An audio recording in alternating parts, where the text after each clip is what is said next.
Mizora. A prophecy. Written by herself. A miss found among the private papers of the Princess Vera Zarevich, being a true and faithful account of her journey to the interior of the earth, with a careful description of the country and its inhabitants, their customs, manners, and government.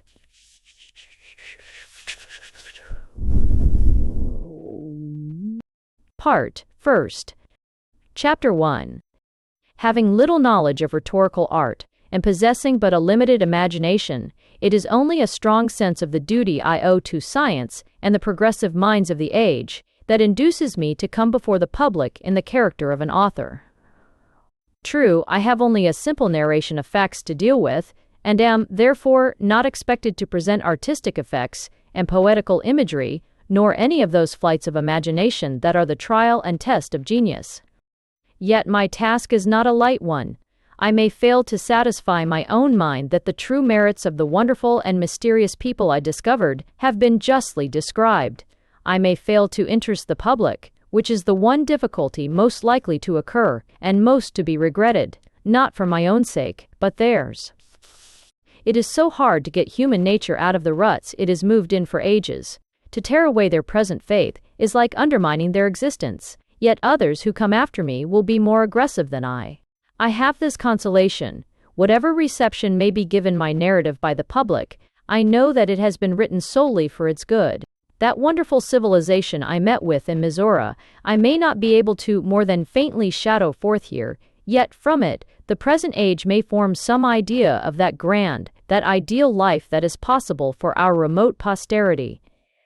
Again and again has religious enthusiasm pictured a life to be eliminated from the grossness and imperfections of our material existence. The spirit, the mind, that mental gift, by or through which we think, reason, and suffer, is by one tragic and awful struggle to free itself from temporal blemishes and difficulties, and become spiritual and perfect. Yet, who, sweeping the limitless fields of space with the telescope, glancing at myriads of worlds that a lifetime could not count, or gazing through a microscope at a tiny world in a drop of water, has dreamed that patient science and practice could evolve for the living human race the ideal life of exalted knowledge, the life that I found in Mizora, that science had made real and practicable. The duty that I owe to truth compels me to acknowledge that I have not been solicited to write this narrative by my friends, nor has it been the pastime of my leisure hours, nor written to amuse an invalid, nor, in fact, for any of those reasons which have prompted so many men and women to write a book. It is, on the contrary, the result of hours of laborious work, undertaken for the sole purpose of benefiting science, and giving encouragement to those progressive minds who have already added their mite of knowledge to the coming future of the race. We owe a duty to posterity, says Junius in his famous letter to the king, a declaration that ought to be a motto for every schoolroom, and graven above every legislative hall in the world. It should be taught to the child as soon as reason has begun to dawn, and be its guide until age has become its master. It is my desire not to make this story a personal matter, and for that unavoidable prominence which is given one's own identity in relating personal experiences, an indulgence is craved from whomsoever may peruse these pages. In order to explain how and why I came to venture upon a journey no other of my sex has ever attempted, I am compelled to make a slight mention of my family and nationality. I am a Russian, born to a family of nobility, wealth, and political power. Had the natural expectations for my birth and condition been fulfilled, I should have lived, loved, married, and died a Russian aristocrat, and been unknown to the next generation. This narrative would not have been written. There are some people who seem to have been born for the sole purpose of becoming the playthings of fate, who are tossed from one condition of life to another without wish or will of their own. Of this class I am an illustration. Had I started out with a resolve to discover the North Pole, I should never have succeeded. But all my hopes, affections, thoughts, and desires were centered in another direction, but my narrative will explain the rest. The tongue of woman has long been celebrated as an unruly member, and perhaps, in some of the domestic affairs of life, it has been unnecessarily active. Yet no one who gives this narrative a perusal can justly deny that it was the primal cause of the grandest discovery of the age. I was educated in Paris, where my vacations were frequently spent with an American family who resided there and with whom my father had formed an intimate friendship. Their house, being in a fashionable quarter of the city and patriotically hospitable, was the frequent resort of many of their countrymen. I unconsciously acquired a knowledge and admiration for their form of government, and some revolutionary opinions in regard to my own. Had I been guided by policy, I should have kept the latter a secret, but on returning home, at the expiration of my school days, I imprudently gave expression to them in connection with some of the political movements of the Russian government, and secured its suspicion at once, which, like the virus of some fatal disease, once in the system, would lose its vitality only with my destruction. While at school, I had become attached to a young and lovely Polish orphan, whose father had been killed at the Battle of Grochow when she was an infant in her mother's arms. My love for my friend and sympathy for her oppressed people finally drew me into serious trouble and caused my exile from my native land. I married at the age of 20, the son of my father's dearest friend. Alexis and I were truly attached to each other, and when I gave to my infant the name of my father and witnessed his pride and delight, I thought to my cup of earthly happiness, not one more drop could be added. A desire to feel the cheering air of a milder climate induced me to pay my Polish friend a visit. During my sojourn with her occurred the anniversary of the tragedy of Grochow, when, according to custom, all who had lost friends in the two dreadful battles that had been fought there met to offer prayers for their souls. At her request, I accompanied my friend to witness the ceremonies. To me, a silent and sympathizing spectator, they were impressive and solemn in the extreme. Not less than 30,000 people were there, weeping and praying on ground hallowed by patriot blood. After the prayers were said, the voice of the multitude rose in a mournful and pathetic chant. It was rudely broken by the appearance of the Russian soldiers. A scene ensued which memory refuses to forget, and justice forbids me to deny. I saw my friend, with the song of sorrow still trembling on her innocent lips, fall bleeding, dying from the bayonet thrust of a Russian soldier.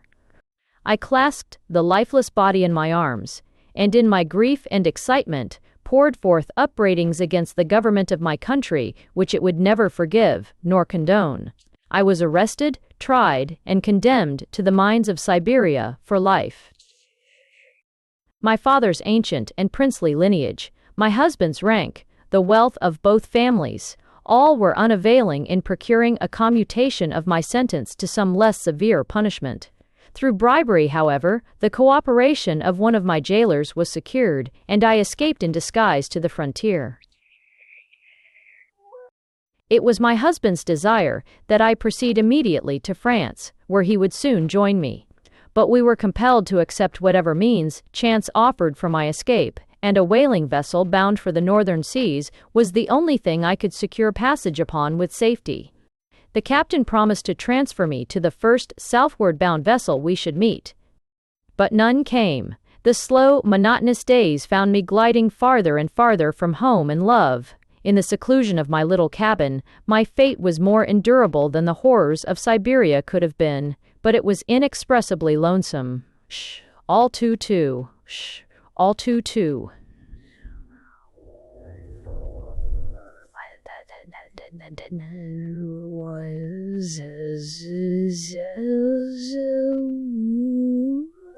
On shipboard I sustained the character of a youth, exiled for a political offense, and of a delicate constitution. It is not necessary to the interest of this narrative to enter into the details of shipwreck and disaster, which befell us in the northern seas. Our vessel was caught between ice floes, and we were compelled to abandon her. The small boats were converted into sleds, but in such shape as would make it easy to reconvert them into boats again, should it ever become necessary.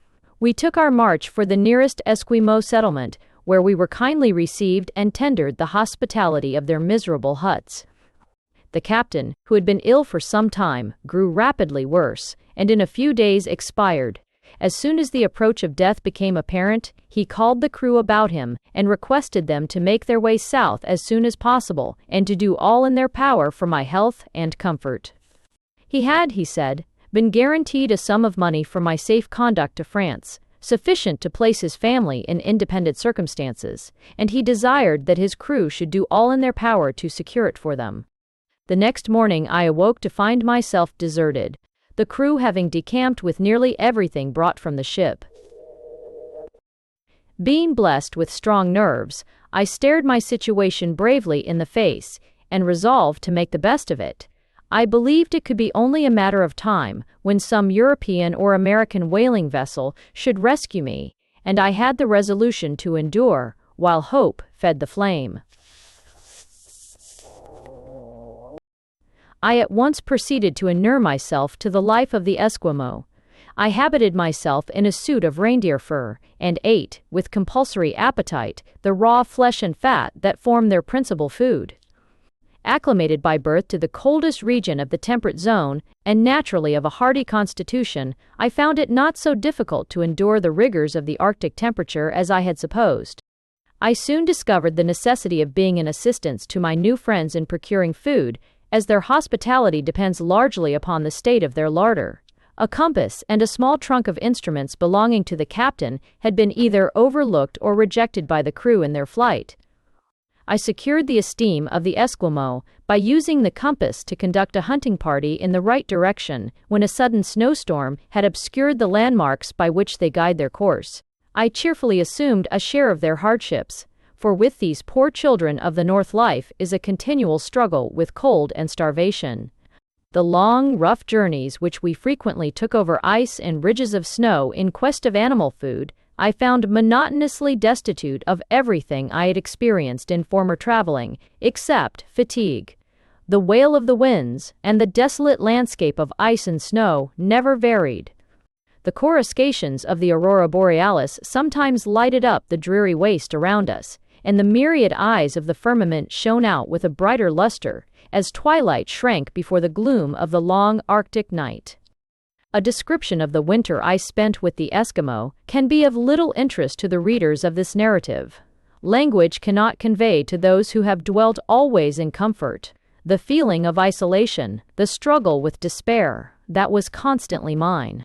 We were often confined to our ice huts for days, while the blinding fury of the wind-driven snow without made the earth look like chaos. Sometimes I crept to the narrow entrance and looked toward the south with a feeling of homesickness too intense to describe. Away, over leagues of perilous travel, lay everything that was dear or congenial, and how many dreary months, perhaps years, must pass before I could obtain release from associations more dreadful than solitude. It required all the courage I could command to endure it. The whale fishing opens about the first week in August and continues throughout September. As it drew near, the settlement prepared to move farther north to a locality where they claimed whales could be found in abundance. I cheerfully assisted in the preparations, for to meet some whaling vessel was my only hope of rescue from surroundings that made existence a living death. The dogs were harnessed to sleds heavily laden with the equipments of an Eskimo hut. The women, as well as the men, were burdened with immense packs, and our journey begun. We halted only to rest and sleep. A few hours' work furnished us a new house out of the ever-present ice. We feasted on raw meat, sometimes a freshly killed deer, after which our journey was resumed. As near as I could determine, it was close to the 85° north latitude, where we halted on the shore of an open sea. Wild ducks and game were abundant, also fish of an excellent quality. Here, for the first time in many months, I felt the kindly greeting of a mild breeze as it hailed me from the bosom of the water. Vegetation was not profuse nor brilliant, but to my long-famished eyes, its dingy hue was delightfully refreshing. Across the sea I instantly felt a strong desire to sail. I believed it must contain an island of richer vegetation than the shore we occupied, but no one encouraged me, or would agree to be my companion. On the contrary, they intimated that I should never return.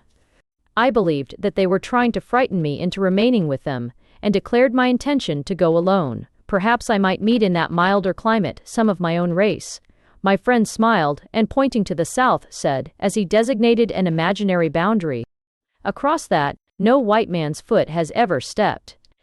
So I was alone. My resolution, however, was not shaken. A boat was constructed, and bidding adieu to my humble companions, I launched into an unknown sea. Chapter I. On and on and on, I rowed until the shore, and my late companions were lost in the gloomy distance.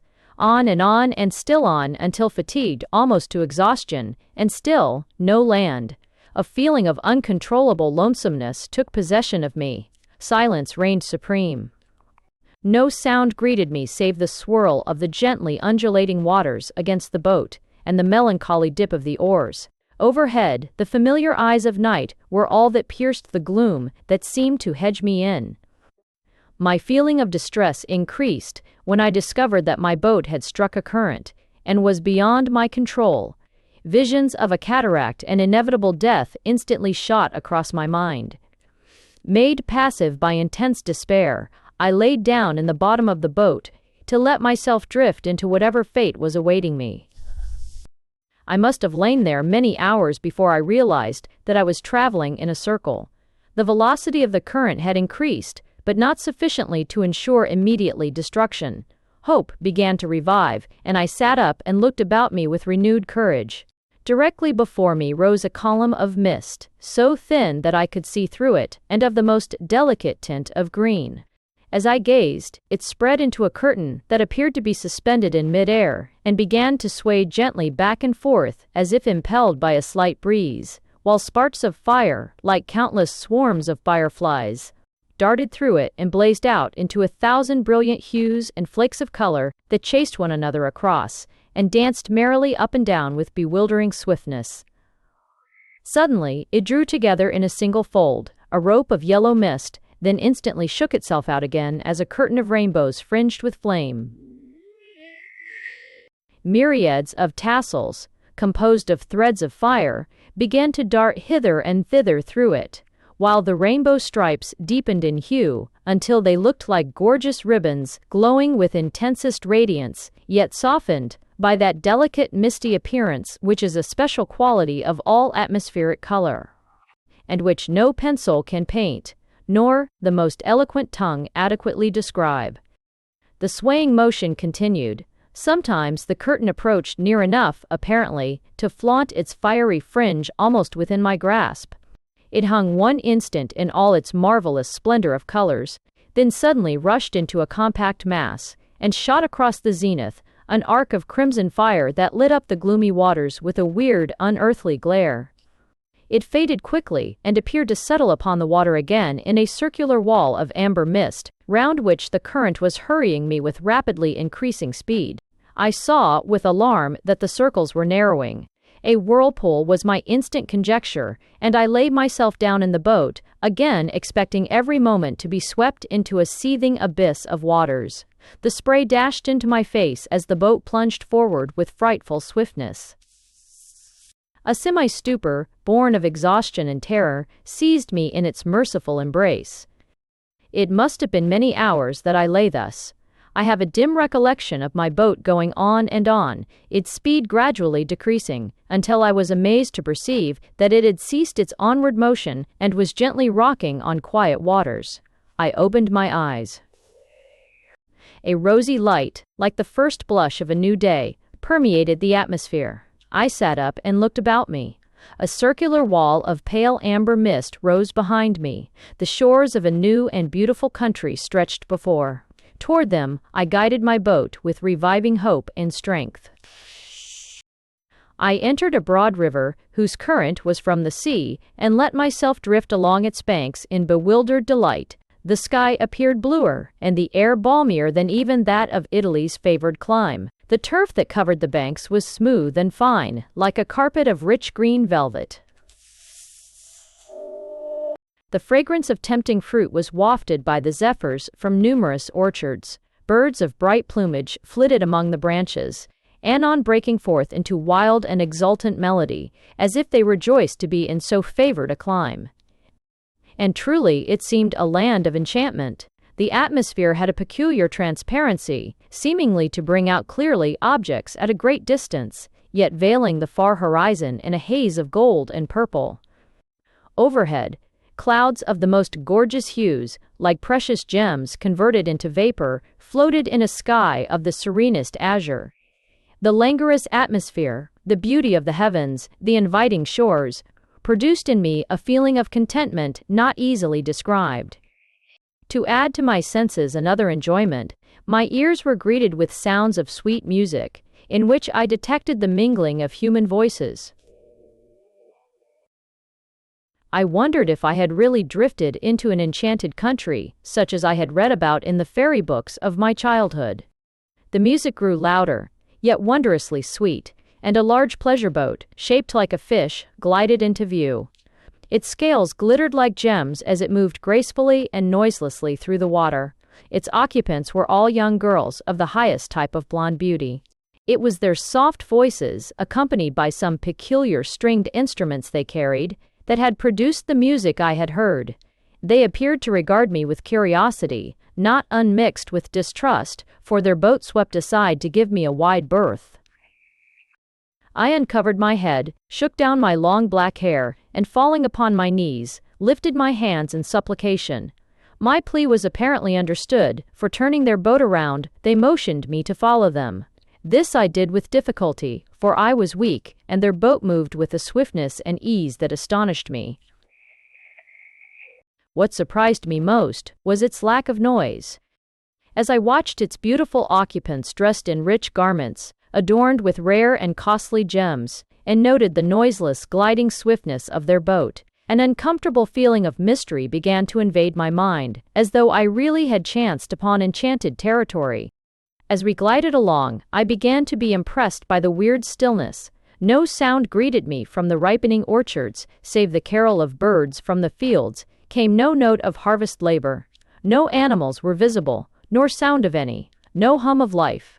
All nature lay asleep in voluptuous beauty, veiled in a glorious atmosphere. As Galton, everything wore a dreamy look. The breeze had a loving, lingering touch, not unlike to the Indian summer of North America. But no Indian summer ever knew that dark green verdure, like the first robe of spring. Wherever the eye turned, it met something charming, in cloud, or sky, or water, or vegetation. Everything had felt the magical touch of beauty. On the right, the horizon was bounded by a chain of mountains that plainly showed their bases above the glowing orchards and verdant landscapes.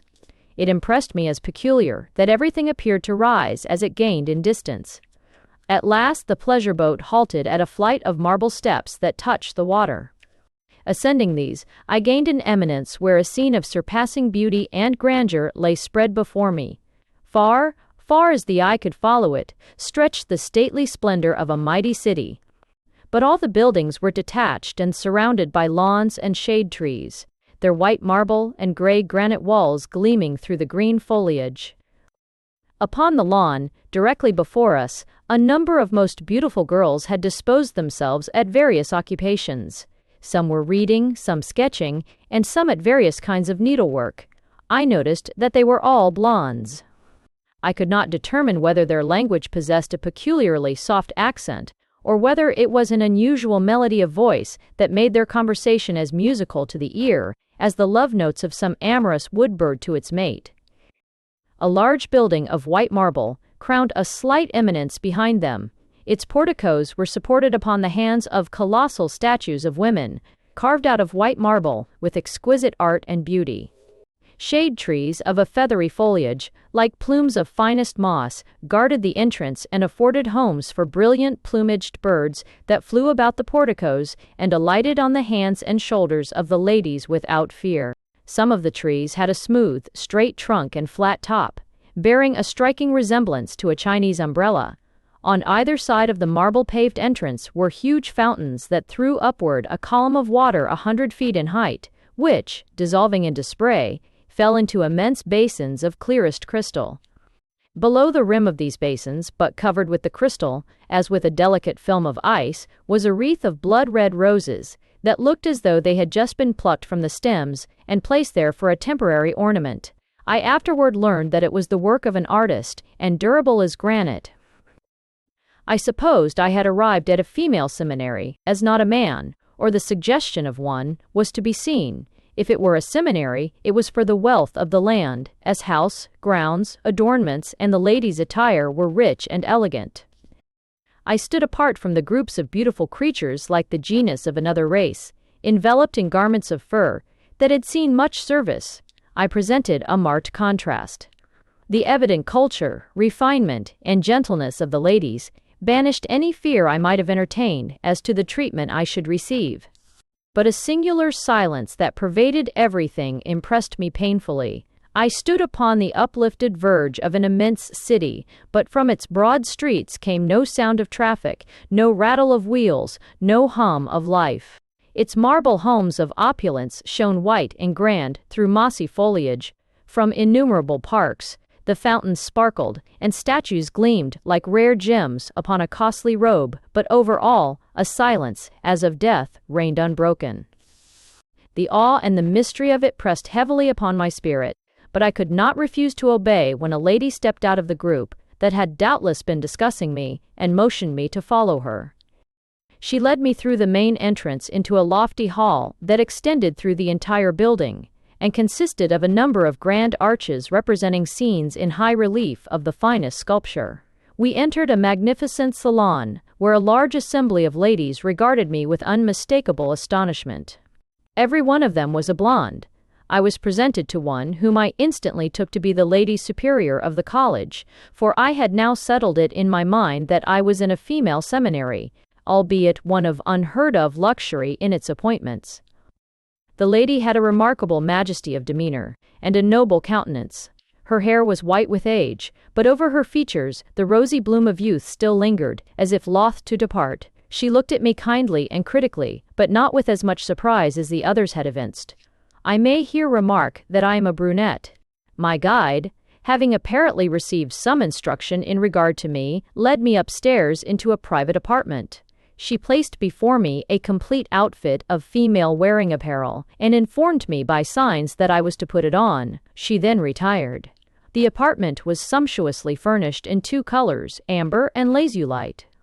A bathroom adjoining had a beautiful porcelain tank with scented water that produced a delightful feeling of exhilaration. Having donned my new attire, I descended the stairs and met my guide, who conducted me into a spacious dining room. The walls were adorned with paintings, principally of fruit and flowers. A large and superb picture of a sylvan dell in the side of a rock was one exception. Its deep, cool shadows, and the pellucid water, which a wandering sunbeam accidentally revealed, were strikingly realistic. Nearly all of the pictures were upon panels of crystal that were set in the wall. The light shining through them gave them an exceedingly natural effect. One picture that I especially admired was of a grapevine twining around the body and trunk of an old tree. It was inside of the crystal panel, and looked so natural that I imagined I could see its leaves and tendrils sway in the wind.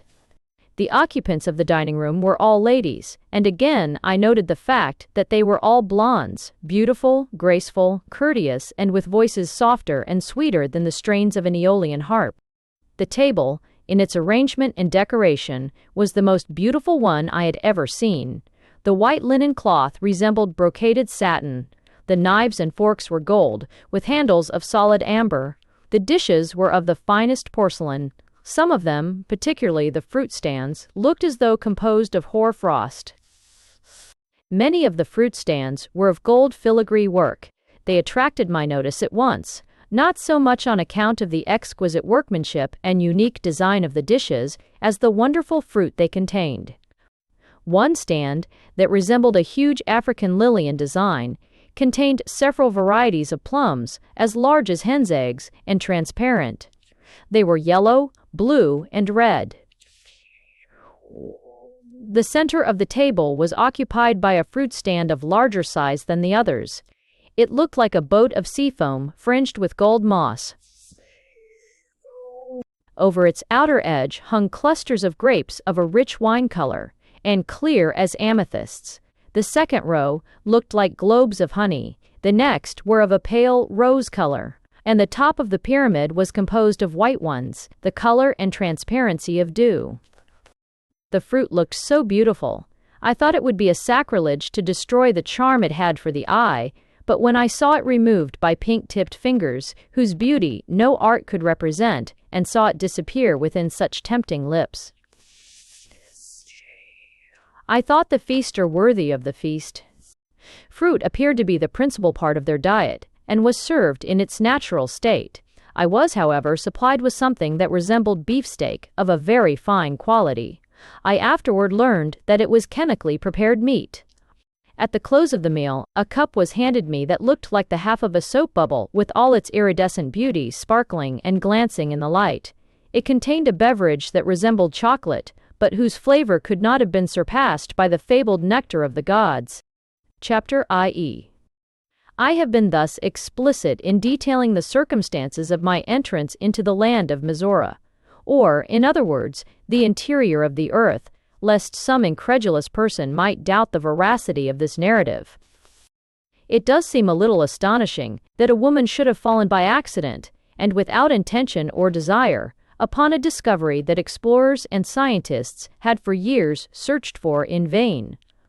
But such was the fact, and, in generosity, I have endeavored to make my accident as serviceable to the world in general, and science in particular, as I could, by taking observations of the country, its climate and products, and especially its people.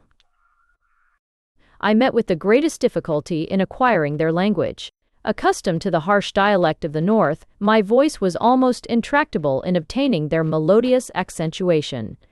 It was, therefore, many months before I mastered the difficulty sufficiently to converse without embarrassment, or to make myself clearly understood.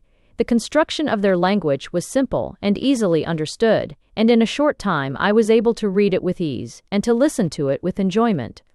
Yet before this was accomplished, I had mingled among them for months, listening to a musical jargon of conversation that I could neither participate in nor understand. All that I could therefore discover about them during this time was by observation. This soon taught me that I was not in a seminary, in our acceptance of the term, but in a college of experimental science. The ladies, girls I had supposed them to be, were in fact women and mothers, and had reached an age that with us would be associated with decrepitude, wrinkles, and imbecility. They were all practical chemists, and their work was the preparation of food from the elements. No wonder that they possessed the suppleness and bloom of eternal youth, when the earthy matter and impurities that are ever present in our food were unknown to theirs. I also discovered that they obtained rain artificially when needed, by discharging vast quantities of electricity in the air. I discovered that they kept no cattle, nor animals of any kind for food or labor. I observed a universal practice of outdoor exercising, the aim seeming to be to develop the greatest capacity of lung or muscle. It was astonishing the amount of air a Mizora lady could draw into her lungs. They called it their brain stimulant, and said that their faculties were more active after such exercise. In my country, a cup of strong coffee, or some other agreeable beverage, is usually taken into the stomach to invigorate or excite the mind. One thing I remarked as unusual among a people of such cultured taste, and that was the size of the ladies' waists. Of all that I measured, not one was less than 30 inches in circumference, and it was rare to meet with one that small. At first I thought a waist that tapered from the armpits would be an added beauty, if only these ladies would be taught how to acquire it. But I lived long enough among them to look upon a tapering waist as a disgusting deformity. They considered a large waist a mark of beauty, as it gave a greater capacity of lung power, and they laid the greatest stress upon the size and health of the lungs. One little lady, not above 5 feet in height, I saw draw into her lungs 225 cubic inches of air, and smile proudly when she accomplished it. I measured 5 feet and 5 inches in height, and with the greatest effort I could not make my lungs receive more than 200 cubic inches of air. In my own country I had been called an unusually robust girl, and knew, by comparison, that I had a much larger and fuller chest than the average among women.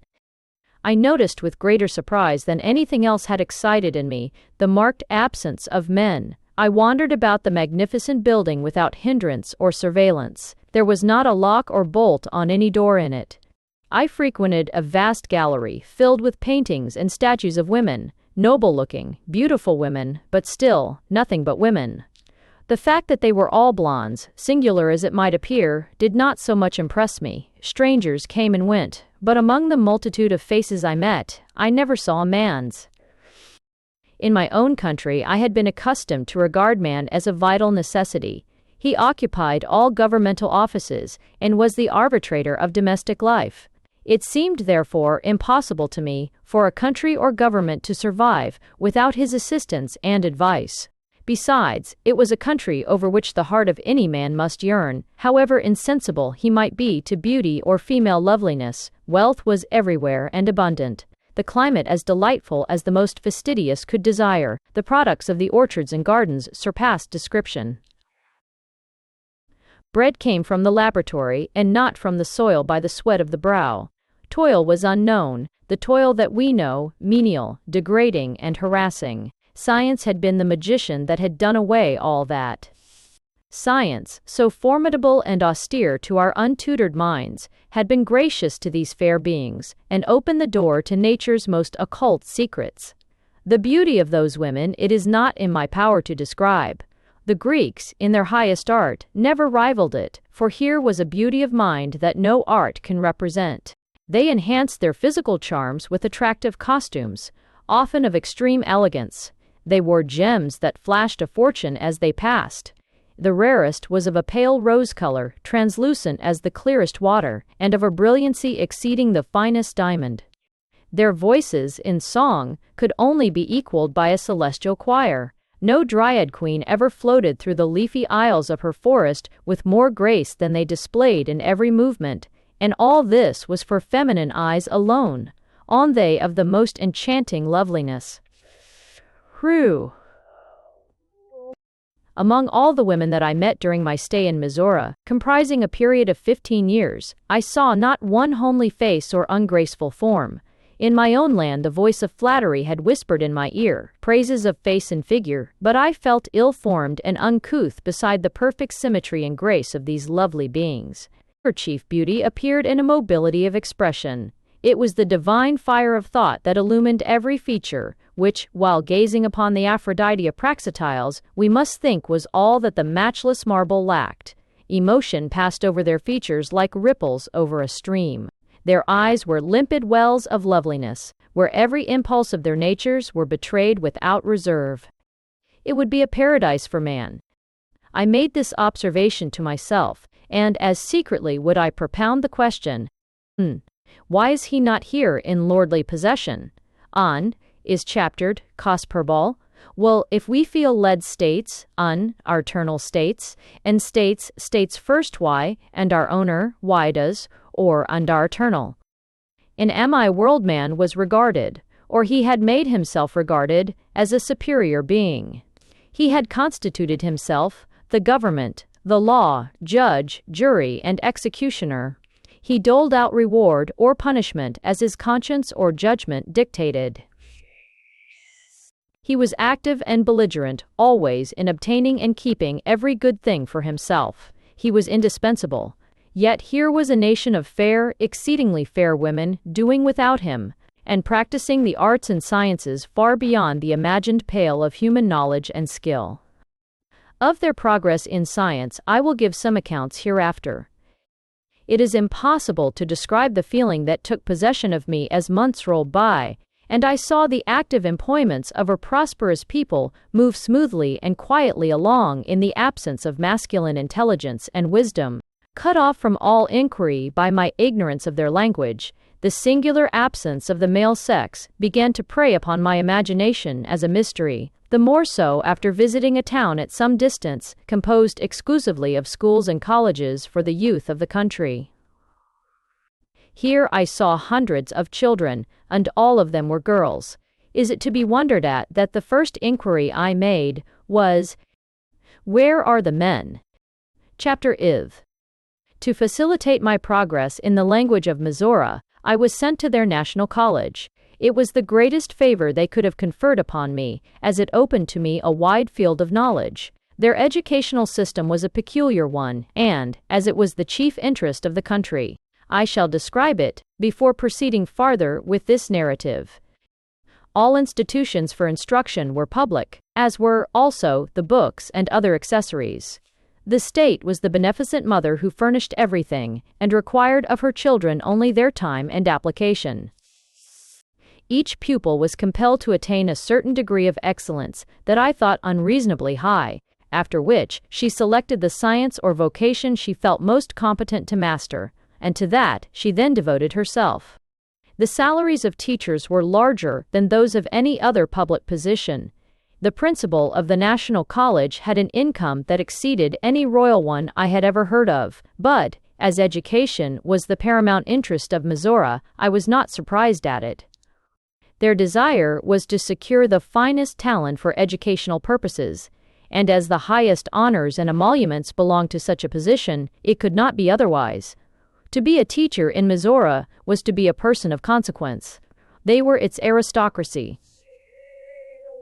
Every state had a free college provided for out of the state funds. In these colleges, every department of science, art, or mechanics was furnished with all the facilities for thorough instruction. All the expenses of a pupil, including board, clothing, and the necessary traveling fares, were defrayed by the state. I may here remark that all railroads are owned and controlled by the general government. The rates of transportation were fixed by law and were uniform throughout the country. The National College which I entered belonged to the general government. Here was taught the highest attainments in the arts and sciences, and all industries practiced in Mizora. It contained the very cream of learning. There, the scientist, the philosopher and inventor found the means and appliances for study and investigation. There, the artist and sculptor had their finest work, and often their studios. The principals and subordinate teachers and assistants were elected by popular vote. The state colleges were free to those of another state who might desire to enter them, for Mizora was like one vast family. It was regarded as the duty of every citizen to lend all the aid and encouragement in her power to further the enlightenment of others, wisely knowing the benefits of such would accrue to her own and the general good. The National College was open to all applicants, irrespective of age, the only requirements being a previous training to enter upon so high a plane of mental culture. Every allurement was held out to the people, to come and drink at the public fountain, where the cup was inviting and the waters sweet. For, said one of the leading instructors to me, education is the foundation of our moral elevation, our government, our happiness.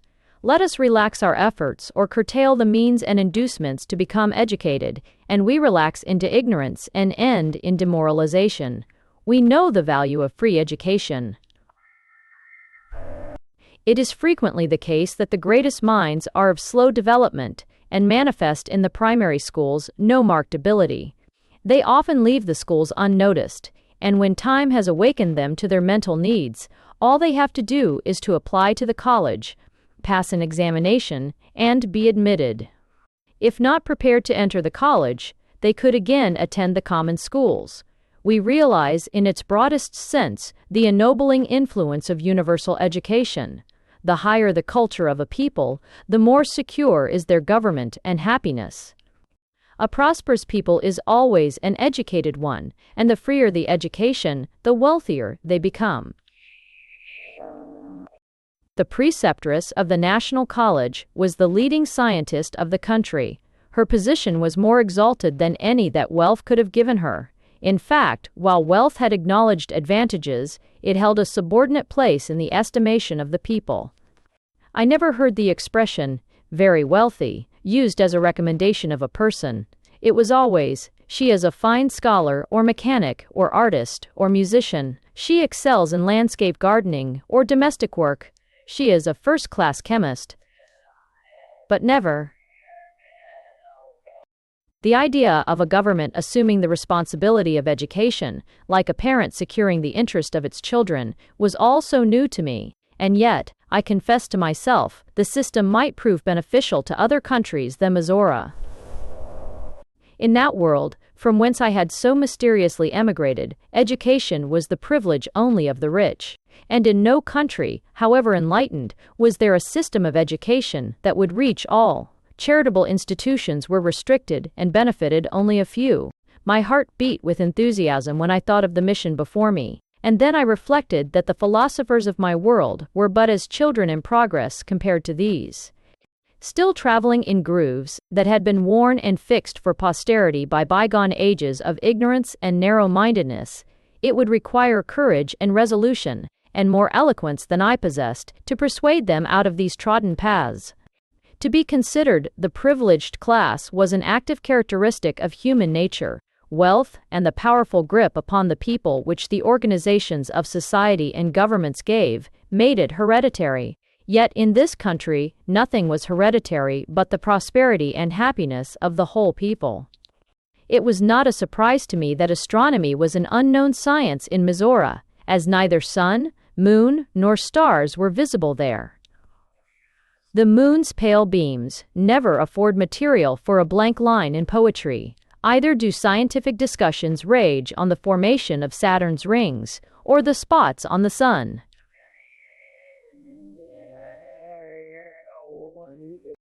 They knew they occupied a hollow sphere, bounded north and south by impassable oceans.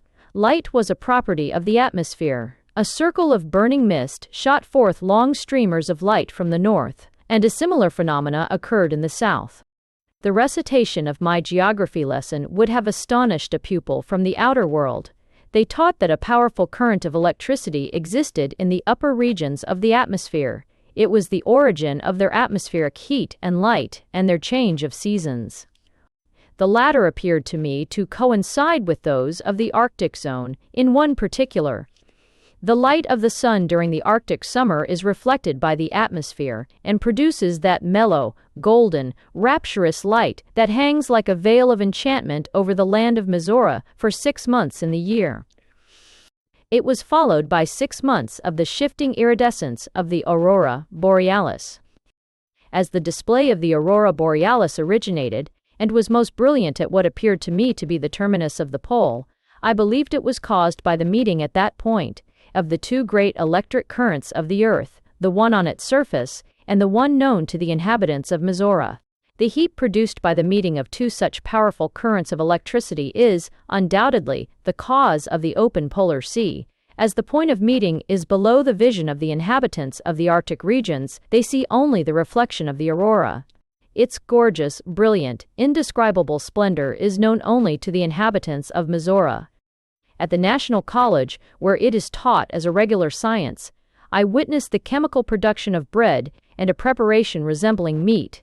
Agriculture in this wonderful land was a lost art.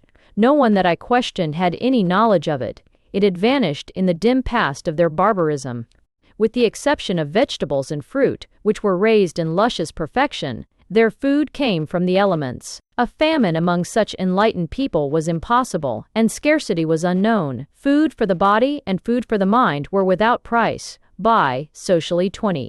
It was owing to this that poverty was unknown to them, as well as disease. The absolute purity of all that they ate preserved an activity of vital power, long exceeding our span of life. The length of their year, measured by the 2 seasons, was the same as ours, but the women who had marked 100 of them in their lifetime looked younger and fresher, and were more supple of limb than myself, yet I had barely passed my 22nd year. I wrote out a careful description of the processes by which they converted food out of the valueless elements, valueless because of their abundance, and put it carefully away for use in my own country. Their drought or excessive rainfalls produced scarcity and sometimes famine. The struggle of the poor was for food, to the exclusion of all other interests. Many of them knew not what proper and health-giving nourishment was. But here in Mizora, the daintiest morsels came from the chemist's laboratory, cheap as the earth under her feet. I now began to enjoy the advantages of conversation, which added greatly to my happiness and acquirements. I formed an intimate companionship with the daughter of the preceptress of the National College, and to her was addressed the questions I asked about things that impressed me. She was one of the most beautiful beings that it had been my lot to behold. Her eyes were dark, almost the purplish blue of a pansy, and her hair had a darker tinge than is common in Mizora, as if it had stolen the golden edge of a ripe chestnut. Her beauty was a constant charm to me.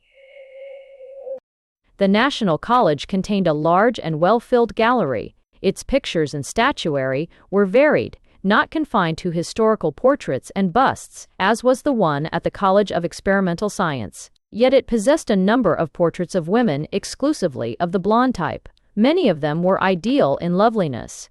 This gallery also contained the masterpieces of their most celebrated sculptors. They were all studies of the female form. I am a connoisseur in art, and nothing that I had ever seen before could compare with these matchless marbles, bewitching in every delicate contour, alluring in softness, but grand and majestic in pose and expression. But I haunted this gallery for other reasons than its artistic attractions. I was searching for the portrait of a man, or something suggesting his presence. I searched in vain.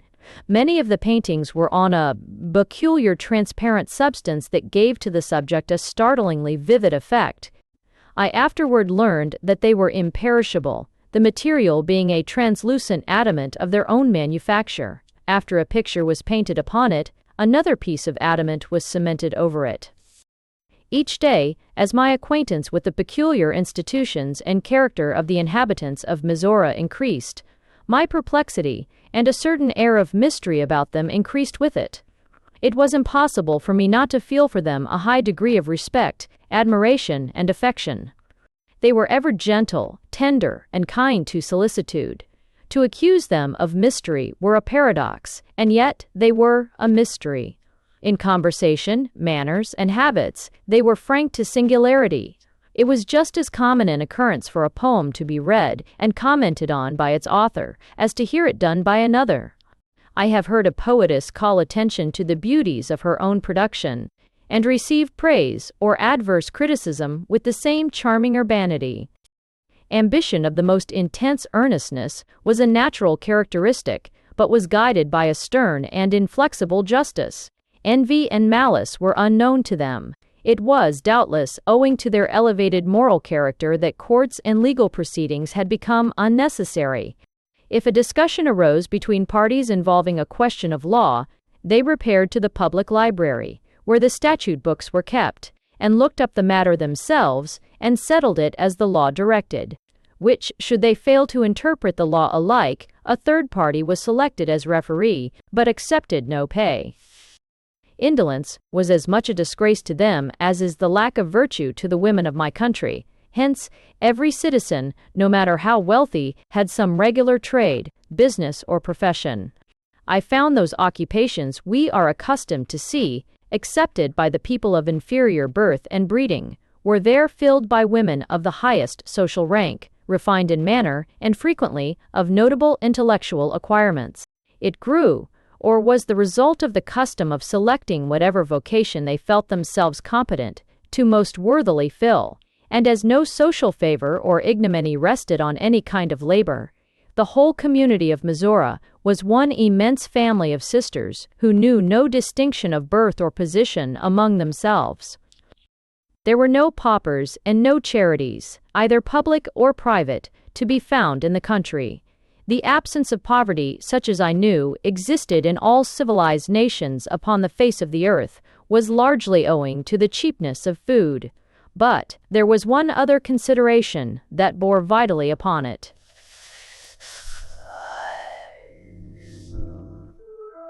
The dignity and necessity of labor was early and diligently impressed upon the mind. The preceptress said to me, "Mizora is a land of industry. Nature has taught us the duty of work. Had some of us been born with minds fully matured, or did knowledge come to some, as old age comes to all, we might think that a portion was intended to live without effort. But we are all born equal, and labor is assigned to all, and the one who seeks labor is wiser than the one who lets labor seek her." Citizens, I learned, were not restrained from accumulating vast wealth, had they the desire and ability to do so, but custom imposed upon them the most honorable processes. If a citizen should be found guilty of questionable business transactions, she suffered banishment to a lonely island and the confiscation of her entire estate, both hereditary and acquired. The property confiscated went to the public schools in the town or city where she resided, but never was permitted to augment salaries.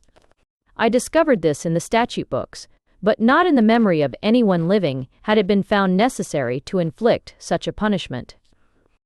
Our laws, said Juana, are simply established legal advice. No law can be so constructed as to fit every case so exactly that a criminal mind could not warp it into a dishonest use. But in a country like ours, where civilization has reached that state of enlightenment that needs no laws, we are simply guided by custom.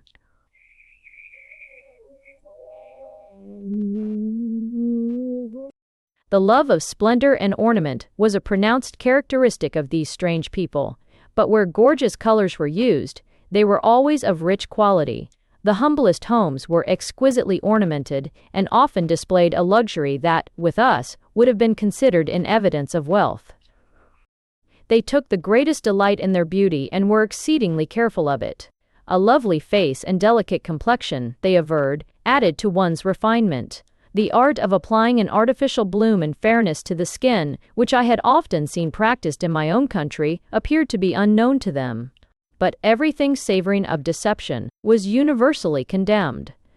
They made no concealment of the practice they resorted to for preserving their complexions, and so universal and effectual were they, that women who, I was informed, had passed the age allotted to the grandmothers in my country, had the smooth brow and pink bloom of cheek that belongs to a more youthful period of life.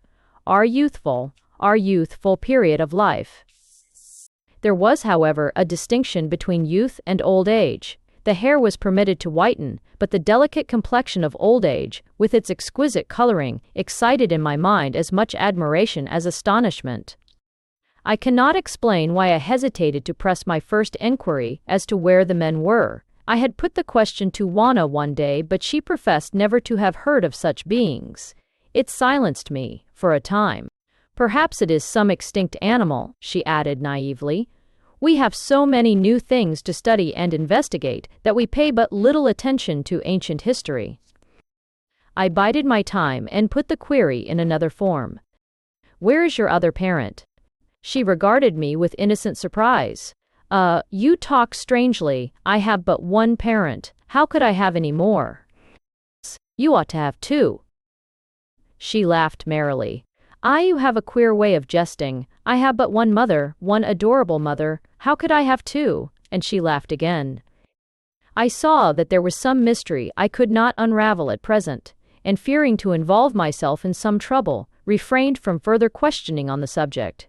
I nevertheless kept a close observance of all that passed, and seized every opportunity to investigate a mystery that began to harass me with its strangeness. Soon after my conversation with Juana, I attended an entertainment at which a great number of guests were present. It was a literary festival, and, after the intellectual delicacies were disposed of, a banquet followed of more than royal munificence. Toasts were drank, succeeded by music and dancing, and all the gaieties of a festive occasion, yet none but the fairest of fair women graced the scene. Is it strange, therefore, that I should have regarded with increasing astonishment and uneasiness a country in all respects alluring to the desires of man, yet found him not there in lordly possession? Beauty and intellect, wealth and industry, splendor and careful economy, natures lofty and generous, gentle and loving. Why has not man claimed this for himself? Chapter V.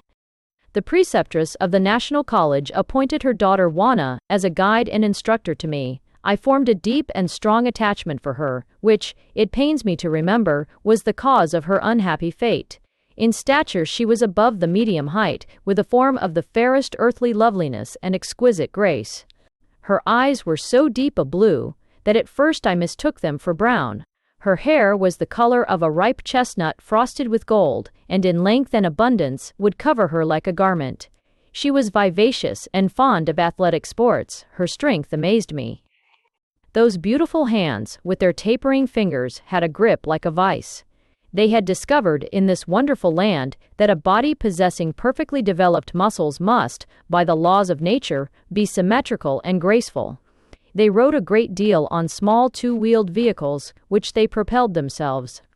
They gave me one on which I accompanied Juana to all of the places of interest in the capital city and vicinity. I must mention that Juana's voice was exceedingly musical, even in that land of sweet voices, but she did not excel as a singer. The infant schools interested me more than all the magnificence and grandeur of the college buildings. The quaint courtesy, gentle manners, and affectionate demeanor of the little ones toward one another was a surprise to me. I had visited infant schools of my own in other countries, where I had witnessed the display of human nature, unrestrained by mature discretion and policy. Fights, quarrels, kicks, screams, the unlawful seizure of toys and trinkets and other misdemeanors were generally the principal exhibits. But here it was all different. I thought, as I looked at them, that should a philanthropist from the outside world have chanced unknowingly upon the playground of a Mizora infant school, he would have believed himself in a company of little angels. At first, a kindness so universal impressed me as studied, a species of refined courtesy in which the children were drilled. But time and observation proved to me that it was the natural impulse of the heart, an inherited trait of moral culture. In my world, kindness and affection were family possessions, extended occasionally to acquaintances. Beyond this was courtesy only for the great, busy, bustling mass of humanity called the world. It must not be understood that there was no variety of character in Mizora, just as marked a difference was to be found there as elsewhere, but it was elevated and ennobled. Its evil tendencies had been eliminated. There were many causes that had made this possible. The first, and probably the most influential, was the extreme cheapness of living. Food and fuel were items of so small consequence that poverty had become unknown. Added to this, and to me by far the most vital reason, was their system of free education. In contemplating the state of enlightenment to which Mizora had attained, I became an enthusiast upon the subject of education, and resolved, should I ever again reach the upper world, to devote all my energies and ability to convincing the governments of its importance. I believe it is the duty of every government to make its schools and colleges, and everything appertaining to education, free. To be always starved for knowledge is a more pitiful craving than to hunger for bread. One dwarfs the body, the other, the mind. The utmost care was bestowed upon the training and education of the children. There was nothing that I met with in that beautiful and happy country I longed more to bring with me to the inhabitants of my world than their manner of rearing children. The most scrupulous attention was paid to their diet and exercise, both mental and physical. The result was plump limbs, healthy, happy faces, and joyous spirits. In all the 15 years that I spent in Mizora, I never saw a tear of sorrow fall from children's eyes. Admirable sanitary regulations exist in all the cities and villages of the land, which ensures them pure air. I may state here that every private house looks as carefully to the condition of its atmosphere as we do to the material neatness of ours. The only intense feeling that I could discover among these people was the love between parent and child. I visited the theater where the tragedy of the play was the destruction of a daughter by shipwreck in view of the distracted mother. The scenery was managed with wonderful realism. The thunder of the surf as it beat upon the shore, the frightful carnival of wind and waves that no human power could still, and the agony of the mother watching the vessel break to pieces upon the rock, and her child sink into the boiling water to rise no more, was thrilling beyond my power to describe. I lost control of my feelings. The audience wept and applauded, and when the curtain fell, I could scarcely believe it had only been a play. The love of Mizora women for their children is strong and deep. They consider the care of them a sacred duty, fraught with the noblest results of life. A daughter of scholarly attainments and noble character is a credit to her mother. That selfish mother who looks upon her children as so many afflictions is unknown to Mizora. If a mother should ever feel her children as burdens upon her, she would never give it expression, as any dereliction of duty would be severely rebuked by the whole community, if not punished by banishment. corporal punishment was unknown. I received an invitation from a lady prominent in literature and science to make her a visit. I accepted with gratification, as it would afford me the opportunity I coveted to become acquainted with the domestic life of Mizora and perhaps penetrate its greatest mystery, for I must confess that the singular dearth of anything and everything resembling man never ceased to prey upon my curiosity. The lady was the editor and proprietor of the largest and most widely known scientific and literary magazine in the country. She was the mother of 8 children and possessed one of the largest fortunes and most magnificent residences in the country. The house stood on an elevation and was a magnificent structure of gray granite with polished cornices. The porch floors were of clouded marble. The pillars supporting its roof were round shafts of the same material, with vines of ivy, grape, and rose winding about them, carved and colored into perfect representations of the natural shrubs. The drawing room, which was vast and imposing in size and appearance, had a floor of pure white marble. The mantels and windowsills were of white onyx, with delicate vinings of pink and green. The floor was strewn with richly colored mats and rugs. Luxurious sofas and chairs comprised the only furniture. Each corner contained a piece of fine statuary. From the center of the ceiling depended a large gold basin of beautiful design and workmanship, in which played a miniature fountain of perfumed water that filled the air with a delicate fragrance. The walls were divided into panels of polished and unpolished granite. On the unpolished panels hung paintings of scenery. The dull gray color of the walls brought out in sharp and tasteful relief the few costly and elegant adornments of the room, a placid landscape with mountains dimly outlining the distance. A water scene with a boat idly drifting, occupied by a solitary figure watching the play of variegated lights upon the tranquil waters. Then came a wild and rugged mountain scene with precipices and a foaming torrent. Then a concert of birds amusingly treated. The onyx marble mantelpiece contained but a single ornament, an orchestra. A coral vase contained a large and perfect tiger lily, made of gold. Each stamen supported a tiny figure carved out of ivory, holding a musical instrument. When they played, each figure appeared instinct with life, like the mythical fairies of my childhood, and the music was so sweet, yet faint, that I readily imagined the charmed ring and tiny dancers keeping time to its rhythm. The drawing room presented a vista of arches draped in curtains of a rare texture, though I afterward learned they were spun glass. The one that draped the entrance to the conservatory looked like sea foam with the faint blush of day shining through it. The conservatory was in the shape of a half-sphere and entirely of glass. From its dome, more than 100 feet above our heads, hung a globe of white fire that gave forth a soft, clear light. Terminating, as it did, the long vista of arches with their transparent hangings of cobweb texture, it presented a picture of magnificence and beauty indescribably. The other apartments displayed the same taste and luxury. The sitting room contained an instrument resembling a grand piano. The grounds surrounding this elegant home were adorned with natural and artificial beauties, grottos, fountains, lakes, cascades, terraces of flowers, statuary, arbors and foliage in endless variety that rendered it a miniature paradise. In these grounds, darting in and out among the avenues, playing hide-and-seek behind the statuary, or otherwise amusing themselves, I met 8 lovely children, ranging from infancy to young maidenhood. The glowing cheeks and eyes and supple limbs spoke of perfect health and happiness. When they saw their mother coming, they ran to meet her, the oldest carrying the 2-year-old baby. The stately woman greeted each with a loving kiss. She showed in loving glance and action how dear they all were to her. For the time being she unbent and became a child herself in the interest she took in their prattle and mirth, a true mother and happy children.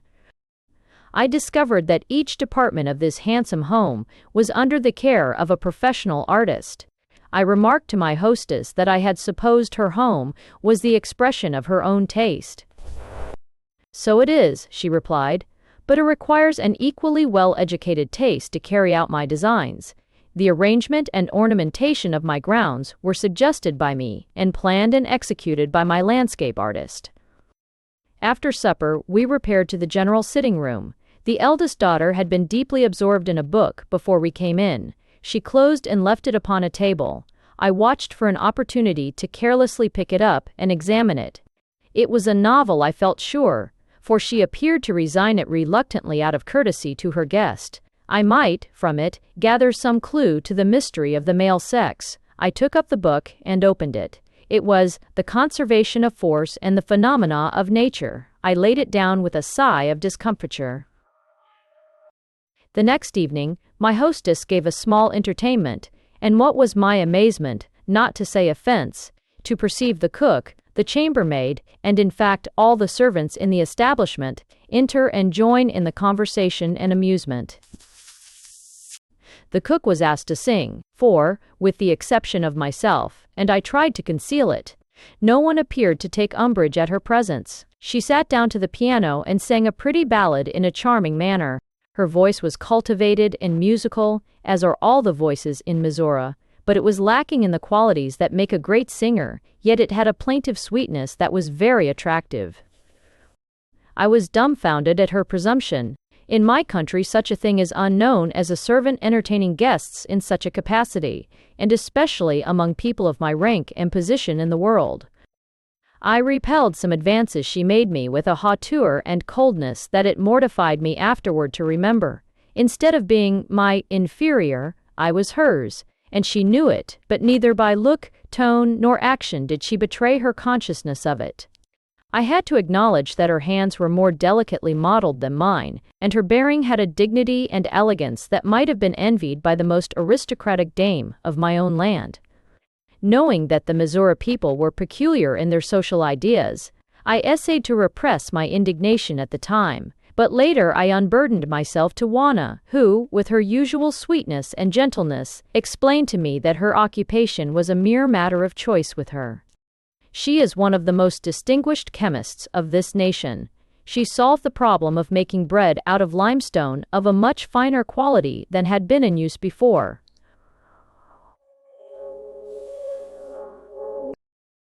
"Don't tell me that you gave me a stone when I asked for bread," I exclaimed. "We have not done that," replied Juana, "but we have given you what you took for bread, but which is manufactured out of limestone and the refuse of the marble quarries." I looked at her in such inane astonishment that she hastened to add, I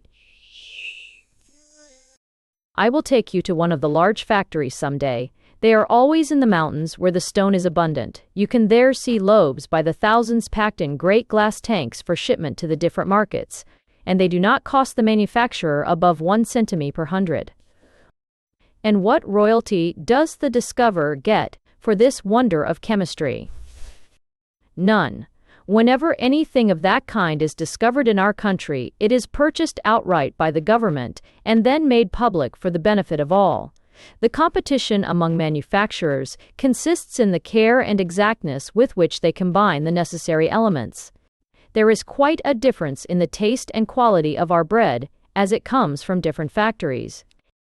Why doesn't such a talented person quit working in another woman's kitchen and keep herself like a lady? I inquired, all the prejudice of indolent wealth against labor coming up in my thoughts. "She has a taste for that kind of work," replied Juana, "instead of for making dresses, or carving gems, or painting. She often says she could not make a straight line if she tried, yet she can put together with such nicety and chemical skill the elements that form an omelette or a custard that she has become famous. She teaches all who desire to learn, but none seem to equal her. She was born with a genius for cooking, and nothing else. Haven't you seen her with a long glass tube testing the vessels of vegetables and fruit that were cooking?" "Yes," I answered. "It was from that I supposed her occupation menial." "Visitors from other cities," continued Juana, "nearly always inquire for her first." Perceiving the mistake that I had made, I ventured an apology for my behavior toward her, and Juana replied, with a frankness that nearly crushed me, "We all noticed it, but do not fear a retaliation," she added sweetly. "We know that you are from a civilization that we look back upon as one of barbarism." I acknowledged that if any superciliousness existed in Mizora while I was there, I must have had it. The guest departed without refreshments having been served. I explained the custom of entertainment in my country, which elicited expressions of astonishment. It would be insulting to offer refreshments of any kind to a guest between the regular hours for dining, as it would imply a desire on your part to impair their health. Such was the explanation of what, in my country, would be deemed a gross neglect of duty. Their custom was probably the result of two causes: an enlightened knowledge of the laws of health, and the extreme cheapness of all luxuries of the table, which the skill of the chemist had made available to every class of people in the land. The word servant did not exist in the language of Mizora, neither had they an equivalent for it in the sense in which we understand and use the word. I could not tell a servant, for I must use the word to be understood, from a professor in the National College. They were all highly educated, refined, ladylike, and lovely. Their occupations were always matters of choice, for, as there was nothing in them to detract from their social position, they selected the one they knew they had the ability to fill. Hence those positions we are accustomed to regard as menial, were there filled by ladies of the highest culture and refinement. Consequently, the domestic duties of a Mizora household moved to their accomplishment with the ease and regularity of fine machinery. It was long before I could comprehend the dignity they attached to the humblest vocations. They had one proverb that embraced it all: labor is the necessity of life. I studied this peculiar phase of Mizora life, and at last comprehended that in this very law of social equality lay the foundation of their superiority. Their admirable system of adapting the mind to the vocation in which it was most capable of excelling, and endowing that with dignity and respect, and at the same time compelling the highest mental culture possible, had produced a nation in the enjoyment of universal refinement, and a higher order of intelligence than any yet known to the outside world. The standard of an ordinary education was to me astonishingly high. The reason for it was easily understood when informed that the only aristocracy of the country was that of intellect. Scholars, artists, scientists, litterateurs, all those excelling in intellectual gifts or attainments, were alone regarded as superiors by the masses. In all the houses that I had visited, I had never seen a portrait hung in a room thrown open to visitors. On inquiry, I was informed that it was a lack of taste to make a portrait conspicuous. "You meet faces at all times," said my informant, "but you cannot at all times have a variety of scenery before you. How monotonous it would be with a drawing-room full of women, and the walls filled with their painted representatives. We never do it."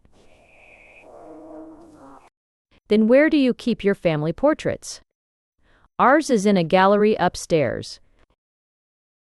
I requested to be shown this, and was conducted to a very long apartment on the third floor, devoted exclusively to relics and portraits of family ancestry. There were over 3,000 portraits of blonde women, which my hostess's daughter informed me represented her grandmothers for ages back. Not one word did she say about her grandfathers. I may mention here that no word existed in their dictionaries that was equivalent to the word man. I had made myself acquainted with this fact as soon as I had acquired sufficient knowledge of their language. Never in the closest intimacy that I could secure could I obtain the slightest clue, the least suggestion relating to the presence of man. My friend's infant, scarcely 2 years old, prattled of everything but a father. I cannot explain a certain impressive dignity about the women of Mizora that, in spite of their amiability and winning gentleness, forbade a close questioning into private affairs. My hostess never spoke of her business. It would have been a breach of etiquette to have questioned her about it. I could not bring myself to intrude the question of the marked absence of men when not the slightest allusion was ever made to them by any citizen. So, time passed on, confirming my high opinion of them, and yet I knew and felt and believed that some strange and incomprehensible mystery surrounded them, and when I had abandoned all hope of a solution to it, it solved itself in the most unexpected and yet natural manner, and I was more astonished at the solution than I was at the mystery. Chapter Vi. Their domestic life was so harmonious and perfect that it was a perpetual pleasure to contemplate.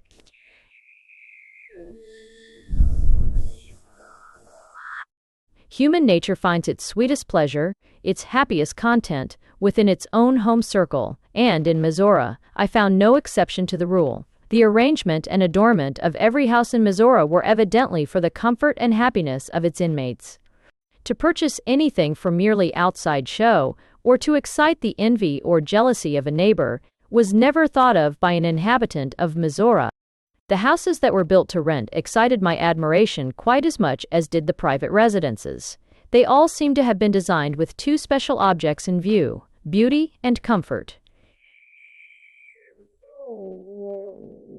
Houses built to rent in large cities were always in the form of a hollow square, enclosing a commodious and handsomely decorated park. The back was adorned with an upper and lower piazza opening upon the park. The suites of rooms were so arranged as to exclusively separate their occupants from all others. The park was undivided. The center was occupied by a fountain large enough to shoot its spray as high as the uppermost piazza. The park was furnished with rustic seats and shade trees, frequently of immense size, branched above its smooth walks and promenades, where baby wagons, velocipedes, and hobby horses on wheels could have uninterrupted sport. Suburban residences, designed for rent, were on a similar but more amplified plan. The houses were detached, but the grounds were in common. Many private residences were also constructed on the same plan. 5 or 6 acres would be purchased by a dozen families who were not rich enough to own large places separately. A separate residence would be built for each family, but the ground would be laid off and ornamented like a private park.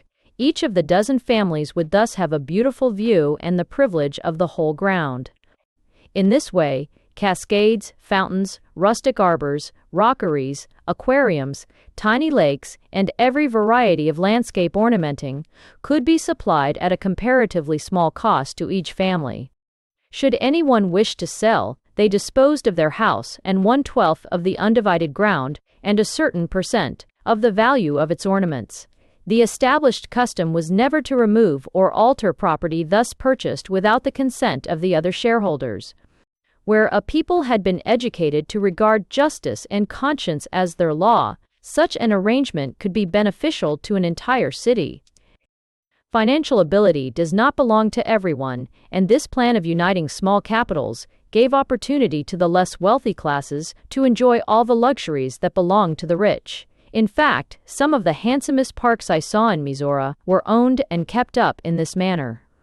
Sometimes as many as 20 families united in the purchase of an estate and constructed artificial lakes large enough to sail upon.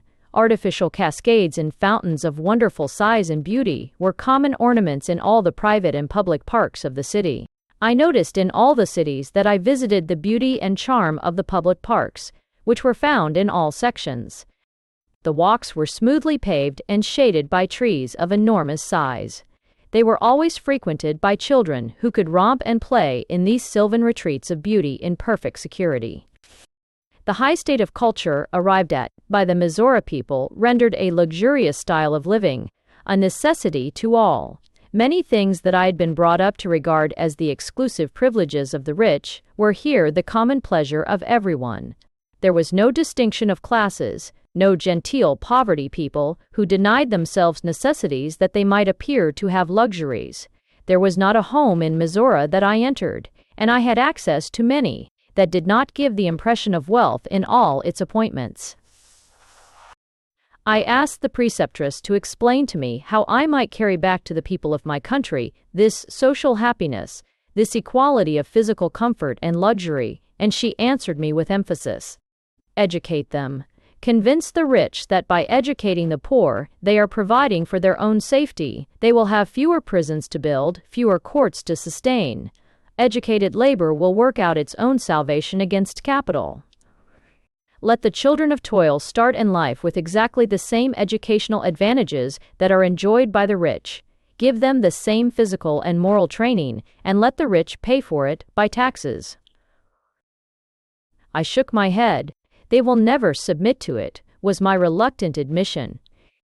Appeal to their selfishness, urged the preceptress. Get them to open their college doors and ask all to come and be taught without money and without price. The power of capital is great, but stinted and ignorant toil will rise against its oppression, and innocence and guilt will alike suffer from its fury. Have you never known such an occurrence? Not in my day or country, I answered, but the city in which I was educated has such a history. Its gutters flowed with human blood, the blood of its nobles. She inclined her head significantly. It will be repeated, she said sadly, unless you educate them, give their bright and active minds the power of knowledge, they will use it wisely, for their own and their country's welfare. I doubted my ability to do this, to contend against rooted and inherited prejudice, but I resolved to try.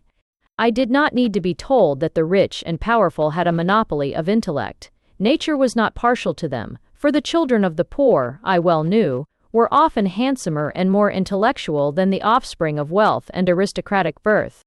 I have before spoken of the positions occupied by those who performed what I had been bred to regard as menial work. At first, the mere fact of the person who presided over the kitchen being presented to me as an equal was outraging to all my hereditary dignity and pride of birth.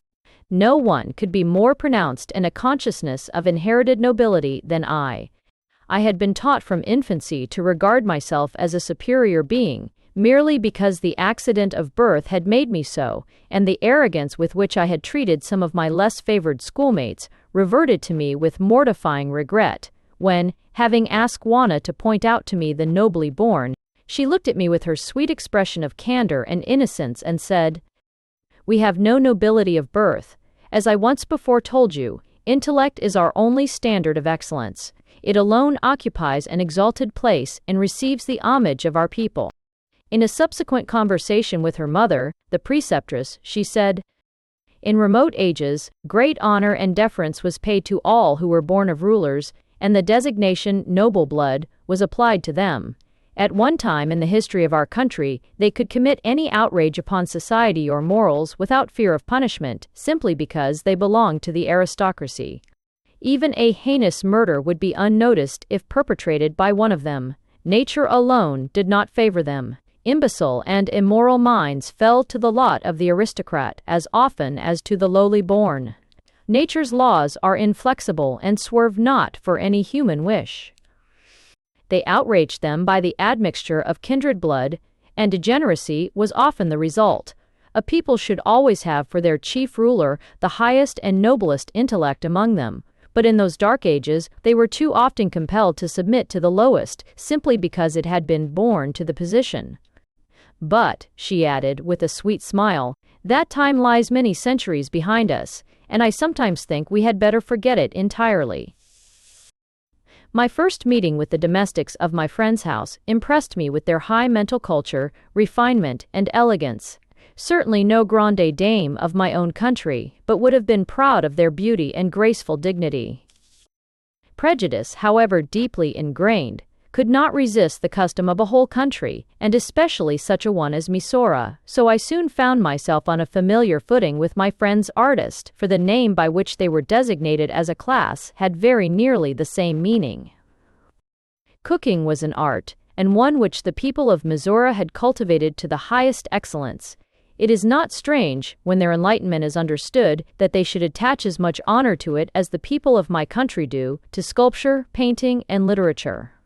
The preceptors told me that such would be the case with my people when education became universal, and the poor could start in life with the same intellectual culture as the rich. The chemistry of food and its importance in preserving a youthful vigor and preventing disease would then be understood and appreciated by all classes, and would receive the deference it deserved.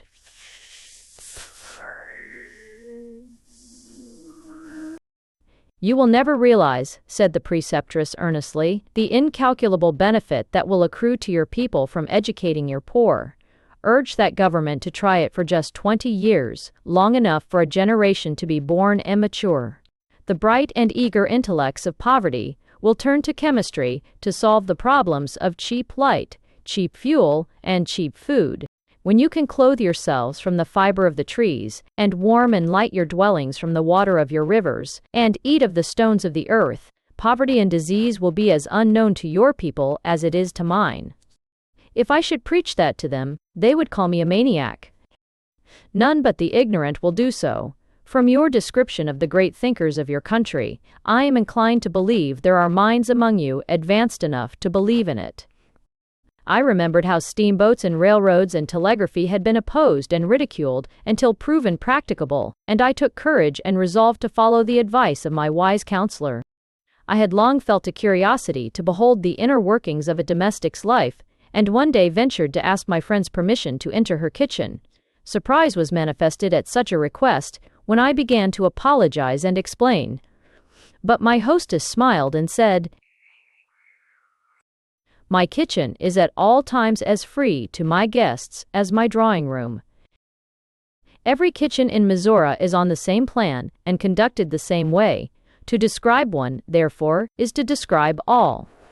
I undertook to explain that in my country, good breeding forbade a guest entering the host's kitchen, and frequently its appearance, and that of the cooks, would not conduce to gastric enjoyment of the edibles prepared in it. My first visit happened to be on scrubbing day, and I was greatly amused to see a little machine, with brushes and sponges attached, going over the floor at a swift rate, scouring and sponging dry as it went. 2 vessels, one containing soap suds and the other clear water, were connected by small feed pipes with the brushes. As soon as the drying sponge became saturated, it was lifted by an ingenious yet simple contrivance into a vessel and pressed dry, and was again dropped to the floor. I inquired how it was turned to reverse its progress so as to clean the whole floor, and was told to watch when it struck the wall.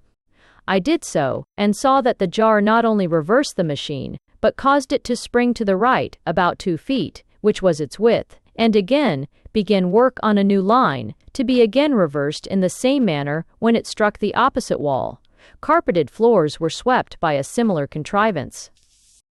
No wonder the artists of the kitchen had such a dainty appearance. They dipped their pretty hands in perfumed water and dried them on the finest and whitest damask, while machinery did the coarse work. Mizora, I discovered, was a land of brain workers. In every vocation of life, machinery was called upon to perform the arduous physical labor. The whole domestic department was a marvel of ingenious mechanical contrivances. Dishwashing, scouring, and cleaning of every description were done by machinery. The preceptress told me that it was the result of enlightenment, and it would become the custom in my country to make machinery perform the laborious work when they learned the value of universal and advanced knowledge. I observed that the most exact care was given to the preparation of food. Every cook was required to be a chemist of the highest excellence, another thing that struck me as radically different from the custom in vogue in my country. Everything was cooked by hot air and under cover, so that no odor was perceptible in the room. Ventilating pipes conveyed the steam from cooking food out of doors. Vegetables and fruits appeared to acquire a richer flavor when thus cooked. The seasoning was done by exact weight and measure, and there was no stirring or tasting. A glass tube, on the principle of a thermometer, determined when each article was done. The perfection which they had attained as culinary chemists was a source of much gratification to me, both in the taste of food so delicious and palatable, and in its wholesome effect on my constitution. As to its deliciousness, a meal prepared by a Mizora cook could rival the fabled feasts of the gods. Its beneficial effects upon me were manifested in a healthier tone of body and an increase of animal spirits, a pleasurable feeling of content and amiability. The preceptors told me that the first step toward the eradication of disease was in the scientific preparation of food, and the establishment of schools where cooking was taught as an art to all who applied, and without charge. Placed upon a scientific basis, it became respectable. To eliminate from our food the deleterious, earthy matter is our constant aim. To that alone do we owe immunity from old age, far in advance of that period of life when your people become decrepit and senile. The human body is like a lamp wick, which filters the oil while it furnishes light. In time the wick becomes clogged and useless and is thrown away. If the oil could be made perfectly pure, the wick would not fill up. She gave this homely explanation with a smile and the air of a grown person trying to convey to the immature mind of a child an explanation of some of nature's phenomena. I reflected upon their social condition and arrived at the conviction that there is no occupation in life but what has its usefulness and necessity, and, when united to culture and refinement, its dignity. A tree has a million leaves, yet each individual leaf, insignificant as it may appear, has its special share of work to perform in helping the tree to live and perfect its fruit. So should every citizen of a government contribute to its vitality and receive a share of its benefits. Will the time ever come, I asked myself, when my own country will see this and rise to a social, if not intellectual, equality, and the admonition of the preceptress would recur to my mind. Educate them, and enlightenment will solve for them every problem in sociology. My observations in Mizora led me to believe that while nature will permit and encourage the outgrowth of equality and refinement, she gives birth to a more decided prominence in the leadership of intellect. The lady who conducted me through the culinary department and pointed out the machinery and explained its use and convenience had the same grace and dignity of manner as the hostess displayed when exhibiting to me the rare plants in her conservatory. The laundry was a separate business. No one unconnected with it as a profession had anything to do with its duties. I visited several of the large city laundries and was informed that all were conducted alike. Steam was employed in the cleaning process, and the drying was done by hot air impregnated with ozone. This removed from white fabrics every vestige of discoloration or stain. I saw 12 dozen fine damask tablecloths cleaned, dried, and ironed in 30 minutes, all done by machinery. They emerged from the rollers that ironed them, looking like new pieces of goods, so pure was their color and so glossy their finish. I inquired the price for doing them up, and was told a cent apiece. 12 cents per dozen was the established price for doing up clothes. Tablecloths and similar articles were ironed between rollers constructed to admit their full width. All load of load, other articles of more complicated make, were ironed by machines constructed to suit them. Some articles were dressed by having hot air forced rapidly through them. Lace curtains, shawls, veils, spreads, tidies, and all similar articles were by this process made to look like new, and at a cost that I thought ought certainly to reduce the establishment to beggary or insolvency. 4. Fort. Here chemistry again was the magician that had made such cheap labor profitable. And such advanced knowledge of chemistry was the result of universal education. Ladies sent their finest laces to be renewed without fear of having them reduced to shreds. In doing up the frailest laces, nothing but hot air impregnated with ozone was employed. These were consecutively forced through the fabric after it was carefully stretched. Nothing was ever lost or torn, so methodical was the management of the work. I asked why cooking was not established as the laundry was, as a distinct public business, and was told that it had been tried a number of times, but had always been found impracticable. One kind of work in a laundry would suit everyone, but one course of cooking could not. Tastes and appetites differed greatly. What was palatable to one would be disliked by another, and to prepare food for a large number of customers, without knowing or being able to know exactly what the demand would be, had always resulted in large waste. And as the people of Mizora were the most rigid and exacting economists, it was not to be wondered at that they had selected the most economical plan. Every private cook could determine accurately the amount of food required for the household she prepared it for, and knowing their tastes, she could cater to all without waste. We, as yet, said my distinguished instructor, derive all our fruit and vegetables from the soil. We have orchards and vineyards and gardens which we carefully tend, and which our knowledge of chemistry enables us to keep in health and productiveness. But there is always more or less earthy matter in all food derived from cultivating the soil, and the laboratories are now striving to produce artificial fruit and vegetables that will satisfy the palate and be free from deleterious matter. Chapter Vi. One of the most curious and pleasing sights in Mizora was the flower gardens and conservatories. Roses of all sizes and colors and shades of color were there. some 2 feet across, were placed by the side of others, not exceeding the fourth of an inch, in order to display the disparity in size.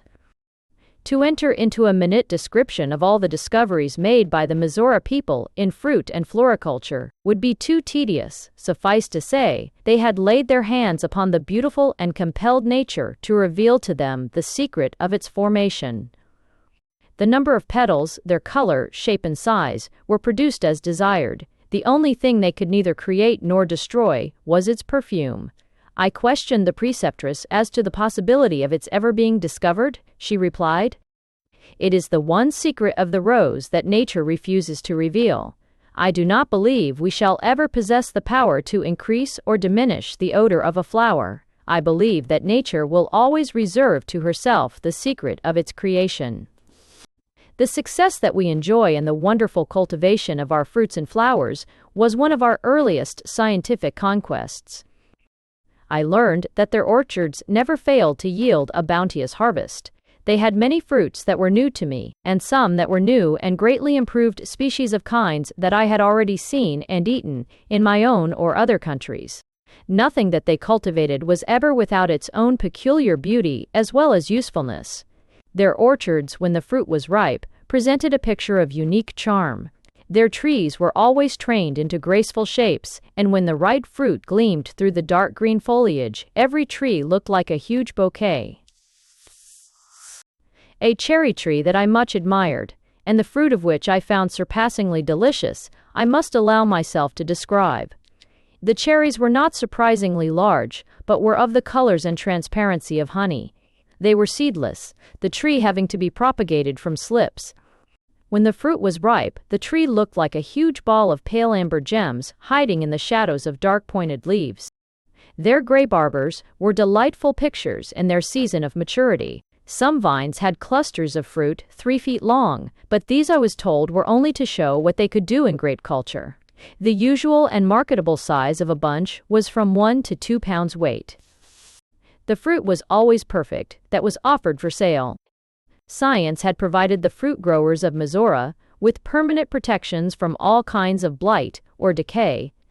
When I considered the wholesomeness of all kinds of food prepared for the inhabitants of this favored land, I began to think they might owe a goodly portion of their exceptional health to it, and a large share of their national amiability to their physical comfort. I made some such observation to the preceptress, and she admitted its correctness. The first step that my people made toward the eradication of disease was in the preparation of healthy food, not for the rich, who could obtain it themselves, but for the whole nation. I asked for further information, and she added, "Science discovered that mysterious and complicated diseases often had their origin in adulterated food.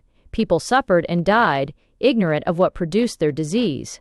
The law, in the first place, rigidly enforced the marketing of clean and perfect fruit, and a wholesome quality of all other provisions. This was at first difficult to do, as in those ancient days, I refer to a very remote period of our history, in order to make usurious profit. Dealers adulterated all kinds of food, often with poisonous substances. When every state took charge of its markets and provided free schools for cooking, progress took a rapid advance. Do you wonder at it? Reflect, then, how could I force my mind into complete absorption of some new combination of chemicals, while the gastric juice in my stomach was battling with sour or adulterated food? Nature would compel me to pay some attention to the discomfort of my digestive organs, and it might happen at a time when I was on the verge of a revelation in science which might be lost. You may think it an insignificant matter to speak of in connection with the grand enlightenment that we possess, but nature herself is a mass of little things. Our bodies, strong and supple as they are nothing but a union of tiny cells. It is by the investigation of little things that we have reached the great ones. I felt a keen desire to know more about their progress toward universal health, feeling assured that the history of the extirpation of disease must be curious and instructive. I had been previously made acquainted with the fact that disease was really unknown to them, save in its historical existence. To cull this isolated history from their vast libraries of past events would require a great deal of patient and laborious research, and the necessary reading of a great deal of matter that I could not be interested in, and that could not beside be of any real value to me. So I requested the preceptress to give me an epitomized history of it in her own language, merely relating such facts as might be useful to me and that I could comprehend, for I may as well bring forward the fact that, in comparison to theirs, my mind was as a savage's would be to our civilization. Their brain was of a finer intellectual fiber. It possessed a wider, grander, more majestic receptivity. They absorbed ideas that passed over me like a cloud. Their imaginations were etherealized. They reached into what appeared to be materialist space and brought from it substances I had never heard of before, and by processes I could not comprehend. They divided matter into new elements and utilized them. They disintegrated matter, added to it new properties, and produced a different material. I saw the effects and uses of their chemistry, but that was all. There are minds belonging to my own age, as there have been to all ages, that are intellectually in advance of it. They live in a mental and prophetic world of their own, and leave behind them discoveries, inventions, and teachings that benefit and ennoble the generations to come.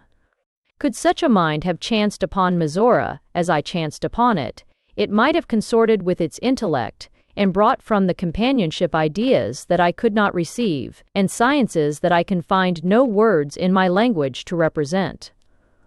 The impression that my own country might make upon a savage may describe my relation to Mizora. What could an uncivilized mind say of our railroads, or magnificent cathedrals, our palaces, our splendor, our wealth, our works of art? They would be as difficult of representation as were the lofty aims, the unselfishness in living, the perfect love, honor, and intellectual grandeur, and the universal comfort and luxury found in Mizora, were to me.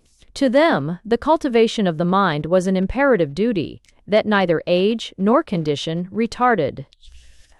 To do good, to be approved by their own conscience, was their constant pleasure. Chapter Vi. It was during my visit at my friend's house that I first witnessed the peculiar manner in which the markets in Mizora are conducted. Everything, as usual, was fastidiously neat and clean. The fruit and vegetables were fresh and perfect. I examined quantities of them to satisfy myself, and not a blemish or imperfection could be found on any. None but buyers were attending market. Baskets of fruit, bunches of vegetables, and, in fact, everything exhibited for sale had the quality and the price labeled upon it. Small wicker baskets were near to receive the change. When a buyer had selected what suited her, she dropped the label and the change in the basket. I saw one basket filled with gold and silver coin, yet not one would be missing when the owner came to count up the sales. Sometimes a purchaser was obliged to change a large piece of money, but it was always done accurately. There was one singular trait these people possessed that, in conjunction with their other characteristics, may seem unnatural. They would give and exact the last centime, a quarter of a cent, in a trade. I noticed this peculiarity so frequently that I inquired the reason for it, and when I had studied it over I decided that, like all the other rules that these admirable people had established, it was wise, said my friend. We set a just value on everything we prepare for sale. Anything above or below that would be unjust to buyer or seller. The varieties of apples, pears, peaches, and other fruits had their names attached, with the quality, sweet, sour, or slightly acid. In no instance was it found to be incorrectly stated. I came to one stall that contained nothing but glass jars of butter and cream. The butter was a rich buff color, like very fine qualities I had seen in my own country. The cream, an article I am fond of drinking, looked so tempting I longed to purchase a glass for that purpose.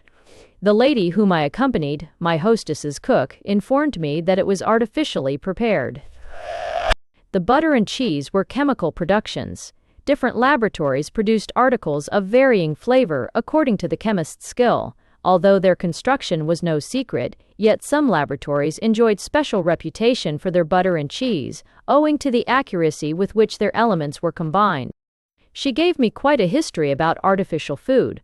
Also, how they kept fruits and vegetables in their natural state for years without decaying or losing their flavor, so that when eaten, they were nearly as fine as when freshly gathered. After hearing that the cream was manufactured, I resolved to taste it.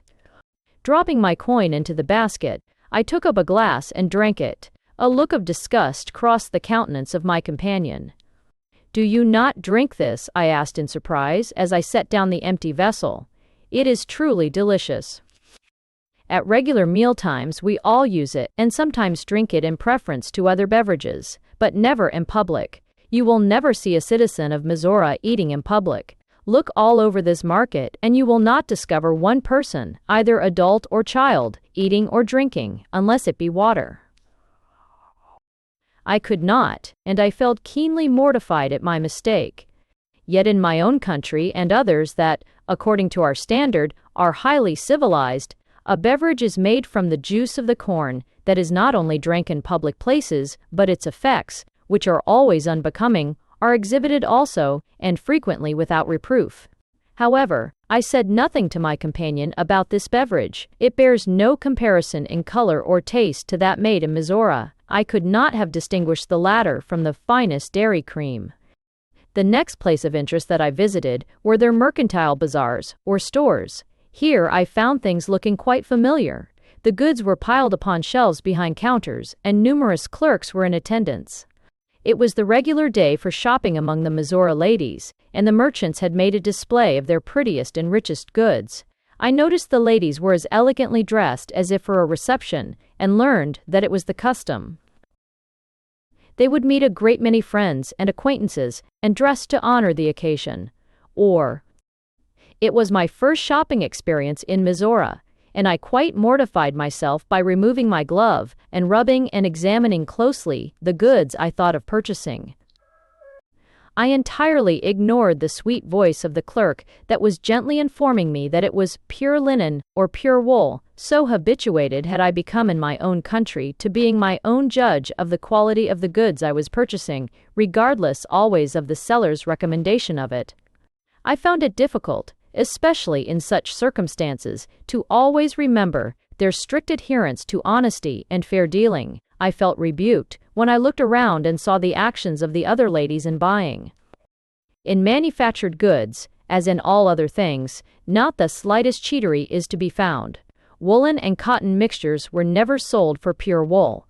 Nobody seemed to have heard of the art of glossing muslin cuffs and collars and selling them for pure linen. Fearing that I had wounded the feelings of the lady in attendance upon me, I hastened to apologize by explaining the peculiar methods of trade that were practiced in my own country. They were immediately pronounced barbarous.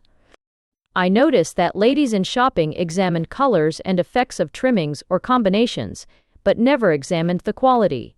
Whatever the attendant said about that was received as a fact. 1. The reason for the absence of attendants in the markets and the presence of them in mercantile houses was apparent at once. The market articles were brought fresh every day, while goods were stored.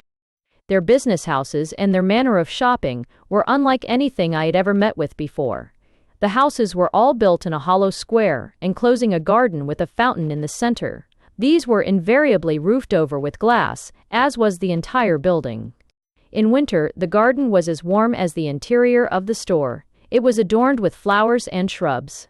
I often saw ladies and children promenading in these pretty enclosures, or sitting on their rustic sofas conversing, while their friends were shopping in the store. The arrangement gave perfect light and comfort to both clerks and customers, and the display of rich and handsome fabrics was enhanced by the bit of scenery beyond. In summer, the water for the fountain was artificially cooled.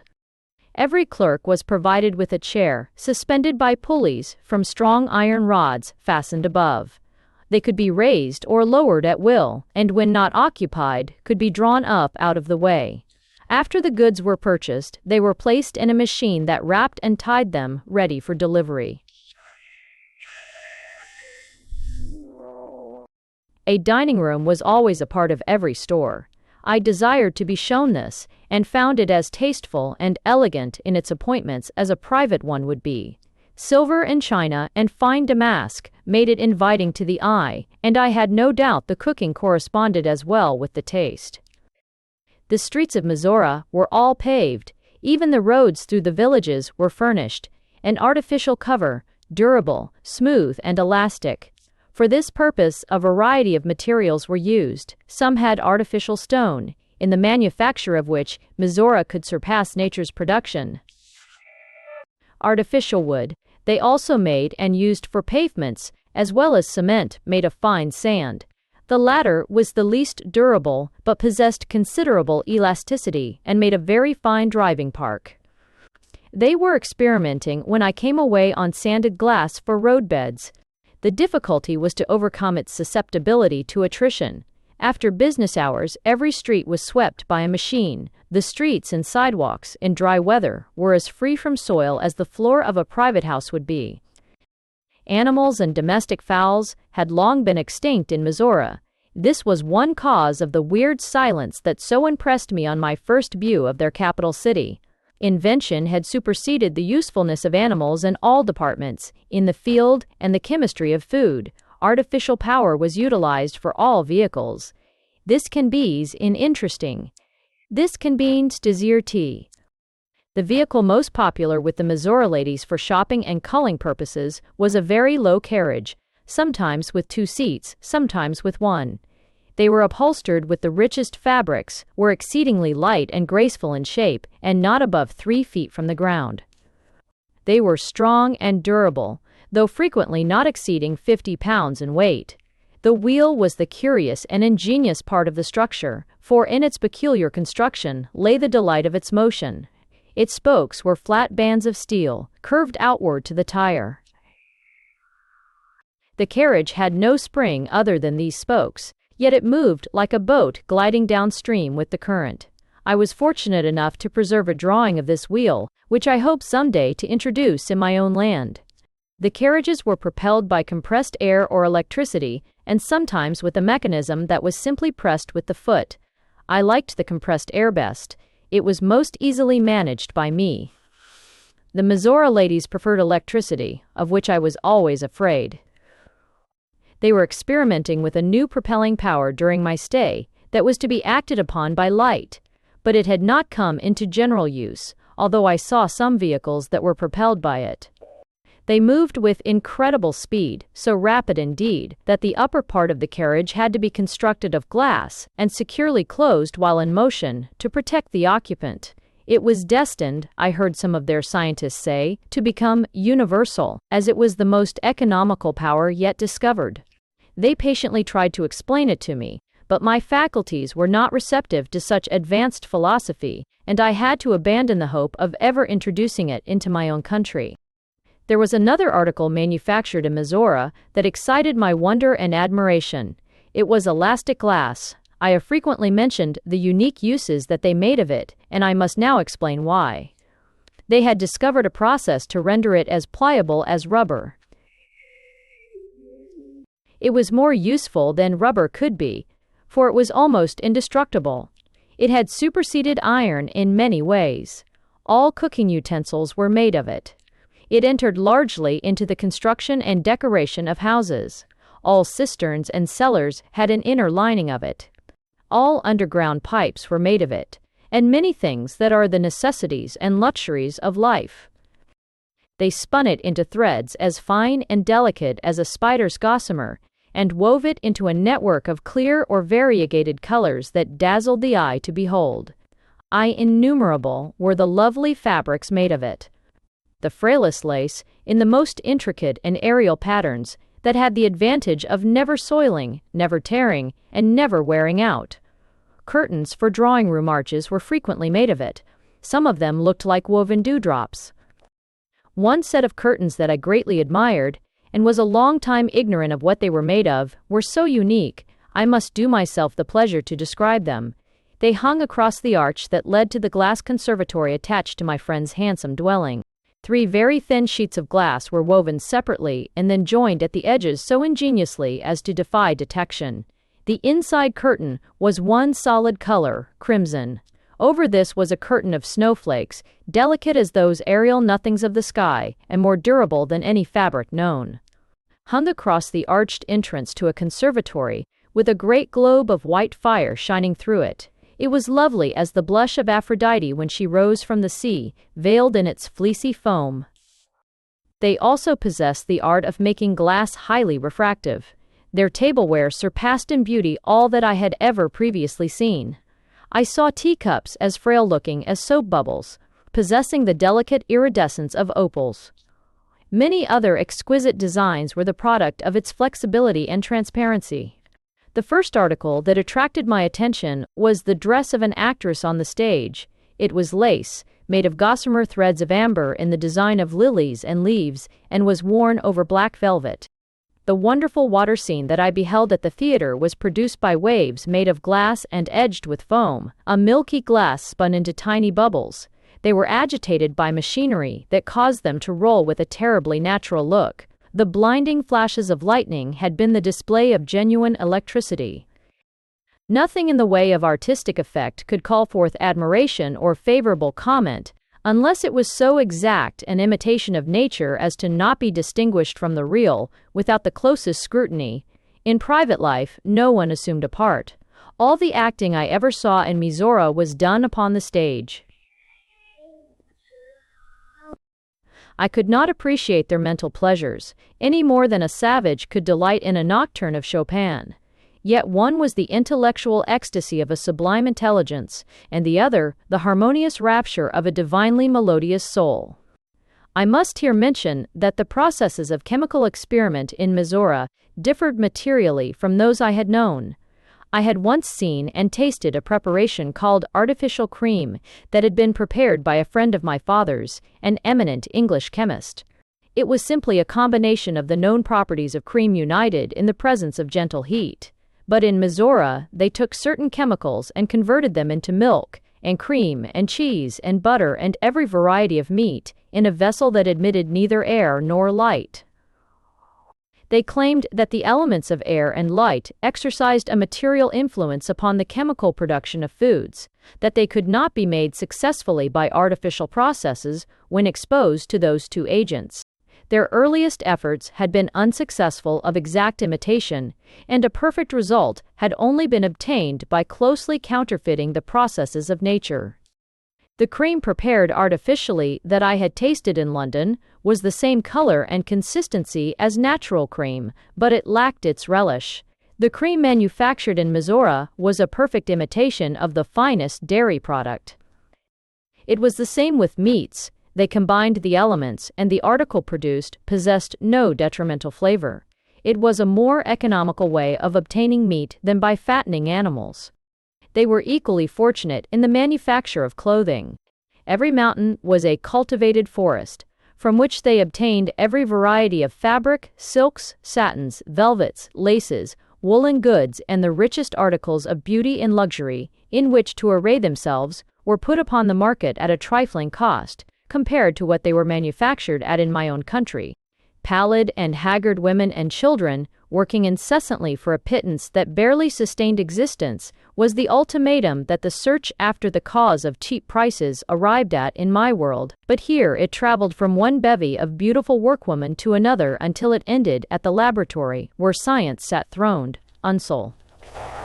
The grand, majestic, humane queen of this thrice happy land. Chapter X. Of course. Whenever I inquired, from whence comes the heat that is so evenly distributed throughout the dwellings and public buildings of Mizora, they invariably pointed to the river. I asked in astonishment, hot. From water comes fire, tree, and rasting.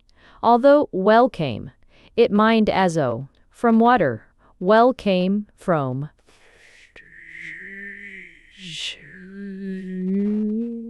And they answered, yes. I had long before this time discovered that Mizora was a nation of very wonderful people, individually and collectively, and as every revelation of their genius occurred, I would feel as though I could not be surprised at any marvelous thing that they should claim to do, but I was really not prepared to believe that they could set the river on fire. Yet I found that such was, scientifically, the fact. It was one of their most curious and, at the same time, useful appliances of a philosophical discovery. They separated water into its two gases, and then, with their ingenious chemical skill, converted it into an economical fuel. Their coal mines had long been exhausted, as had many other of nature's resources for producing artificial heat. The dense population made it impracticable to cultivate forests for fuel. Its rapid increase demanded of science the discovery of a fuel that could be consumed without loss to them, both in the matter consumed and in the expense of procuring it. Nothing seemed to answer their purpose so admirably as water. Water, when decomposed, becomes gas. Convert the gas into heat and it becomes water again. A very great heat produces only a small quantity of water, hence the extreme utility of water as a heat-producing agent. The heating factories were all detached buildings and generally, if at all practicable, situated near a river or other body of water. Every precaution against accident was stringently observed. There were several processes for decomposing the water explained to me, but the one preferred, and almost universally used by the people of Mizora, was electricity. The gases formed at the opposite poles of the electrical current were received in large glass reservoirs, especially constructed for them. And preparing the heat that gave such a delightful temperature to the dwellings and public buildings of their vast cities, glass was always the material used in the construction of vessels and pipes. Glass pipes conveyed the separate gases of hydrogen and oxygen into an apartment especially prepared for the purpose, and united them upon ignited carbon. The heat produced was intense beyond description, and in the hands of less experienced and capable chemists, would have proved destructive to life and property. The hardest rock would melt in its embrace. Yet, in the hands of these wonderful students of nature, it was under perfect control, and had been converted into one of the most healthful and agreeable agents of comfort and usefulness known. It was regulated with the same ease and convenience with which we increase or diminish the flames of a gas jet. It was conducted, by means of glass pipes, to every dwelling in the city. One factory supplied sufficient heat for over 500,000 inhabitants.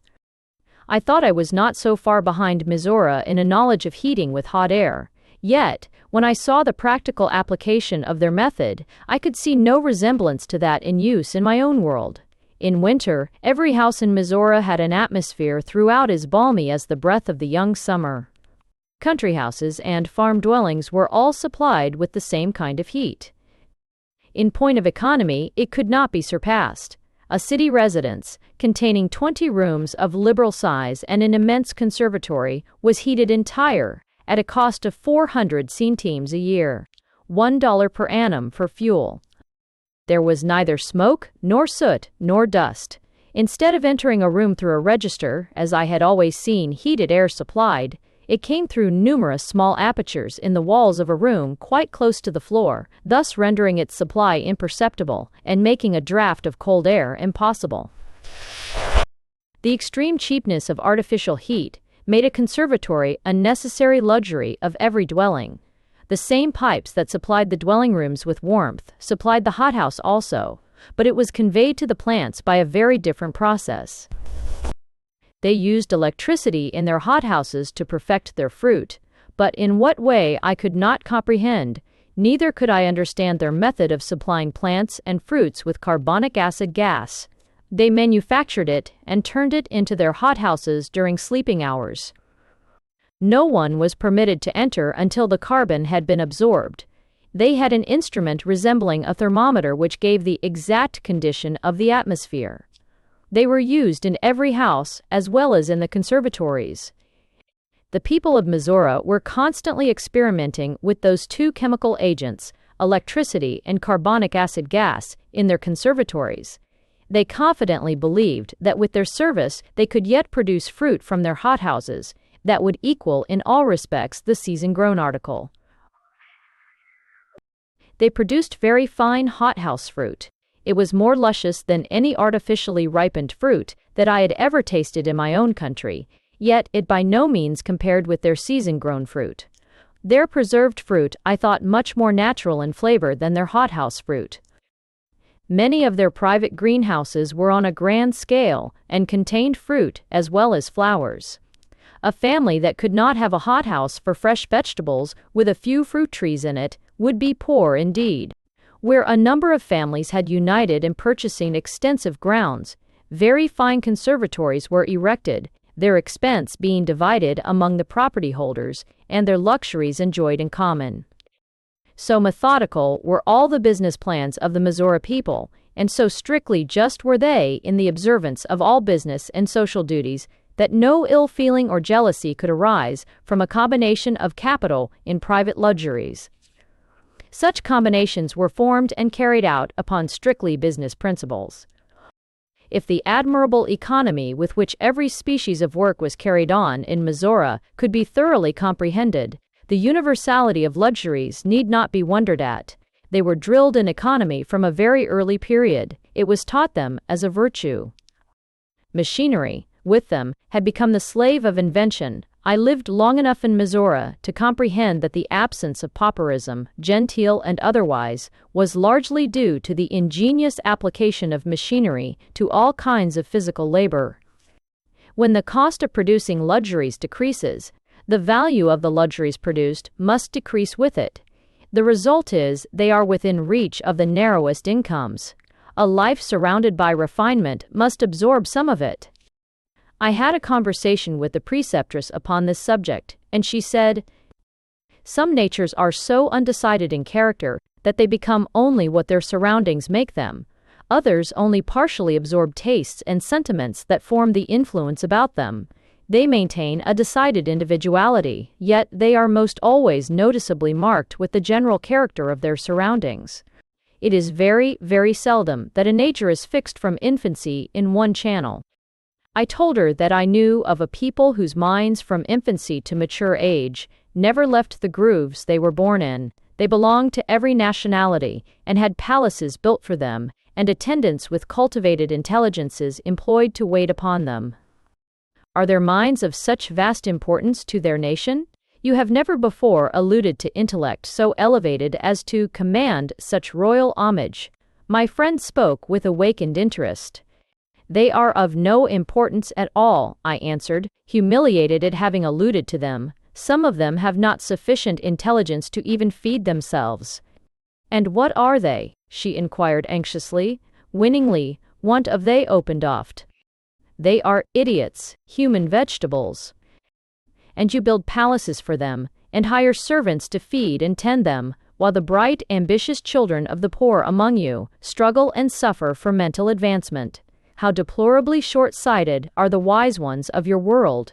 Truly, it were better in your country to be born an idiot than a poor genius. She sighed and looked grave. What should we do with them? I inquired. What do you do with the useless weeds in your garden? She asked significantly.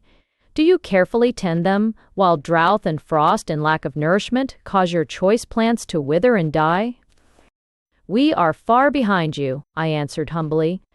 But barbarous as you think we are, no epithet could be too scathing, too comprehensive of all that was vicious and inhuman, to apply to a person who should dare to assail the expense of those institutions, or suggest that they be converted to the cultivation of intellect that could be improved. My friend looked thoughtful for a long time, then she resumed her discourse at the point where I had so unfortunately interrupted it.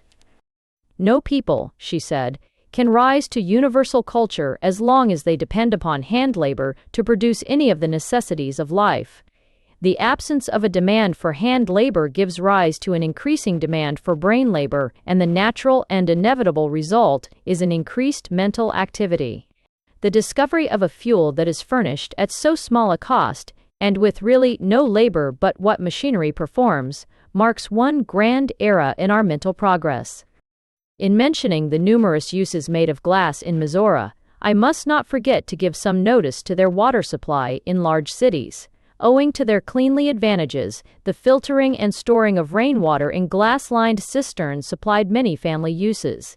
But drinking water was brought to their large cities in a form that did not greatly differ from those I was already familiar with, excepting in cleanliness. Their reservoirs were dug in the ground and lined with glass, and a perfectly fitting cover placed on the top. They were constructed so that the water that passed through the glass feed pipes to the city should have a uniform temperature, that of ordinary spring water. The water in the covered reservoirs was always filtered and tested before passing into the distributing pipes. No citizen of Mizora ever hied to the country for pure water and fresh air. Science supplied both in a densely populated city. Chapter X. When a question as to the existence of social distinctions would be asked the citizens of Mizora, the invariable answer would be, there were none. Yet a long and intimate acquaintance with them assured me that there were. They had an aristocracy, but of so peculiar and amiable a kind that it deserves a special mention. It took a long time for me to comprehend the exact condition of their society in this respect. That there were really no dividing lines between the person who superintended the kitchen and the one who paid her for it in a social point of view I could plainly see, yet there were distinctions, and rather sharply defined ones too. In order to explain more lucidly the peculiar social life of Mizora, I will ask you to remember some charity fair you have attended, perhaps participated in, and which had been gotten up and managed by women of the highest social rank. If in a country where titles and social positions were hereditary, it then represented the highest aristocracy of blood. Grand dames there departed from the routine of their daily lives and assumed the lowlier occupations of others. They stood behind counters, in booths, and sold fancy articles, or dispensed ices and lemonade, or waited upon customers at the refreshment tables, bringing in trays of eatables, gathering up and removing empty dishes. Performing labor that, under the ordinary circumstances of life, they would not perform in their own homes, and for their own kindred. It was all done with the same conscious dignity and ease that characterized the statelier duties of their everyday life. One fact was apparent to all: they were gentlewomen still. The refinement of their home education and the charm of nourished beauty were, perhaps, more prominent in contrast with their assumed avocation. The charity fair, with its clerks and waiter girls and flower sellers, called from the highest society, was a miniature picture of the actual everyday social life of Mizora. The one who ordered a dinner at their finest hotel had it served to her by one who occupied the same social standing.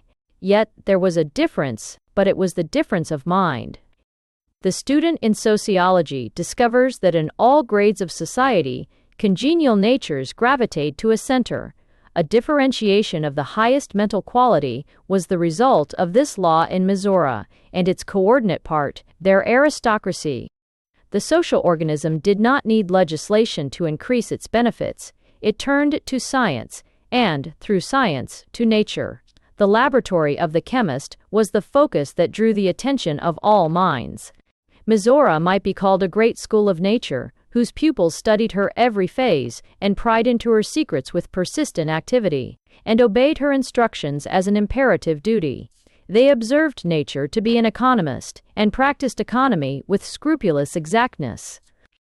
They had observed that in all grades of animal life, from the lowest form to the highest, wherever sociality had produced unity, a leader was evolved, a superiority that differed in power according to the grade of development.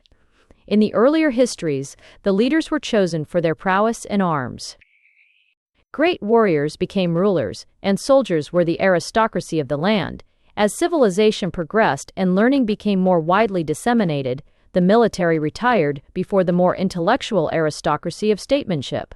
Politics was the grand entrance to social eminence. But, said my friend, we have arrived at a higher, nobler, grander age. The military and political supremacies lived out their usefulness and decayed. A new era arrived. The differentia of mind evolved an aristocracy. Science has long been recognized as the greatest benefactor of our race. Its investigators and teachers are our only acknowledged superiors and leaders. Generally, the grandest intellects and those which retain their creative power the longest are of exceptionally slow development. Precocity is short-lived and brilliant rather than strong. This I knew to be true of my own race. In Mizora, A mind that developed late lost none of the opportunities that belong exclusively to the young of my own and other countries of the outer world. Their free schools and colleges were always open, always free. For this reason, it was no unusual thing for a person in Mizora to begin life at the very lowest grade and rise to its supreme height. Whenever the desire awakened, there was a helping hand extended on every side. The distinction between the aristocracy and the lower class, or the great intellects and the less, was similar to the relative positions of teacher and pupil. I recognized in this social condition the great media of their marvelous approach to perfection. This aristocracy was never arrogant, never supercilious, never aggressive. It was what the philosophers of our world are: tolerant, humane, sublime. In all communities of civilized nations, marked musical talent will form social relations distinct from, but not superior to, other social relations. The leader of a musical club might also be the leader of another club devoted to exclusive literary pursuits, and both clubs possess equal social respect. Those who possess musical predilections seek musical associations. Those who are purely literary seek their congenials. This is true of all other mental endowments or tastes. That which predominates will seek its affinity, be it in science, literature, politics, music, painting, or sculpture. Social organizations naturally grow out of other business pursuits and vocations of all grades and kinds. The society of Mizora was divided only by such distinctions. The scientific mind had precedence of all others. In the social world, they found more congenial pleasure in one another, and they mingled more frequently among themselves. Other professions and vocations followed their example for the same reason. Yet neither was barred by social caste from seeking society where she would. If the artisan sought social intercourse with a philosopher, she was expected to have prepared herself by mental training to be congenial. When a citizen of Mizora became ambitious to rise, she did not have to struggle with every species of opposition and contend against rebuff and repulse. Correct language, refined tastes, dignified and graceful manners were the common acquirements of all. Mental culture of so high an order, I marveled that a lifetime should be long enough to acquire it in, was universal. Under such conditions, social barriers could not be impregnable. In a world divided by poverty and opulence into all their intermediate grades, wealth must inevitably be preeminent. It represents refined and luxurious environments, and, if mine be there, intellectual preeminence also. Where wealth alone governs society, it has its prerogatives. The wealth that affords the most luxurious entertainments must be the wealth that rules. Its privilege, its duty rather, is to ignore all applicants to fraternization that cannot return what it receives. Where mind is the sole aristocracy, it makes demands as rigid, though different, and mind was the aristocracy of Mizora. With them, education is never at an end. I spoke of having graduated at a renowned school for young ladies, and when I explained that to graduate meant to finish one's education, it elicited a peal of silvery mirth. If you asked houses, we never graduate, said Wana. If you have instructress and companies Allahs 2 centuries old, and still studying. If you even repressions and still studying. I paid her a visit the other day, and she took me into her laboratory. She is a manufacturer of lenses and has been experimenting on microscopes. She has one now that possesses a truly wonderful power. The leaf of a pear tree, that she had allowed to become moldy, was under the lens, and she told me to look. A panorama of life and activity spread out before me, in such magnitude, that I can only compare it to the feeling one must possess who could be suspended in air, and look down upon our world for a cycle of time. Immense plains were visible with animals grazing upon them, that fought with and devoured one another. They perished and sank away, and immense forests sprang up like magic. They were inhabited by insects and tiny creatures resembling birds. A sigh of air moved the leaf, and a tiny drop of water, scarcely discernible to the naked eye, rolled over the forests and plains, and before it passed to the other side of the leaf, a great lake covered the spot. My great-great-grandmother has an acute conductor of sound that she has invented, so exquisite in mechanism as to reveal the voice of the tiniest insect. She put it to my ear, and the bellowing of the animals in battle, the chirp of the insects and the voices of the feathered mites could be clearly heard, but attenuated like the delicate note of two threads of spun glass clashed together. And what good, I asked, can all this knowledge do you? Your great-great-grandmother has condensed the learning of 2 centuries to evolve this one discovery, is it not so? Yes, replied Juana, and her look and tone were both solemn. You ask me what good it can do. Reflect. If the history of a single leaf is so vast and yet ephemeral, what may not be the history of a single world? What, after all, are we when such an infinitesimal space can contain such wonderful transactions in a second of time? I shuddered at the thought she raised in my mind, but inherited beliefs are not easily dissipated, so I only sought to change the subject. But what is the use of studying all the time? There should be some period in your lives when you should be permitted to rest from your labors. It is truly irksome to me to see everybody still eager to learn more. The artist of the kitchen was up to the National College yesterday, attending a lecture on chemistry. The artist who arranges my rooms is up there today, listening to one on air. I cannot understand why, having learned to make beds and cook to perfection, they should not be content with their knowledge and their work. If you were one of us you would know, said Juana.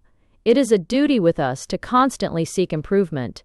The culinary artist at the house where you are visiting is a very fine chemist. She has a predilection for analyzing the construction of food. She may someday discover how to produce vegetables from the elements. The artist who arranges your room is attending a lecture on air because her vocation calls for an accurate knowledge of it. She attends to the atmosphere in the whole house and sees that it is in perfect health-sustaining condition. Your hostess has a particular fondness for flowers and decorates all her rooms with them. All plants are not harmless occupants of living rooms. Some give forth exhalations that are really noxious. That artist has so accurate a knowledge of air that she can keep the atmosphere of your home in a condition of perfect purity, yet she knows that her education is not finished. She is constantly studying and advancing. The time may come when she, too, will add a grand discovery to science. Had my ancestors thought as you do, and rested on an inferior education, I should not represent the advanced stage of development that I do. As it is, when my mind reaches the age of my mother's, it will have a larger comprehensiveness than hers. She already discerns it. My children will have intellects of a finer grade than mine. This is our system of mind culture. The intellect is of slower development than the body and takes longer to decay. The gradations of advancement from one intellectual basis to another in a social body requires centuries to mark a distinct change in the earlier ages of civilization. But we have now arrived at a stage when advancement is clearly perceptible between one generation and the next. Juana's mother added, Universal education is the great destroyer of castes. It is the conqueror of poverty and the foundation of patriotism. It purifies and strengthens national as well as individual character. In the earlier history of our race, there were social conditions that rendered many lives wretched, and that the law would not, and, in the then state of civilization, could not reach. They were termed domestic miseries and disappeared only under the influence of our higher intellectual development. The nation that is wise will educate its children. Alas, alas, was my own silent thought. When will my country rise to so grand an idea? When will wealth open the doors of colleges, academies, and schools, and make the fountain of knowledge as free as the God-given water we drink? And there rose a vision in my mind, one of those daydreams when fancy upon the wing takes some definite course. And I saw in my own land a temple of learning rise, grand in proportion, complete in detail, with a broad gateway, over whose wide-open majestic portal was the significant inscription, Enter who will.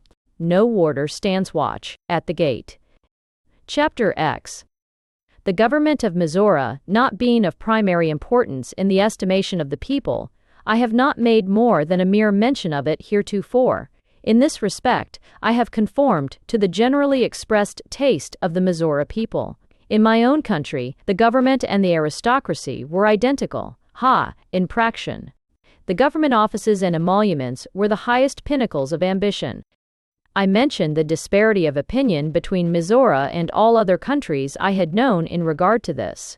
I could not understand why politics in Mizora should be of so small importance. The answer was that among an educated and highly enlightened people, the government will take care of itself. Having been perfected by wise experience, the people allow it to glide along in the grooves that time has made for it. In form, the government of Mizora was a federal republic. The term of office in no department exceeded the limit of 5 years. The presidential term of office was for 5 years. They had one exceedingly peculiar law in regard to politics. No candidate could come before the public seeking office before having a certificate from the state college to which she belonged, stating her examination and qualifications to fill such an office. Just like examining for school teachers, I thought, and why not? Making laws for a state is of far more importance than making them for a few dozen scholars. I remember to have heard some of my American acquaintances say that in their country it was not always qualifications that get a candidate into office. Some of the ways were devious and not suitable for publicity. Offices were frequently filled by incompetent men. Incapacit men. In test of Karch. There had been congressmen and other offices of higher and more responsible duties, filled by persons who could not correctly frame a sentence in their native language, who could not spell the simplest words as they were spelled in the dictionary, unless it were an accident. To seek the office of president, or any other position under the general government, required an examination and certificate from the National College. The examinations were always public, and conducted in such a manner that imposture was impossible. Constituents could attend if they chose, and decide upon the qualifications of a favorite candidate. In all the public schools, politics, to a certain extent, formed part of the general education of every child. CPS, and the rate of the cord. Beyond that, anyone having a predilection for politics could find in the state colleges and national colleges the most liberal advantages for acquiring a knowledge of political economy, political arithmetic, and the science of government. Political campaigns, if such a term could be applicable to the politics of Mizora, were of the mildest possible character. The papers published the names of the candidates and their examinations in full. The people read and decided upon their choice, and, when the time came, voted. And that was the extent of the campaign enthusiasm. I must mention that the examinations on the science of government were not conducted, as are ordinary examinations, in any given study that consists of questions and answers. That was the preliminary part. There followed a thorough, practical test of their ability to discharge the duties of office with wisdom. No matter which side the sympathies or affections might be enlisted upon, the stern decree of justice was what the Mizorean abided by. From earliest infancy, their minds were trained in that doctrine. In the discharge of all public duties especially, it seemed to be the paramount consideration. Certainly no government machinery ever could move with more ease, or give greater satisfaction to the people, than that of Mizora. They never appeared to be excited or uneasy about the result of the elections. I never heard an animated political argument such as I used to read about in America. I asked a politician one day what she thought of the probable success of the opposite party. She replied that it would not make any difference to the country as both candidates were perfectly competent to fill the office. "Do you never make disparaging statements about the opposing candidate?" was my inquiry. "How could we?" she asked in surprise, "when there are none to make? You might assume a few for the time being, just to make her lose votes. That would be a crime worthy of barbarians. Do you never have any party issues?" "No.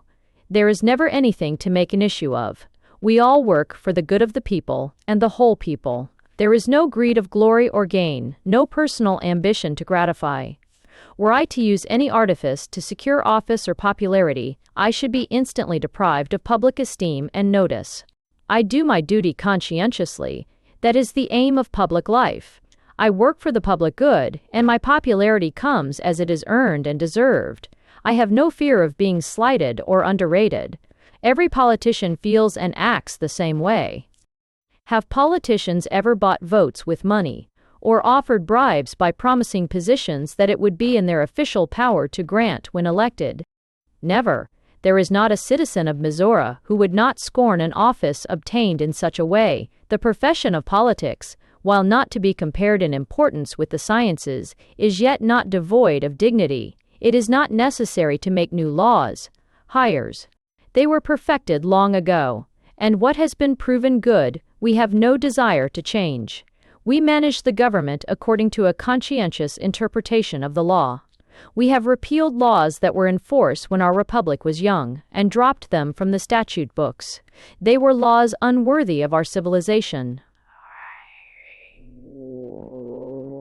We have laws for the protection of property and to regulate public morals, and while our civilization is in a state of advancement that does not require them, yet we think it wisdom to let them remain.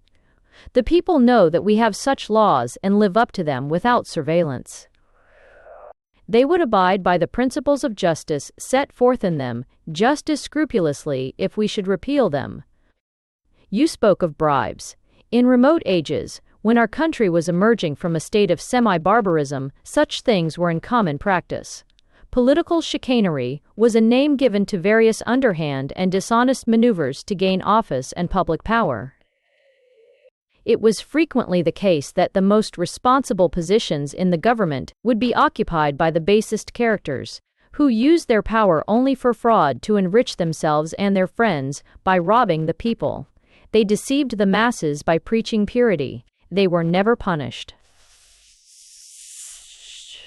If they were accused and brought to trial, the wealth they had stolen from the government purchased their acquittal, and then they posed as martyrs.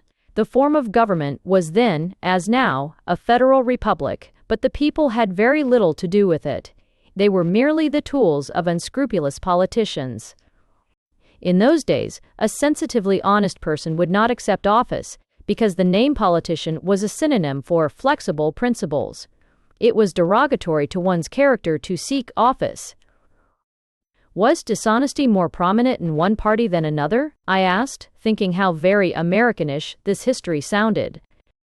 We, who look back upon the conditions of those times and view it with dispassionate judgment, can perceive corruption in both political parties. The real welfare of the country was the last thing considered by a professional politician. There was always something that was to benefit the people brought forward as a party issue, and used as a means of working up the enthusiasm or fears of the people, and usually dropped after the election. The candidate for election in those days might be guilty of heinous crimes, yet the party covered them all, and over that covering the partisan newspaper spread every virtue in the calendar. A stranger to the country and its customs, reading one of their partisan newspapers during a political campaign, might conclude that the party advocated was composed of only the virtues of the country, and their leader, an epitome of the supremest excellence. Reading in the same paper a description of the opposing party, the stranger might think it composed of only the degraded and disreputable portion of the nation, and its leader the scum of all its depravity.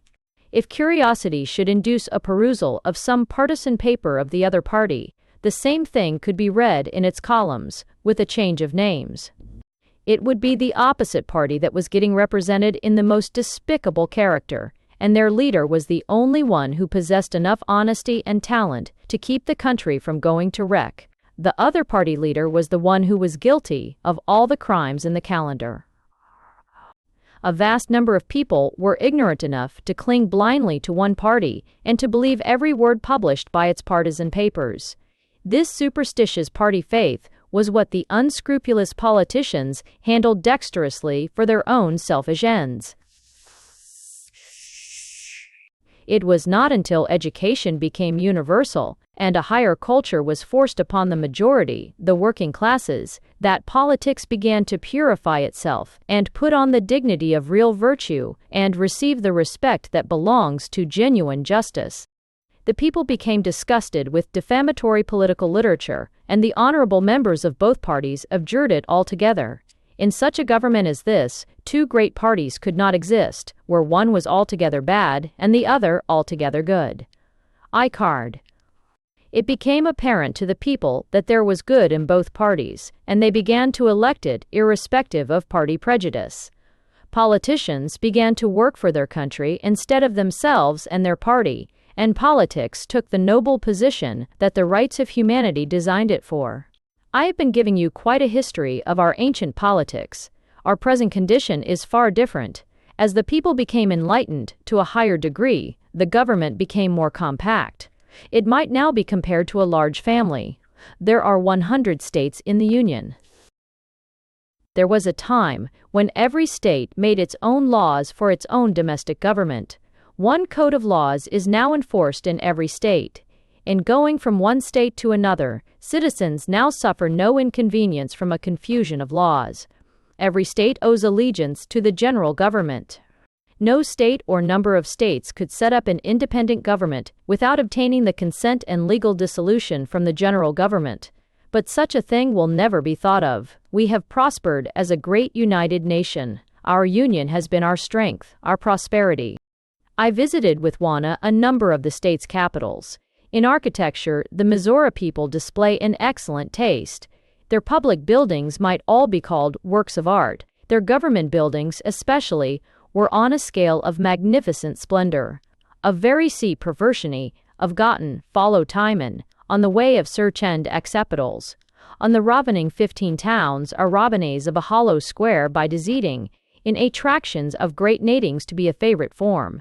One very beautiful capitol building was of crystal glass, with facing and cornices of marble onyx. It looked more like a gigantic gem than anything I could compare it to, especially when lighted up by great globes of white fire suspended from every ceiling. Upon my entrance into Mizora, I was led into the belief that I had arrived at a female seminary, because the dining and sleeping accommodations for the stateswoman were all in the Capitol building. I observed that the state capitals were similarly accommodated. In Mizora, the home is the heart of all joy, and wherever a Mizora woman goes, she endeavors to surround herself with its comforts and pleasures. That was the reason that the splendid Capitol building had its home, like appointments, was a nation of women exclusively, at least as far as I had as yet been able to discover. Another reason for the homes of all officials of the government being within the public buildings was because all the personal expenses, except in clothing, were paid by the government. The salaries of government positions were not large compared with those of the sciences, but as their social and political dues were paid out of the public treasury, the salaries might be considered as net profit. This custom had originated many centuries in the past, heprovility, or rhyme. In those early days, when a penurious character became an incumbent of public office, the social obligations belonging to it were often but niggardly requited. Sometimes business embarrassments and real necessity demanded economy, so, at last, the government assumed all the expenses contingent upon every office, from the highest to the lowest. By this means the occupant of a government office was freed from every care but those of state. The number and style of all social entertainments that were obligatory of the occupant of a public office were regulated by law. As the people of Mizora believed in enjoyment, the entertainments provided by the government as the necessary social dues of its officers were not few nor scantily furnished. Chapter XI. The artificial light in Mizora puzzled me longest to understand. When I first noticed it, it appeared to me to have no apparent source.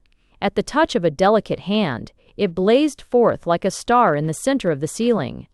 It diffused a soft and pleasing brilliancy that lent a charm to everything it revealed. It was a dreamy daylight and was produced by electricity. In large halls, like a theater or opera house, the light fell in a soft and penetrating radiance from the center of the dome. Its source was not visible to either audience or actresses, and, in consequence, occasioned no discomfort to the eyes. The light that illuminated the stage was similarly arranged. The footlights were not visible.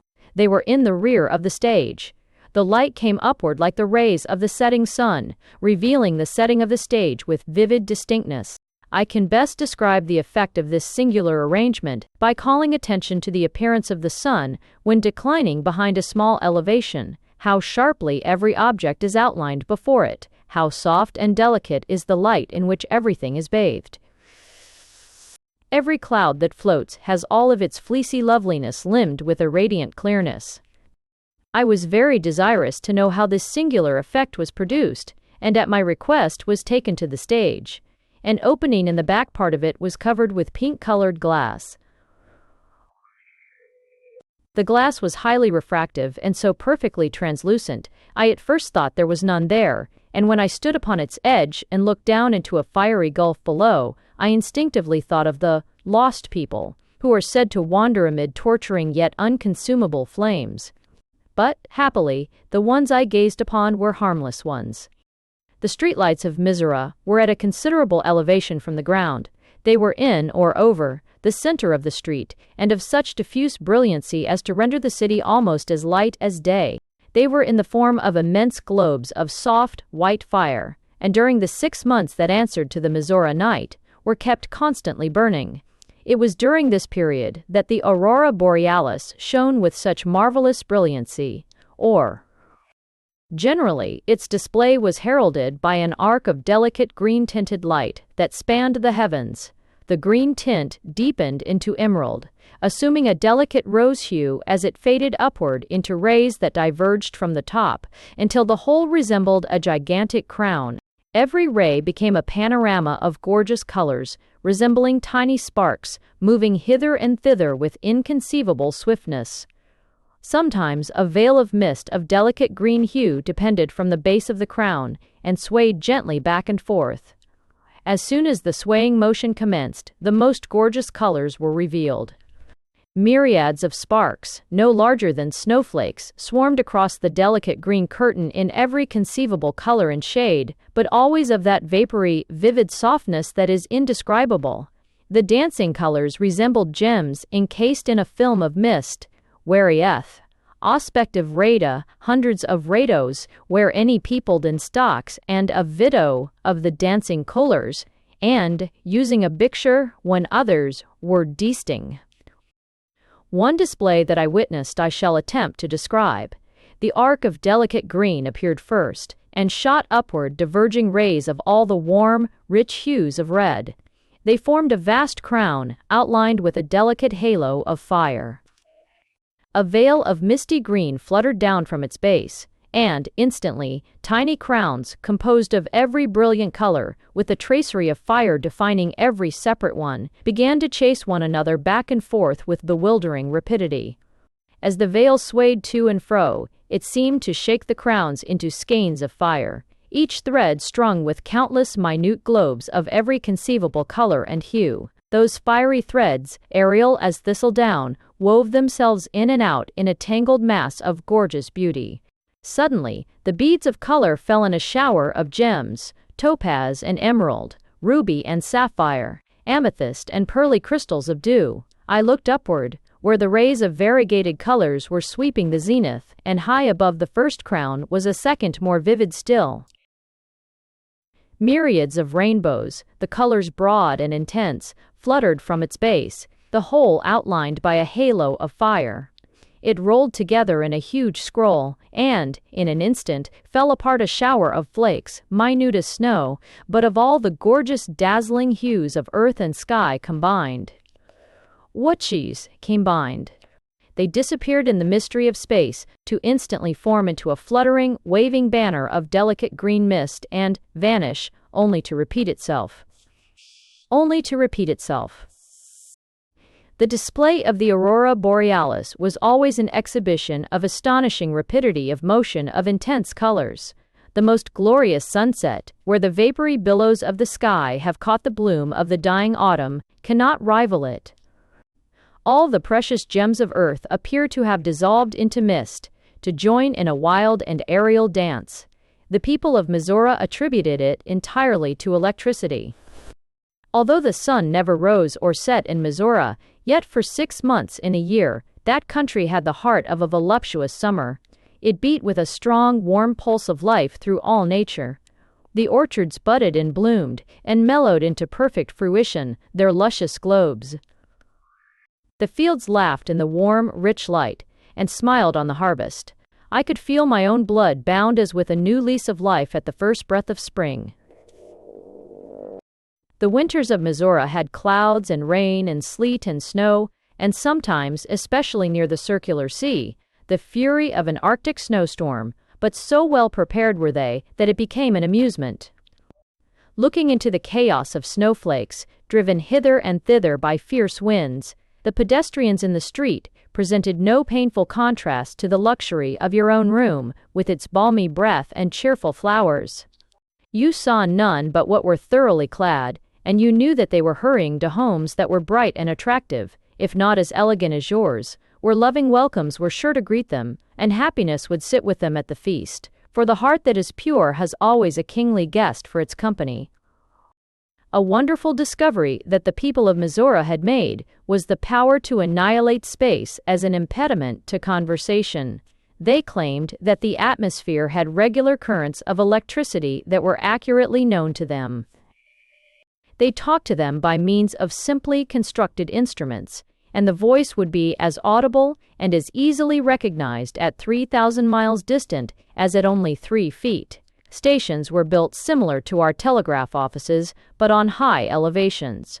I understood that they could not be used upon the surface. Every private and public house, however, had communication with the general office, and could converse with friends at a distance whenever desirable. Public speakers made constant use of it, but in connection with another extraordinary apparatus, which I regret my inability to perfectly describe. I saw it first from the dress circle of a theater. It occupied the whole rear of the stage, and from where I sat, looked like a solid wall of polished metal. But it had a wonderful function, for immediately in front of it, moving, speaking, and gesturing, was the figure of a popular public lecturer, so lifelike in appearance that I could scarcely be convinced that it was only a reflection. Yet such it was, and the original was addressing an audience in person more than 1,000 miles distant. It was no common thing for a lecturer to address a dozen or more audiences at the same time, scattered over an area of thousands of miles, and everyone listening to and observing what appeared to be the real speaker. In fact, public speakers in Mizora never traveled on pure professional business. It was not necessary. They prepared a room in their own dwelling with the needful apparatus, and at the time specified delivered a lecture in 20 different cities. I was so interested in this very remarkable invention that I made vigorous mental exertions to comprehend it sufficiently to explain its mechanism and philosophical principles intelligently, but I can only say that it was one of the wonders those people produced with electricity. The mechanism was simple, but the science of its construction and workings I could not comprehend. The grasp of my mind was not broad enough. The instrument that transmitted the voice was entirely separate. I must not neglect to mention that all kinds of public entertainments, such as operas, concerts, and dramas, could be and were repeated to audiences at a distance from where the real transaction was taking place. I attended a number of operas that were only the reflex of others that were being presented to audiences far distant. These repetitions were always marvels of accuracy, of vividness.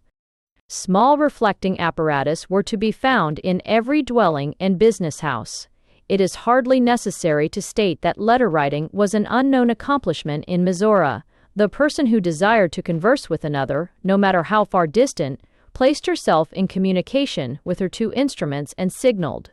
Her friend appeared upon the polished metal surface like the figure in a mirror, and spoke to her audibly, and looked at her with all the naturalness of reality. I have frequently witnessed such interviews between Juana and her mother, when we were visiting distant cities. It was certainly a more satisfactory way of communicating than by letter. The small apparatus used by private families and business houses were not like those used in public halls and theaters. In the former, the reflection was exactly similar to the image of a mirror. In the latter, the figure was projected upon the stage. It required more complicated machinery to produce, and was not practicable for small families or business houses. I now learned that on my arrival in Mizora, I had been taken to one of the largest apparatus and put in communication with it. I was informed by Juana that I had been exhibited to every college and school in the country by reflex representation. She said that she and her mother had seen me distinctly and heard my voice. The latter had been so uncongenial in accent and tone that she had hesitated about becoming my instructor on that account. It was my evident appreciation of my deficiencies as compared to them that had enlisted her sympathy.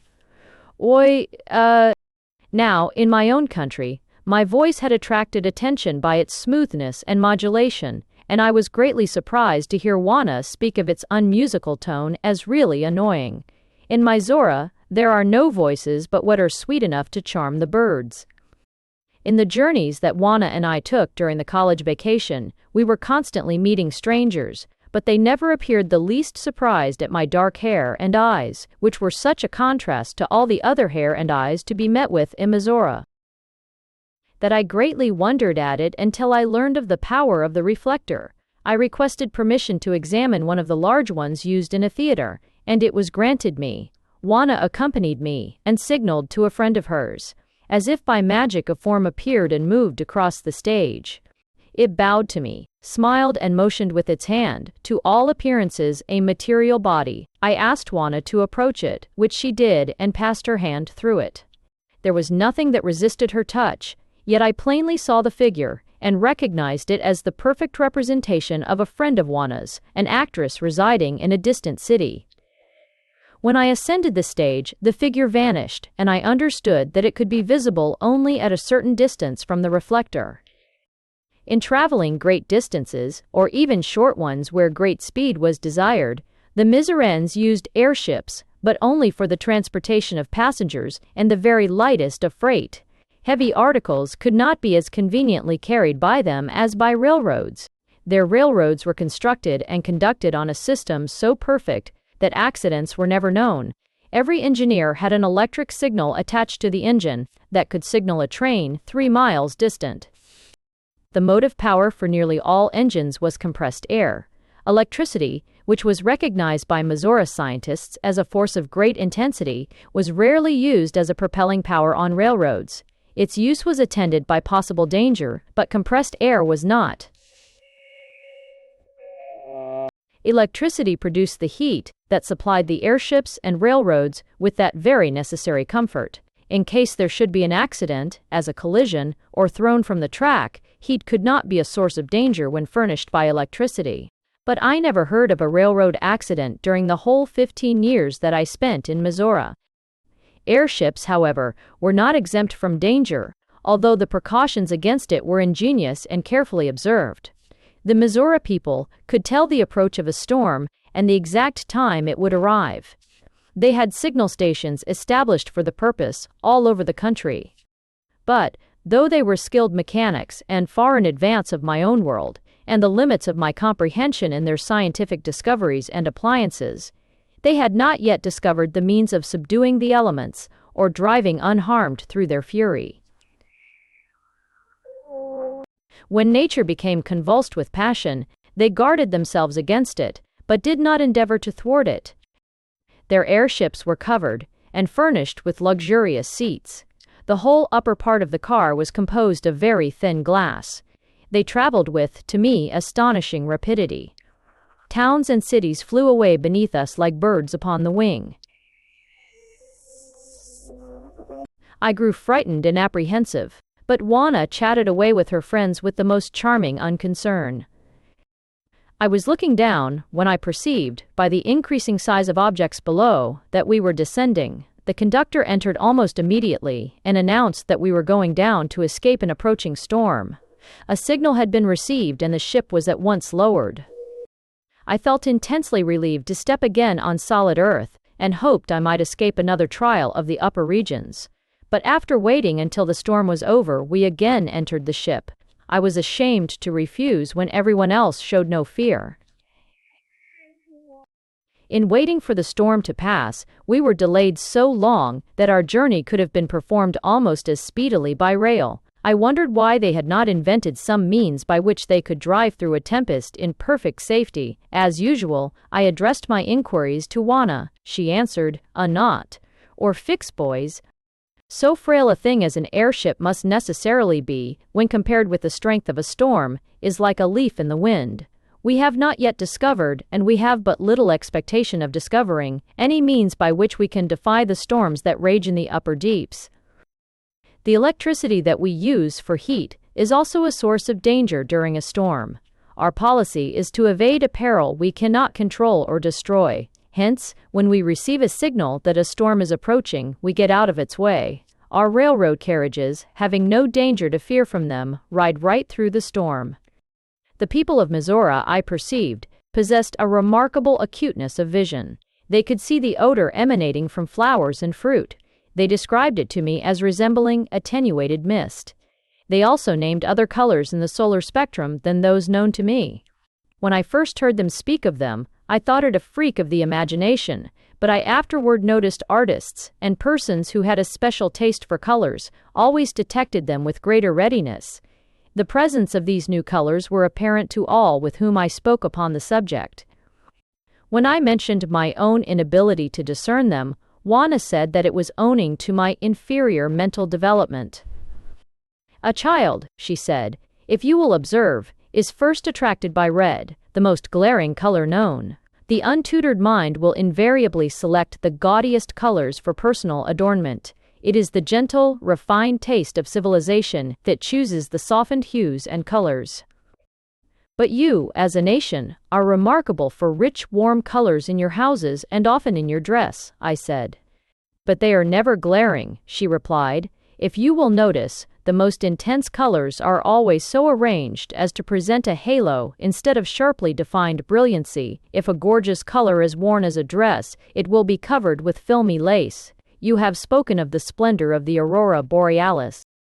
It is nature's most gorgeous robe, and intense as the primal colors are, they are never glaring. They glow in a film of vapor. We have made them our study. Art, with us, has never attempted to supersede nature." The sense of smell was also exceedingly sensitive with the Mizora people. They detected odors so refined that I was not aware of them. I have often seen a chemist take a bottle of perfumery and name its ingredients from the sense of smell only. No one appeared surprised at the bluntness of my senses. Fan. When I spoke of this, Juana tried to explain it. "We are a more delicately organized race of beings than you are. Our intellects, and even sense that we possess, is of a higher and finer development. We have some senses that you do not possess and are unable to comprehend their exquisite delicacy. One of them I shall endeavor to explain to you by describing it as impression. We possess it in a highly refined state, both mentally and physically. Our sensitiveness to changes of temperature, I have noticed, is more marked than yours. It is acute with all of my people. For this reason, although we are free from disease, our bodies could not sustain, as readily as yours could, a sudden and severe shock to their normal temperature, such as a marked change in the atmosphere would occasion. We are, therefore, extremely careful to be always appropriately clothed. That is a physical impression. It is possessed by you also, but more obtusely. Our sensitiveness to mental pleasure and pain, you would pronounce morbid on account of its intensity. The happiness we enjoy in the society of those who are congenial, or near and dear to us through family ties, is inconceivable to you. The touch of my mother's hand carries a thrill of rapture with it. We feel, intuitively, the happiness or disappointment of those we are with. Our own hopes impress us with their fulfillment or frustration before we know what will actually occur. This feeling is entirely mental, but it is evidence of a highly refined mentality. We could not be happy unless surrounded, as we are, by cultivated and elegant pleasures. They are real necessities to us. Our appreciation of music, I notice, has a more exquisite delicacy than yours. You desire music, but it is the simpler operas that delight you most. Those fine and delicate harmonies that we so intensely enjoy, you appear incapable of appreciating. I have previously spoken of their elegance in dress, and their fondness for luxury and magnificence. On occasions of great ceremony their dresses were furnished with very long trains. The only prominent difference that I saw in their state dresses, and the rare and costly ones I had seen in my own and other countries was in the waist. As the women of Mizora admired a large waist, their dresses were generally loose and flowing. Ingenuity, however, had fashioned them into graceful and becoming outlines. On occasions of great state and publicity, comfortably fitting girdles confined the dress at the waist. I attended the inaugural of a professor of natural history in the National College. The one who had succeeded to this honor was widely celebrated for her erudition. It was known that the ceremony would be a grand affair, and thousands attended it. I there witnessed another of these marvelous achievements in science that were constantly surprising me in Mizora. The inauguration took place in a large hall, the largest I had ever seen. It would accommodate 200,000 people and was filled to repletion. I was seated far back in the audience, and being a little short-sighted anyway, I expected to be disappointed both in seeing and hearing the ceremonies. What was my astonishment then, when they began, to discover that I could see distinctly every object upon the stage, and hear with perfect accuracy every word that was uttered. Upon expressing myself to Juana as being greatly pleased that my eyesight and hearing had improved so wonderfully and unexpectedly, she laughed merrily, and asked me if I had noticed a curious-looking band of polished steel that curved outward from the proscenium and encircled its entire front. I had noticed it, but supposed it to be connected with some different arrangement they might have made concerning the footlights. Juana informed me that I owed my improved hearing to that. But my eyesight, I asked, how do you account for its unusual penetrativeness? Have you ever noticed some seasons of the year display a noticeably marked transparency of the atmosphere that revealed objects at great distances with unusual clearness? Well, we possess a knowledge of air that enables us to qualify it with that peculiar magnifying condition. On occasions like this, we make use of it. In Conjurade 1, in 1970s, meeting takes 1970s of all those sleaze. This hall was built after the discovery and was specially prepared for its use. It is seldom employed in smaller halls. Just then a little flutter of interest upon the stage attracted my attention, and I saw the candidate for the professorship entering, accompanied by the faculty of the National College. She wore a sea-green velvet robe with a voluminous train. The bottom of the dress was adorned with a wreath or band of water lilies embroidered in seed pearls. A white lace overdress of filmiest texture fell over the velvet, almost touching the wreath of lilies, and looked as though it was made of sea foam. A girdle of large pink pearls confined the robe at the waist. Natural flowers were on her bosom and in her hair. The stage was superbly decorated with flowers and shells. A large chair, constructed of beautiful shells and cushioned with green velvet, rested upon a dais of coral. It was the chair of honor. Behind it was a curtain of sea moss. I afterward learned that the moss was attached to a film of glass, too delicate to detect without handling. In the midst of these charming surroundings stood the applicant for honor. Her deep blue eyes glowed with the joy of triumph. On the delicate cheek and lip burned the carmine hue of perfect health. The golden hair even seemed to have caught a brighter luster in its coiled masses. The uplifted hand and arm no marble goddess could have matched, for this had the color and charm of life. As she stood revealed by the strong light that fell around her, every feature ennobled with the glory of intellect, she appeared to me a creature of unearthly loveliness, as something divine. I spoke to Juana of the rare beauty and elegance of her dress. In B.D., or some people, she looks like a fabled naiad, just risen from the deep. Was my criticism on her? Her dress, answered Juana, is intended to be emblematical of nature. The sea-green robe, the water lilies of pearls, the foamy lace, are all from nature's cradle of life. How poetical, I exclaimed. But then Mizora is full of that charming skill that blends into perfect harmony, the beautiful and useful in life. Chapter She.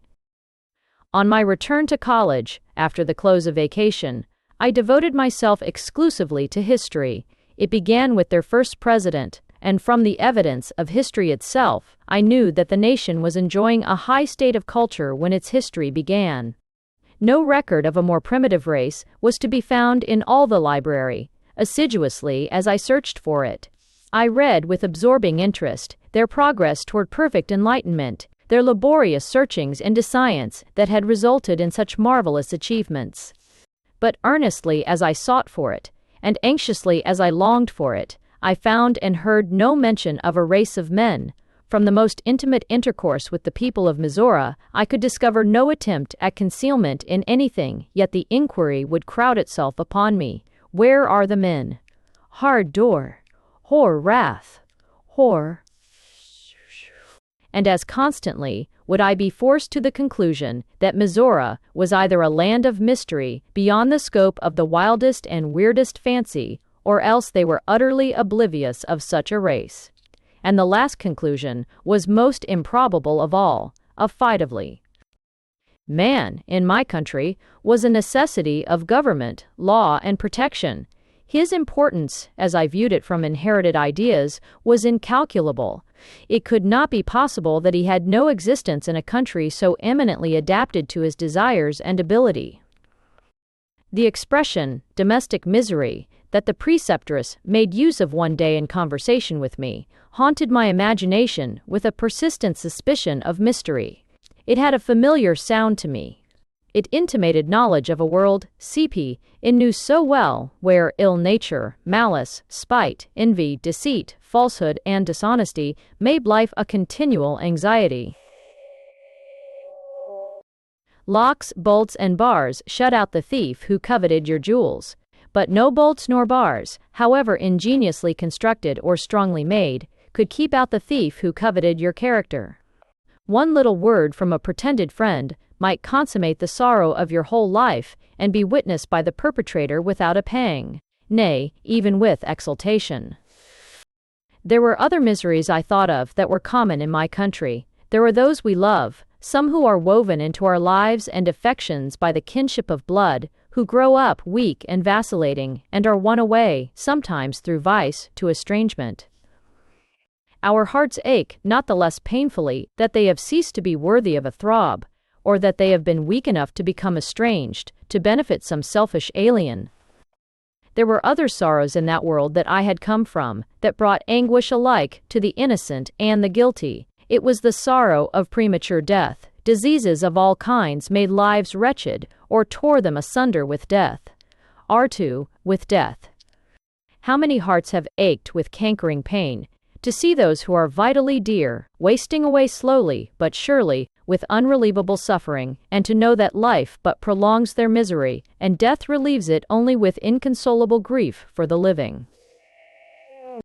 Who has looked into a pair of youthful eyes, so lovely that imagination could not invent for them another charm, and saw the misty film of death gather over them, while your heart ached with regret, as bitter as it was unavailing. The soft snows of winter have fallen, a veil of purity over the new-made graves of innocence and youth, and its wild winds have been the saddest requiem.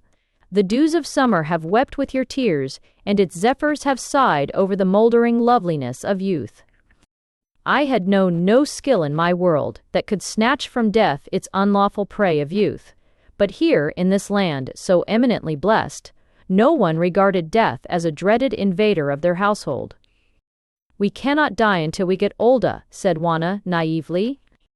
And looking upon their bounding animal spirits, their strong supple frames, and the rich, red blood of perfect health mantling their cheeks with its unsurpassable bloom, one would think that disease must have strong grasp, indeed that could destroy them. But these were not all the sorrows that my own country knew. Crimes, with which we had no personal connection, shocked us with their horrible details. They crept, like noxious vapors, into the moral atmosphere of the pure and good, tainting the weak and annoying the strong. There were other sorrows in my country that were more deplorable still. It was the fate of those who sought to relieve the sufferings of the many by an enforced government reform. Misguided, imprudent, and fanatical they might be, but their aim, at least, was noble. The wrongs and sufferings of the helpless and oppressed had goaded them to action for their relief. But, alas, the pale and haggard faces of thousands of those patriot souls faded and wasted in torturing slowness in dungeons of rayless gloom, or their emaciated and rheumatic frames toiled in speechless agony amid the horrors of Siberia's mines. In this land, they would have been recognized as aspiring natures, spreading their wings for a nobler flight, seeking a higher and grander life. The smile of beauty would have urged them on, hands innumerable would have given them a cordial and encouraging grasp. But in the land they had sought to benefit and failed, they suffered in silence and darkness, and died, forgotten or cursed. My heart and my brain ached with memory, and the thought again occurred, could the preceptress ever have known such a race of people? I looked at her fair, calm brow, where not a wrinkle marred the serene expression of intellect, although I had been told that more than 100 years had touched with increasing wisdom its broad surface. The smile that dwelt in her eyes, like the mystic sprite in the fountain, had not a suspicion of sadness in them. A nature so lofty as hers, where every feeling had a generous and noble existence and aim, could not have known without anguish the race of people I knew so well. Their sorrows would have tinged her life with a continual sadness. The words of Juana had awakened a new thought. I knew that their mental life was far above mine, and that in all the relations of life, both business and social, they exhibited a refinement never attained by my people. I had supposed these qualities to be an endowment of nature, and not a development sought and labored for by themselves. But my conversation with Juana had given me a different impression, and the thought of a future for my own country took possession of me. Could it ever emerge from its horrors and rise through gradual but earnest endeavor to such perfection? Could a higher civilization crowd its sufferings out of existence and, in time, memory? She. I had never thought of my country having a claim upon me other than what I owed to my relatives and society. But in Mizora, where the very atmosphere seemed to feed one's brain with grander and nobler ideas of life and humanity, my nature had drank the inspiration of good deeds and impulses, and had given the desire to work for something beside myself and my own kindred. I resolved that if I should ever again behold my native country, I would seek the good of all its people along with that of my nearest and dearest of kin. But how to do it was a matter I could not arrange. I felt reluctant to ask either Juana or her mother. The guileless frankness of Juana's nature was an impassable barrier to the confidence of crimes and wretchedness. One glance of horror from her dark, sweet eyes would have chilled me into painful silence and sorrowful regret. The mystery that had ever surrounded these lovely and noble blonde women had driven me into an unnatural reserve in regard to my own people and country. I had always perceived the utter absence of my allusion to the masculine gender, and conceiving that it must be occasioned by some more than ordinary circumstances, I refrained from intruding my curiosity.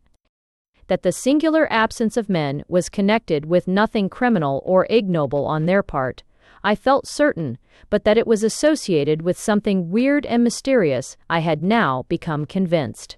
My efforts to discover their whereabouts had been earnest and untiring. I had visited a number of their large cities, and had enjoyed the hospitality of many private homes. I had examined every nook and corner of private and public buildings, for in Mizora nothing ever has locks, and in no place had I ever discovered a trace or suggestion of man. Women and girls were everywhere. Their fair faces and golden heads greeted me in every town and city. Sometimes a pair of unusually dark blue eyes, like the color of a velvet-leaved pansy, looked out from an exquisitely tinted face framed in flossy golden hair, startling me with its unnatural loveliness, and then I would wonder anew. Why is such a paradise for man so entirely devoid of him?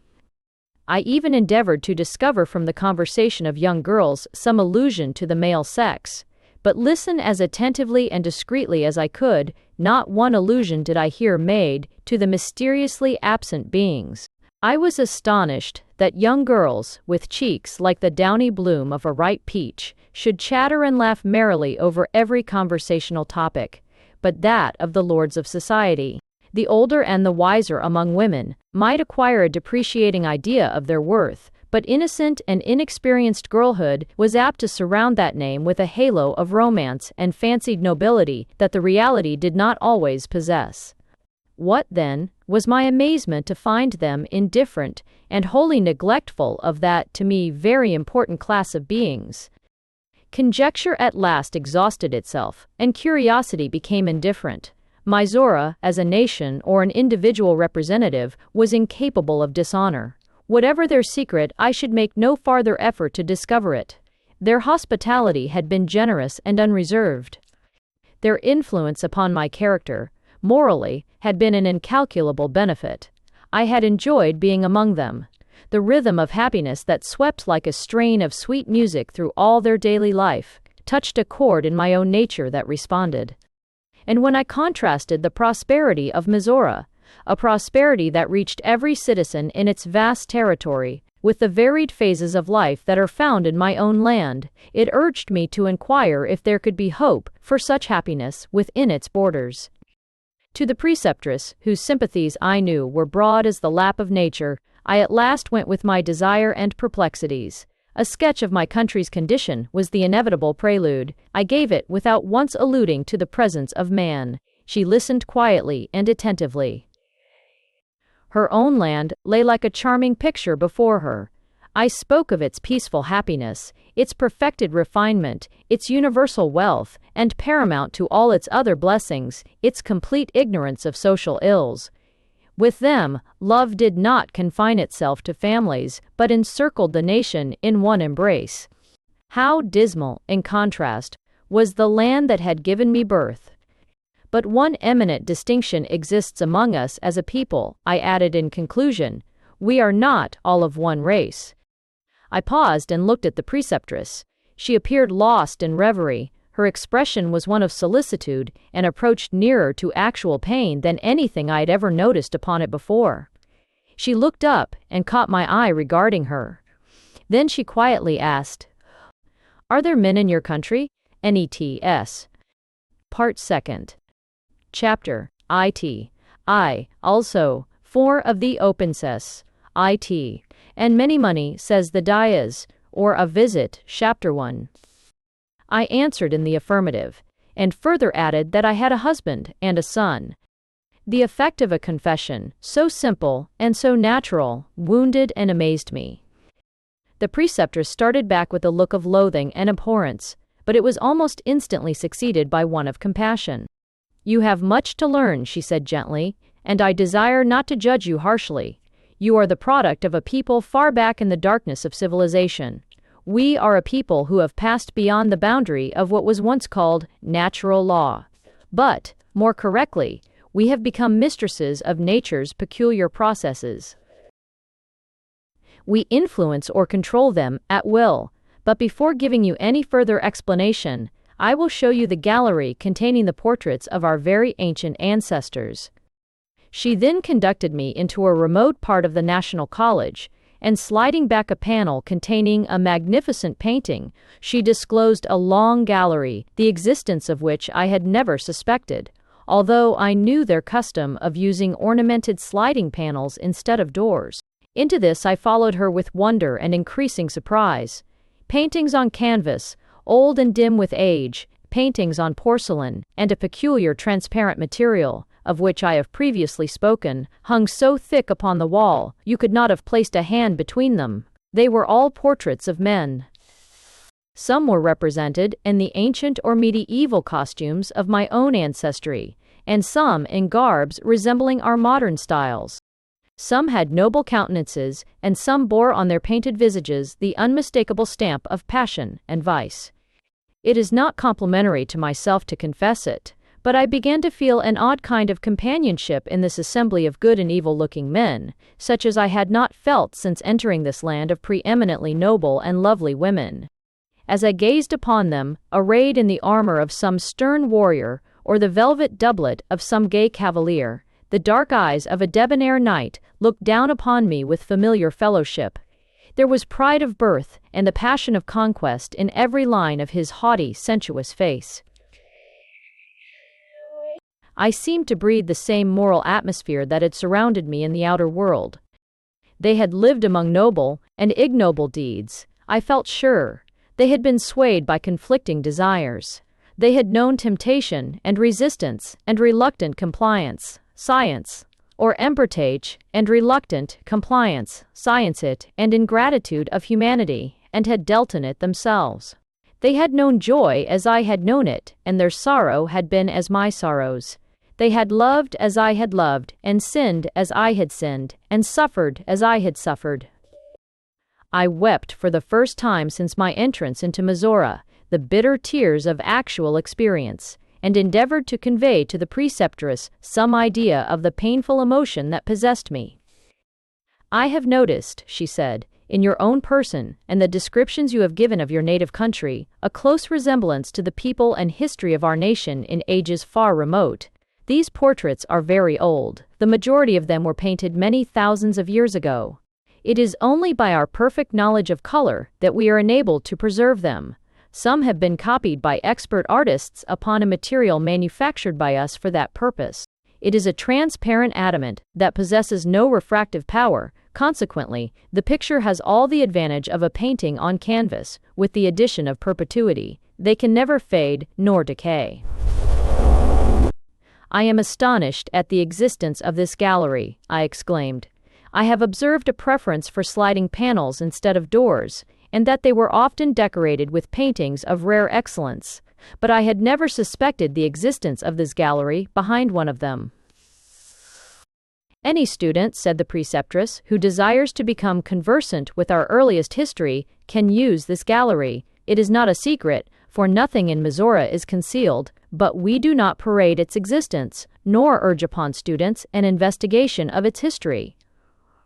They are so far removed from the moral imbecility that dwarf the nature of these people, that no lesson can be learned from their lives, and their time can be so much more profitably spent in scientific research and study. You have not, then, reached the limits of scientific knowledge, I wonderingly inquired, for, to me, they had already overstepped its imaginary pale. When we do, we shall be able to create intellect at will. We govern to a certain extent the development of physical life, but the formation of the brain, its intellectual force, or capacity I should say, is beyond our immediate skill. Genius is yet the product of long cultivation. I had observed that dark hair and eyes were as indiscriminately mingled in these portraits as I had been accustomed to find them in the living people of my own and other countries. I drew the preceptress's attention to it. We believe that the highest excellence of moral and mental character is alone attainable by a fair race. The elements of evil belong to the dark race, also tokenade, or chain too. And were the people of this country once of mixed complexions, as you see in the portraits? Yes, was the reply. And what became of the dark complexions? We eliminated them. I was too astonished to speak, and stood gazing upon the handsome face of a young man in a plumed hat and lace-frilled doublet. The dark eyes had a haughty look, like a man proud of his lineage and his sex. Let us leave this place, said the preceptress presently. It always has a depressing effect upon me. In what way? I asked. By the degradation of the human race that they force me to recall. In simple, or a buried undercent. I followed her out to a seat on one of the small porticos. In candidly expressing herself about the dark complexions, my companion had no intention or thought of wounding my feelings. So rigidly do they adhere to the truth in Mizora that it is of all other things preeminent, and is never supposed to give offense. The preceptress but gave expression to the belief, inculcated by centuries of the teachings and practices of her ancestors. I was not offended. It was her conviction. Besides, I had the consolation of secretly disagreeing with her. I am still of the opinion that their admirable system of government, social and political, and their encouragement and provision for universal culture of so high an order, had more to do with the formation of superlative character than the elimination of the dark complexion. The preceptress remained silent a long time, apparently absorbed in the beauty of the landscape that stretched before us. The falling waters of a fountain was all the sound we heard. The hour was auspicious. I was so eager to develop a revelation of the mystery about these people that I became nervous over my companion's protracted silence. I felt a delicacy in pressing inquiries concerning information that I thought ought to be voluntarily given.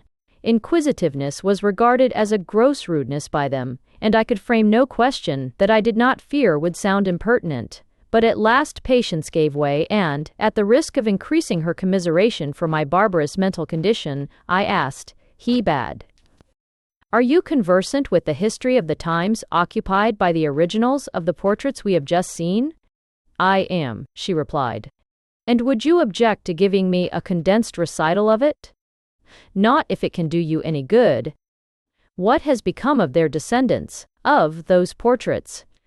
"They became extinct thousands of years ago." She became silent again, lost in reverie. The agitation of my mind was not longer endurable. I was too near the acme of curiosity to longer delay. I threw reserve aside and not without fear and trembling faltered out, "Where are the men of this country? Where do they stay?" "There are none," was the startling reply. "The race became extinct 3,000 years ago." First. Chapter I trembled at the suggestion of my own thoughts. Was this an enchanted country, where the lovely blonde women fairies, or some weird beings of different species, human only in form? Or was I dreaming? "I do not believe I understand you," I said. "I never heard of a country where there were no men. In my land, they are so very, very important." "Possibly," was the placid answer. "And you are really a nation of women?" "Yes," she said, "and have been for the last 3,000 years." "Will you tell me how this wonderful change came about?" "Certainly, but in order to do it, I must go back to our very remote ancestry. The civilization that I shall begin with must have resembled the present condition of your own country, as you describe it. Prisons and punishments were prevalent throughout the land." I inquired how long prisons and places of punishment had been abolished in Mizora. "For more than 2,000 years," she replied. "I have no personal knowledge of crime. When I speak of it, it is wholly from an historical standpoint. A theft has not been committed in this country for many, many centuries, and those minor crimes, such as envy, jealousy, malice, and falsehood, disappeared a long time ago. You will not find a citizen in Mizora who possesses the slightest trace of any of them." "Did they exist in earlier times?" "Yes.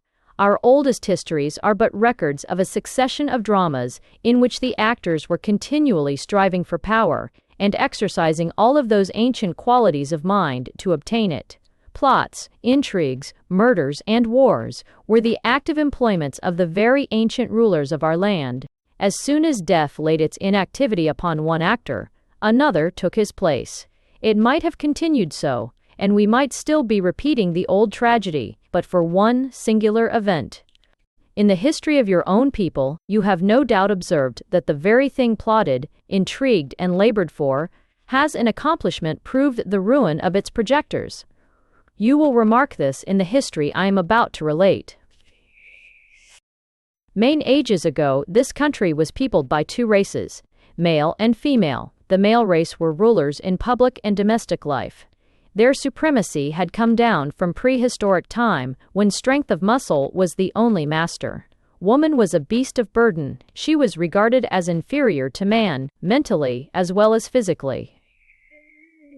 This idea prevailed through centuries of the earlier civilization, even after enlightenment had brought to her a chivalrous regard from men. But this regard was bestowed only upon the women of their own household, by the rich and powerful. He's, cc. Those women who had not been fortunate enough to have been born in such a sphere of life toiled early and late, in sorrow and privation, for a mere pittance that was barely sufficient to keep the flame of life from going out. Their labor was more arduous than men's, and their wages lighter. The government consisted of an aristocracy, a fortunate few, who were continually at strife with one another to gain supremacy of power, or an acquisition of territory. Wars, famine, and pestilence were of frequent occurrence. Of the subjects, male and female, some had everything to render life a pleasure, while others had nothing. Poverty, oppression, and wretchedness was the lot of the many. Power, wealth, and luxury, the dower of the few. Children came into the world undesired even by those who were able to rear them, and often after an attempt had been made to prevent their coming alive. Consequently, numbers of them were deformed, not only physically but mentally. Under these conditions, life was a misery to the larger part of the human race, and to end it by self-destruction was taught by their religion to be a crime punishable with eternal torment by quenchless fire. But a revolution was at hand. Stinted toil rose up, armed and wrathful, against opulent oppression. The struggle was long and tragical, and was waged with such rancor and desperate persistence by the insurrectionists that their women and children began to supply the places vacated by fallen fathers, husbands, and brothers. It ended in victory for them. They demanded a form of government that should be the property of all. It was granted, limiting its privileges to adult male citizens. The first representative government lasted a century. In that time, civilization had taken an advance, far excelling the progress made in 3 centuries previous. So surely does the mind crave freedom for its perfect development. The consciousness of liberty is an ennobling element in human nature. No nation can become universally moral until it is absolutely free. But this first republic had been diseased from its birth. Slavery had existed in certain districts of the nation. It was really the remains of a former and more degraded state of society, which the new government, in the exultation of its own triumphant inauguration, neglected or lacked the wisdom to remedy. A portion of the country refused to admit slavery within its territory, but pledged itself not to interfere with that which had. Enmities, however, arose between the two sections, which, after years of repression and useless conciliation, culminated in another civil war. Slavery had resolved to absorb more territory, and the free territory had resolved that it should not. The war that followed in consequence severed forever the fetters of the slave and was the primary cause of the extinction of the male race.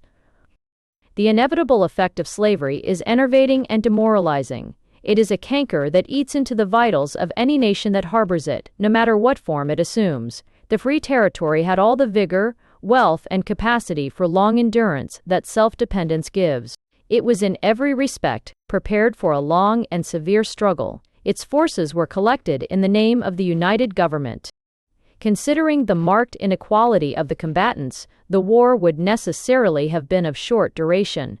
But political corruption had crept into the trust places of the government, and unscrupulous politicians and office seekers saw too many opportunities to harvest wealth from a continuation of the war.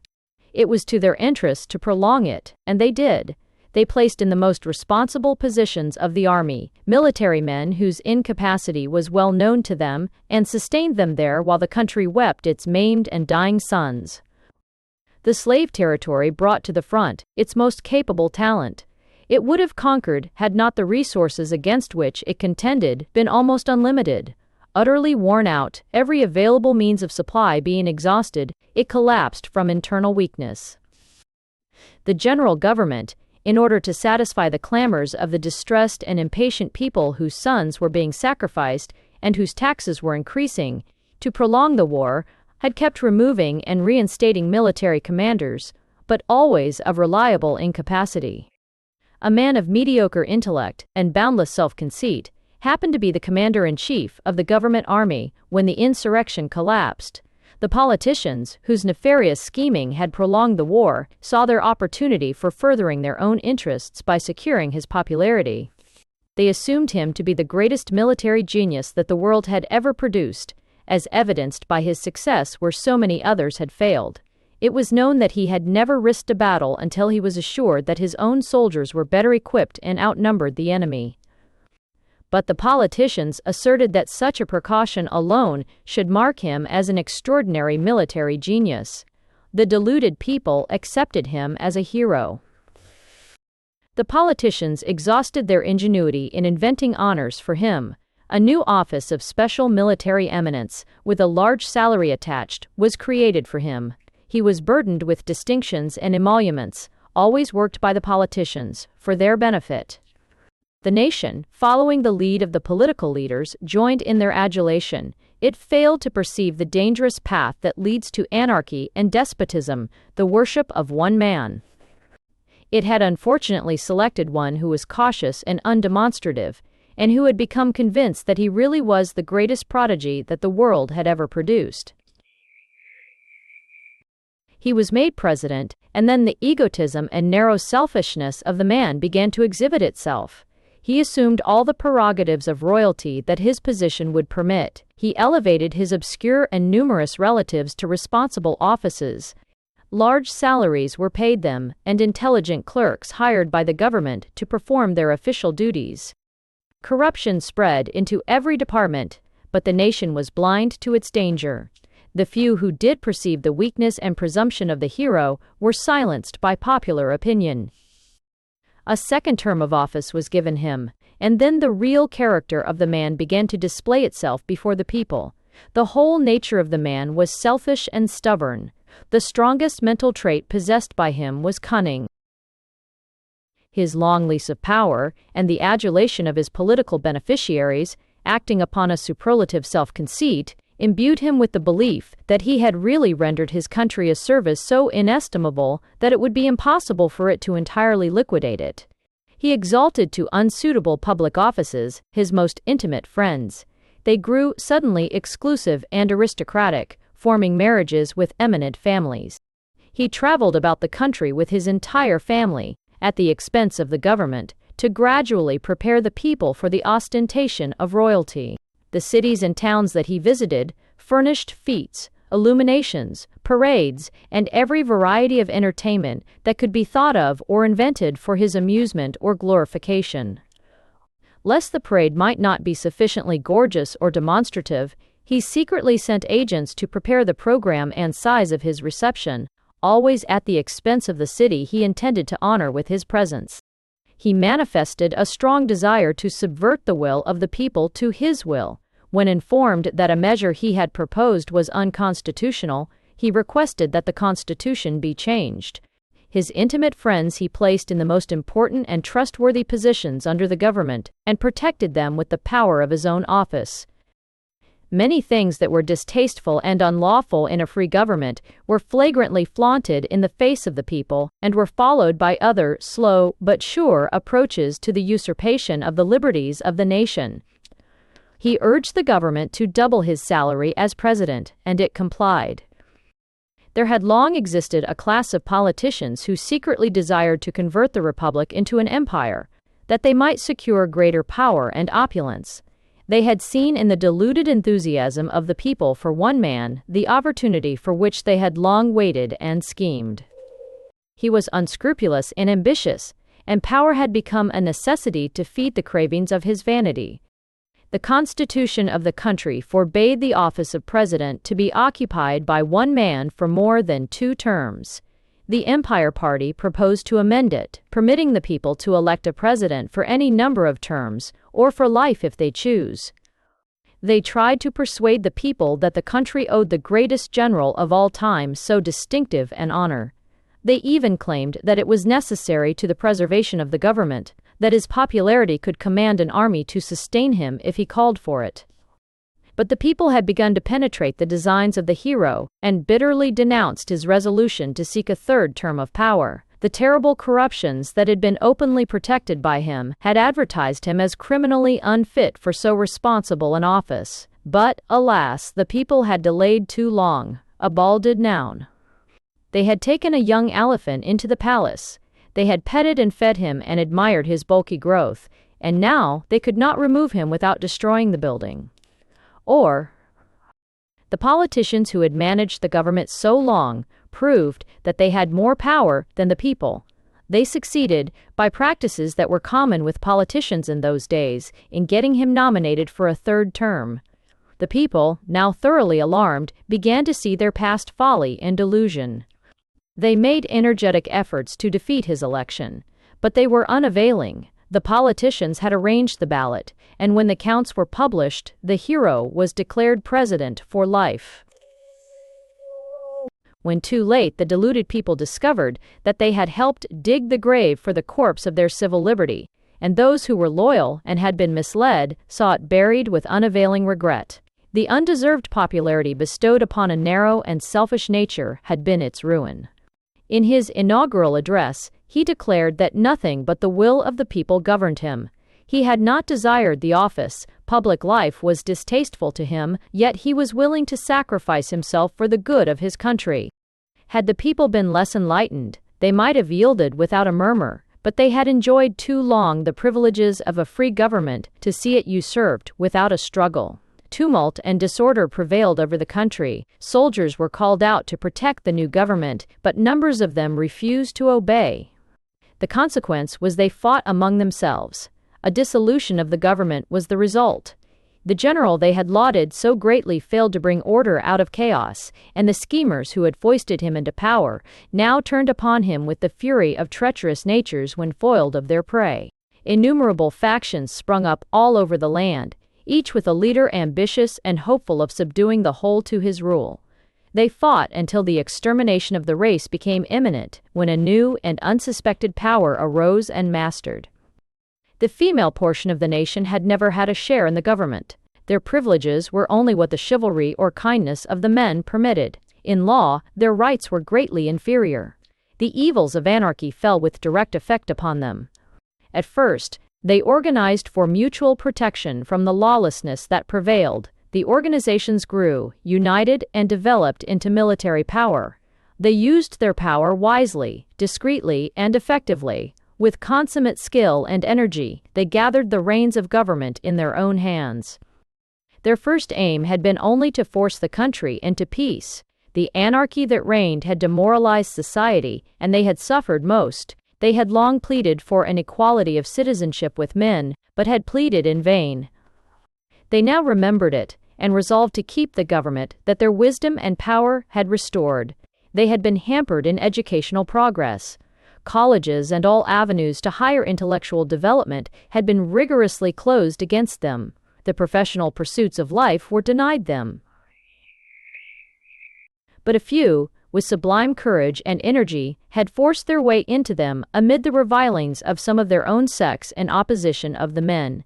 It was these brave spirits who had earned their liberal cultivation with so much difficulty that had organized and directed the new power. They generously offered to form a government that should be the property of all intelligent adult citizens, not criminal. But these wise women were a small minority. The majority were ruled by the remembrance of past injustice. They were now the power, and declared their intention to hold the government for a century. Well, they formed a republic, in which they remedied many of the defects that had marred the republic of men. They constituted the nation an integer which could never be disintegrated by states' rights ideas or the assumption of state sovereignty. They proposed a code of laws for the home government of the states, which every state in the Union ratified as their state constitution, thus making a uniformity and strength that the Republic of Men had never known or suspected attainable. They made it a law of every state that criminals could be arrested in any state they might flee to, without legal authority, other than that obtained in the vicinity of the crime. They made a law that criminals, tried and convicted of crime, could not be pardoned without the sanction of 75 out of 100 educated and disinterested people who should weigh the testimony and render their decision under oath. It is scarcely necessary to add that few criminals ever were pardoned. It removed from the office of governor the responsibility of pardoning or rejecting pardons as a purely personal privilege. It abolished the power of rich criminals to bribe their escape from justice, a practice that had secretly existed in the former republic. In forming their government, the women, who were its founders, profited largely by the mistakes or wisdom displayed in the government of men. Neither the general government nor the state government could be independent of the other. A law of the Union could not become such until ratified by every state legislature. A state law could not become constitutional until ratified by Congress. In forming the state constitutions, laws were selected from the different state constitutions that had proven wise for state government during the former republic. In the Republic of Men, each state had made and ratified its own laws, independent of the general government. The consequence was, no two states possessed similar laws. To secure strength and avoid confusion was the aim of the founders of the new government. The Constitution of the national government provided for the exclusion of the male sex from all affairs and privileges for a period of 100 years. At the end of that time, not a representative of the sex was in existence. Chapter IE. I expressed my astonishment at her revelation. Their social life existed under conditions that were incredible to me. Would it be an impertinence to ask for an explanation that I might comprehend? Or was it really the one secret they possessed and guarded from discovery, a mystery that must forever surround them with a halo of doubt, the suggestion of uncanny power? I spoke as deprecatingly as I could. The preceptress turned upon me a calm but penetrating gaze. "Have we impressed you as a mysterious people?" she asked. "Very, very much," I exclaimed. "I have at times been oppressed by it." "You never mentioned it," she said, kindly. "I could not find an opportunity to," I said. "It is the custom in Mizora, as you have no doubt observed, never to make domestic affairs a topic of conversation outside of the family, the only ones who would be interested in them, and this refinement has kept you from the solution of our social system. I have no hesitancy in gratifying your wish to comprehend it."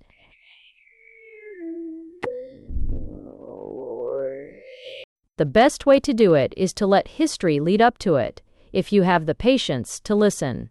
"Why?" I assured her that I was anxious to hear all she chose to tell. She then resumed. "The prosperity of the country rapidly increased under the rule of the female presidents. The majority of them were in favor of a high state of morality, and they enforced it by law and practice. The arts and sciences were liberally encouraged and made rapid advancement. Colleges and schools flourished vigorously, and every branch of education was now open to women. During the Republic of Men, the government had founded and sustained a military and naval academy, where a limited number of the youth of the country were educated at government expense. The female government reorganized the institutions, substituting the youth of their own sex. They also founded an Academy of Science, which was supplied with every facility for investigation and progress. None but those having a marked predilection for scientific research could obtain admission, and then it was accorded to demonstrated ability only. This drew to the college the best female talent in the country. The number of applicants was not limited. Science had hitherto been, save by a very few, an untrodden field to women, but the encouragement and rare facilities offered soon revealed latent talent that developed rapidly. Scarcely half a century had elapsed before the pupils of the college had effected by their discoveries some remarkable changes in living, especially in the prevention and cure of diseases. However prosperous they might become, they could not dwell in political security with a portion of the citizens disfranchised. The men were resolved to secure their former power. Intrigues and plots against the government were constantly in force among them. In order to avert another civil war, it was finally decided to amend the Constitution and give them an equal share in the ballot. They had no sooner obtained that than the old practices of the former republic were resorted to secure their supremacy in government affairs. The women looked forward to their former subjugation as only a matter of time and bitterly regretted their inability to prevent it. But at the crisis, a prominent scientist proposed to let the race die out. Science had revealed the secret of life. She ceased speaking, as though I fully understood her. "I am more bewildered than ever," I exclaimed. "I cannot comprehend you." "Come with me," she said. I followed her into the chemist's laboratory. She bade me look into a microscope that she designated and tell her what I saw. "An exquisitely minute cell in violent motion," I answered. "Daughter," she said solemnly, "you are now looking upon the germ of all life, be it animal or vegetable, a flower or a human being. It has that one common beginning. We have advanced far enough in science to control its development. Know that the mother is the only important part of all life. In the lowest organisms, no other sex is apparent." I sat down and looked at my companion in a frame of mind not easily described. There was an intellectual grandeur in her look and mien that was impressive. Truth sat, like a coronet, upon her brow. The revelation I had so longed for I now almost regretted. It's separated me so far from these beautiful, companionable beings. All done. Science has instructed you how to supersede nature, I said finally. By no means. It has only taught us how to make her obey us. We cannot create life. We cannot develop it. But we can control nature's processes of development as we will. Can you deprecate such a power? Would not your own land be happier without idiots, without lunatics, without deformity and disease?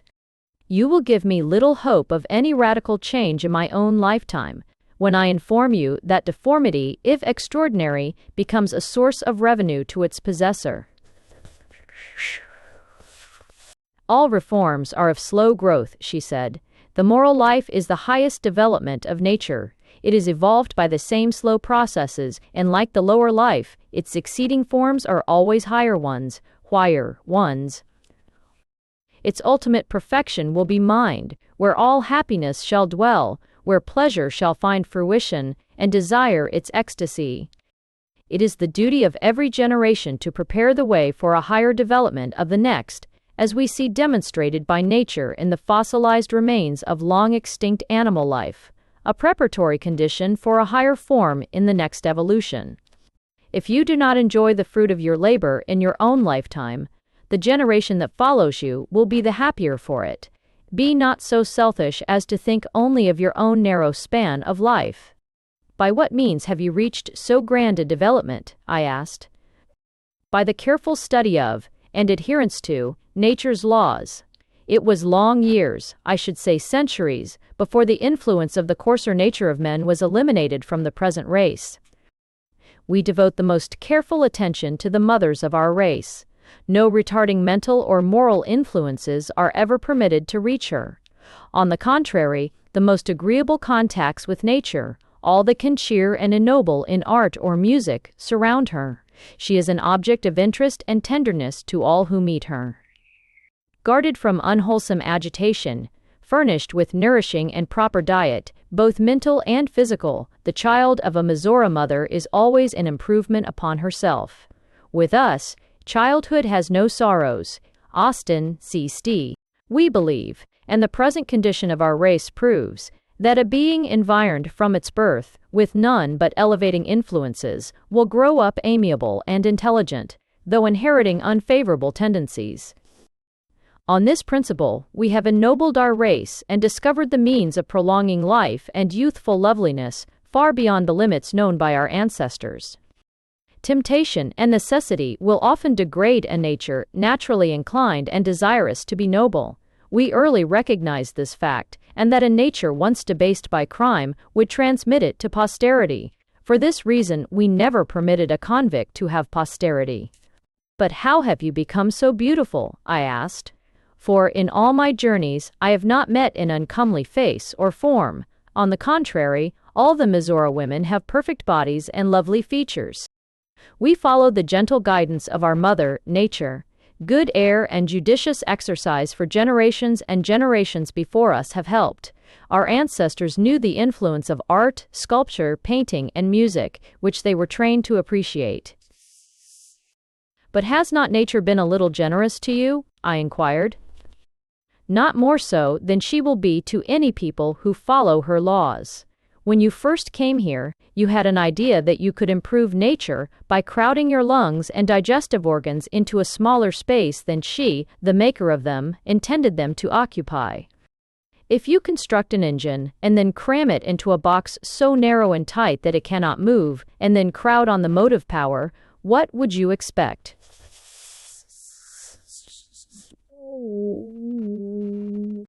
Beautiful as you think, my people, and as they really are, yet, by disregarding nature's laws, or trying to thwart her intentions, in a few generations to come, perhaps even in the next, we could have coarse features and complexions, stooped shoulders and deformity.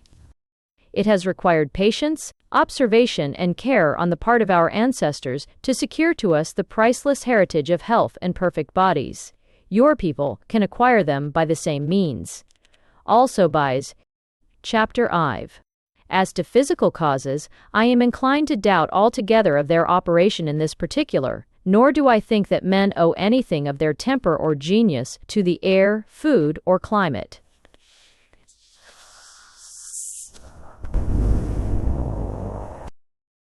I listened with the keenest interest to this curious and instructive history, and when the preceptress had ceased speaking, I expressed my gratitude for her kindness.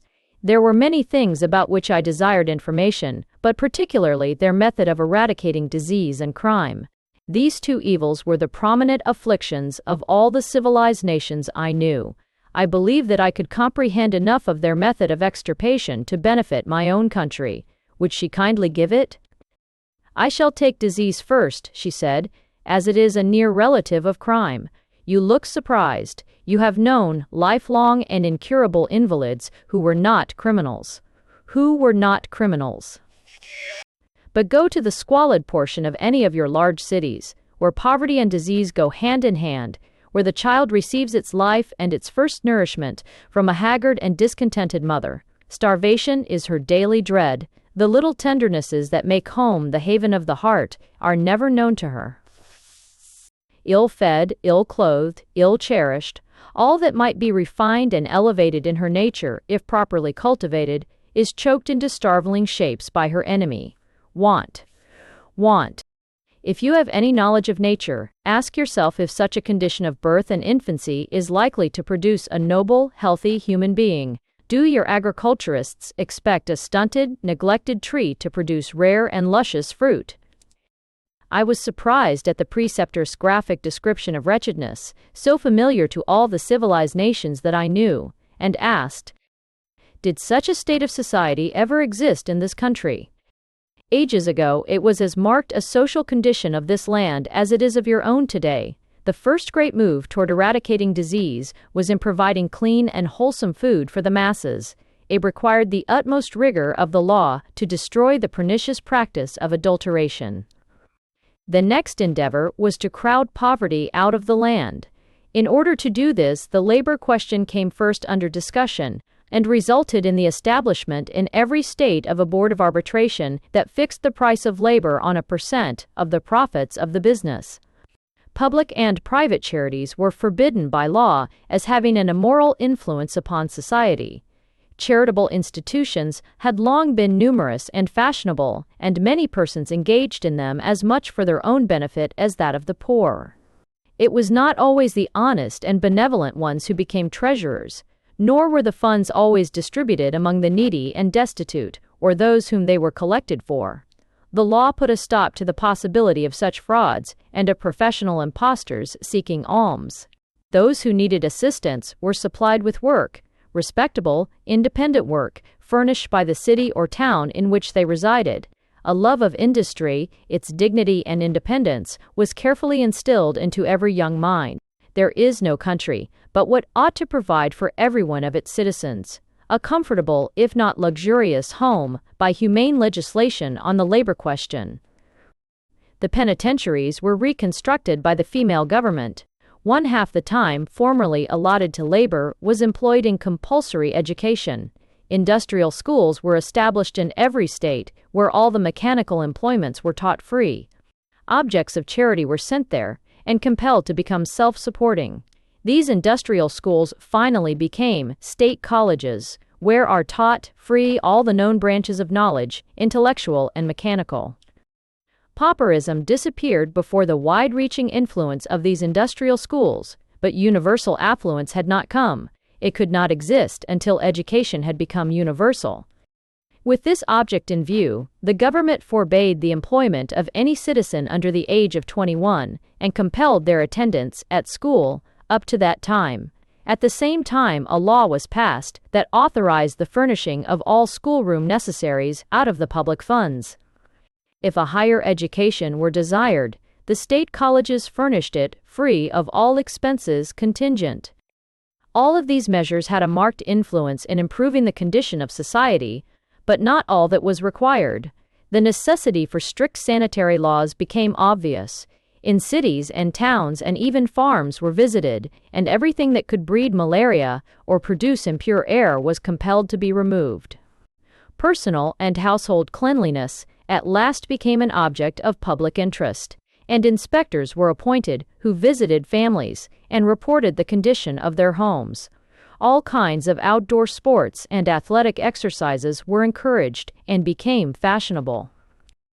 All of these things combined made a great improvement in the health and vigor of our race, but still, hereditary diseases lingered. There were many so enfeebled by hereditary disease, they had not enough energy to seek recuperation, and died, leaving offspring as wretched, who in turn followed their parents' example. Statistics were compiled, and physicians' reports circulated, until a law was passed prohibiting the perpetuity of diseased offspring. But, although disease became less prevalent, it did not entirely disappear. The law could only reach the most deplorable afflictions, and was eventually repealed. As the science of therapeutics advanced, all diseases, whether hereditary or acquired, were found to be associated with abnormal conditions of the blood. A microscopic examination of a drop of blood enabled the scientist to determine the character and intensity of any disease, and at last, to effect its elimination from the system. Opposition. The blood is the primal element of the body. It feeds the flesh, the nerves, the muscles, the brain. Disease cannot exist when it is in a natural condition. Countless experiments have determined the exact properties of healthy blood and how to produce it. By the use of this knowledge, we have eliminated hereditary diseases and developed into a healthy and moral people. For people universally healthy is sure of being moral. Necessity begets crime. It is the wants of the ignorant and debased that suggests theft. It is a diseased fancy, or a mind ignorant of the laws that govern the development of human nature, that could attribute to offspring hated before birth, infancy, and childhood, neglected, starved, ill-used in every way, a disposition and character, amiable and humane, and likely to become worthy members of society. The reverse is almost inevitable. Human nature relapses into the lower and baser instincts of its earlier existence when neglected, ill-used, and ignorant. All of those lovely traits of character which excite the enthusiast, such as gratitude, honor, charity, are the result of education only. They are not the natural instincts of the human mind, but the cultivated ones. The most rigid laws were passed in regard to the practice of medicine. No physician could become a practitioner until examined and authorized to do so by the state medical college. In order to prevent favoritism, or the furnishing of diplomas to incompetent applicants, enormous penalties were incurred by any who would sign such. The profession long ago became extinct. Every mother is a family physician. That is, she obeys the laws of nature in regard to herself and her children, and they never need a doctor. Having become healthy and independent of charity, crime began to decrease naturally. The conditions that had bred and fostered petty crimes, having ceased to exist, the natures that had inherited them rose above their influence in a few generations and left honorable posterity. But crime in its grossest form is an ineradicable hereditary taint. Generation after generation may rise and disappear in a family once tainted with it, without displaying it, and then, in a most unexpected manner, it will spring up in some descendant, violent and unconquerable. We tried to eliminate it as we had disease, but failed. It was an inherited molecular structure of the brain. Science could not reconstruct it. The only remedy was annihilation. Criminals had no posterity. I am surprised, I interrupted, that possessing the power to control the development of the body, you should not do so with the mind. If we could, we would produce genius that could discover the source of all life. We can control cause and effect, but we cannot create cause. We do not even know its origin. What the perfume is to the flower, the intellect is to the body, a secret that nature keeps to herself. For 1,000 years, our greatest minds have sought to discover its source, and we are as far from it today as we were 1,000 years ago. How then have you obtained your mental superiority? I inquired. By securing to our offspring perfect physical and mental health. Science has taught us how to evolve intellect by following demonstrated laws. I put a seed into the ground and it comes up a little green slip that eventually becomes a tree. When I planted the seed in congenial soil and watered and tended the slip, I assisted nature. But I did not create the seed nor supply the force that made it develop into a tree, nor can I define that force. What has produced the exquisite refinement of your people? Like everything else, it is the result of gradual development aiming at higher improvement. By following strictly the laws that govern the evolution of life, we control the formation of the body and brain.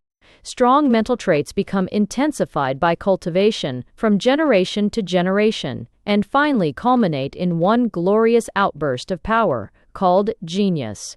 But there is one peculiarity about mind. It resembles that wonderful century plant which, after decades of developing, flowers and dies. Genius is the long unfolding bloom of mind, and leaves no posterity. We carefully prepare for the future development of genius. We know that our children will be neither deformed nor imbecile, but we watch the unfolding of their intellects with the interest of a new revelation. We guide them with the greatest care. I could take a child of your people with inherited weakness of body and mind. I should rear it on proper food and exercise, both mental and physical, and it would have, when matured, a marked superiority to its parents. It is not what nature has done for us, it is what we have done for her, that makes us a race of superior people. The qualities of mind that are the general feature of your people, I remarked, are so very high, higher than our estimate of genius. How was it arrived at, understanding, and advised to recede practiced? By the processes I have just explained. Genius is always a leader. A genius with us has a subtlety of thought and perception beyond your power of appreciation. All organized social bodies move intellectually in a mass, with their leader just ahead of them. I have visited, as a guest, a number of your families, and found their homes adorned with paintings and sculpture that would excite wondering admiration in my own land as rare works of art. But here they are only the expression of family taste and culture. Is that a quality of intellect that has been evolved, or is it a natural endowment of your race? It is not an endowment, but has been arrived at by the same process of careful cultivation. Do you see in those ancient portraits a variety of striking colors? There is not a suggestion of harmony in any of them. On the contrary, they all display violent contrasts of color. The originals of them trod this land thousands of years ago. Many of the colors we know were unknown to them. Color is a faculty of the mind that is wholly the result of culture. In the early ages of society, it was known only in the coarsest and most brilliant hues. A conception and appreciation of delicate harmonies in color is evidence of a superior and refined mentality. If you will notice it, the illiterate of your own land have no taste for or idea of the harmony of color. It is the same with sound. Our taste becomes critical. I had been revolving some things in my mind while the preceptress was speaking, and I now ventured to express them. I said, "You tell me that generations will come and go before a marked change can occur in a people. What good then would it do me or mine to study and labor and investigate in, or to teach my people how to improve? They cannot comprehend progress. They have not learned by contact, as I have in Mizora, how to appreciate it. I should only waste life and happiness in trying to persuade them to get out of the ruts they have traveled so long. They think there are no other roads. I should be reviled, and perhaps persecuted. My doctrines would be called visionary and impracticable. I think I had better use my knowledge for my own kindred, and let the rest of the world find out the best way it can." The preceptress looked at me with mild severity. I never before had seen so near an approach to rebuke in her grand eyes. "Hysteria! What a barbarous, barbarous idea!" she exclaimed. "Your country will never rise above its ignorance and degradation until out of its mental agony shall be evolved a nature kindled with an ambition that burns for humanity instead of self. It will be the nucleus round which will gather the timid but anxious, and then will be lighted that fire which no waters can quench. It burns for the liberty of thought. Let human nature once feel the warmth of its beacon fires, and it will march onward, defying all obstacles, braving all perils till it be won. Human nature is ever reaching for the unattained. It is that little spark within us that has an undying life. When we can no longer use it, it flies elsewhere. Chapter V. I had long contemplated a trip to the extreme southern boundary of Mizora. I had often inquired about it, and had always been answered that it was defined by an impassable ocean. I had asked them to describe it to me, for the Mizora people have a happy faculty of employing tersely expressive language when necessary. But I was always met with the surprising answer that no tongue in Mizora was eloquent enough to portray the wonders that bounded Mizora on the south. So I requested the preceptress to permit Juana to accompany me as a guide and companion, a request she readily complied with. "Will you be afraid or uneasy about trusting her on so long a journey with no companion or protector but me?" I asked. The preceptress smiled at my question. "Why should I be afraid, when in all the length and breadth of our land there is no evil to befall her, or you either? Strangers are friends in Mizora, in one sense of the word, when they meet. You will both travel as though among time-endeared associates. You will receive every attention, courtesy, and kindness that would be bestowed upon near and intimate acquaintances. No, in this land, mothers do not fear to send their daughters alone and unrecommended among strangers." When speed was required, the people of Mizora traveled altogether by airships, but when the pleasure of landscape viewing and the delight and exhilaration of easy progress is desired, they use either railroad cars or carriages. Juana and I selected an easy and commodious carriage. It was propelled by compressed air, which Juana said could be obtained whenever we needed a new supply at any village or country seat. Throughout the length and breadth of Mizora, the roads were artificially made. Cities, towns, and villages were provided with paved streets, which the public authorities kept in a condition of perfect cleanliness. The absence of all kinds of animals rendered this comparatively easy. In alluding to this once in the presence of the preceptress, she startled me by the request that I should suggest to my people the advantage to be derived from substituting machinery for animal labor. "The association of animals is degrading," she asserted, "and you, who still live by tilling the soil, will find a marked change economically in dispensing with your beasts of burden. Fully 4/5 that you raise on your farms is required to feed your domestic animals. If your agriculture was devoted entirely to human food, it would make it more plentiful for the poor." I did not like to tell her that I knew many wealthy people who housed and fed their domestic animals better than they did their tenants. She would have been disgusted with such a state of barbarism. Country roads in Mizora were usually covered with a cement that was prepared from pulverized granite. They were very durable and very hard. Owing to their solidity, they were not as agreeable for driving as another kind of cement they manufactured. I have previously spoken of the peculiar style of wheel that was used on all kinds of light conveyances in Mizora, and rendered their progress over any road the very luxury of motion. In our journey, Juana took me to a number of factories, where the wonderful progress they had made in science continually surprised and delighted me. The spider and the silkworm had yielded their secret to these indefatigable searchers into nature's mysteries. They could spin a thread of gossamer, or of silk from their chemicals, of any width and length, and with a rapidity that was magical. Like everything else of that nature in Mizora, these discoveries had been purchased by the government and then made known to all. They also manufactured ivory that I could not tell from the real article. I have previously spoken of their success in producing various kinds of marble and stone. A beautiful table that I saw, made out of artificial ivory, had a painting upon the top of it. A deep border, composed of delicate convoluted shells, extended round the top of the table, and formed the shores of a mimic ocean, with coral reefs and tiny islands, and tangled seaweeds and shining fishes sporting about in the pellucid water. The surface was of highly polished smoothness, and I was informed that the picture was not a painting, but was formed of colored particles of ivory that had been worked in before the drying or solidifying process had been applied. In the same way they formed main beautiful combinations of marbles. The magnificent marble columns that supported the portico of my friend's house were all of artificial make. the delicate green leaves and creeping vines of ivy, rose, and eglantine, with their spray-like blossoms, were colored in the manufacturing process and chiseled out of the solid marble by the skillful hand of the artist. It would be difficult for me to even enumerate all the beautiful arts and productions of arts that I saw in Mizora. Our journey was full of incidents of this kind.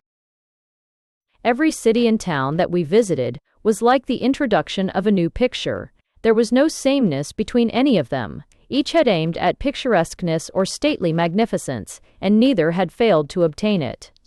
Looking back as I now do upon Mizora, it presents itself to me as a vast and almost limitless landscape, variegated with grand cities, lovely towns and villages, majestic hills and mountains crowned with glittering snows, or deep, delightful valleys veiled in scented vines.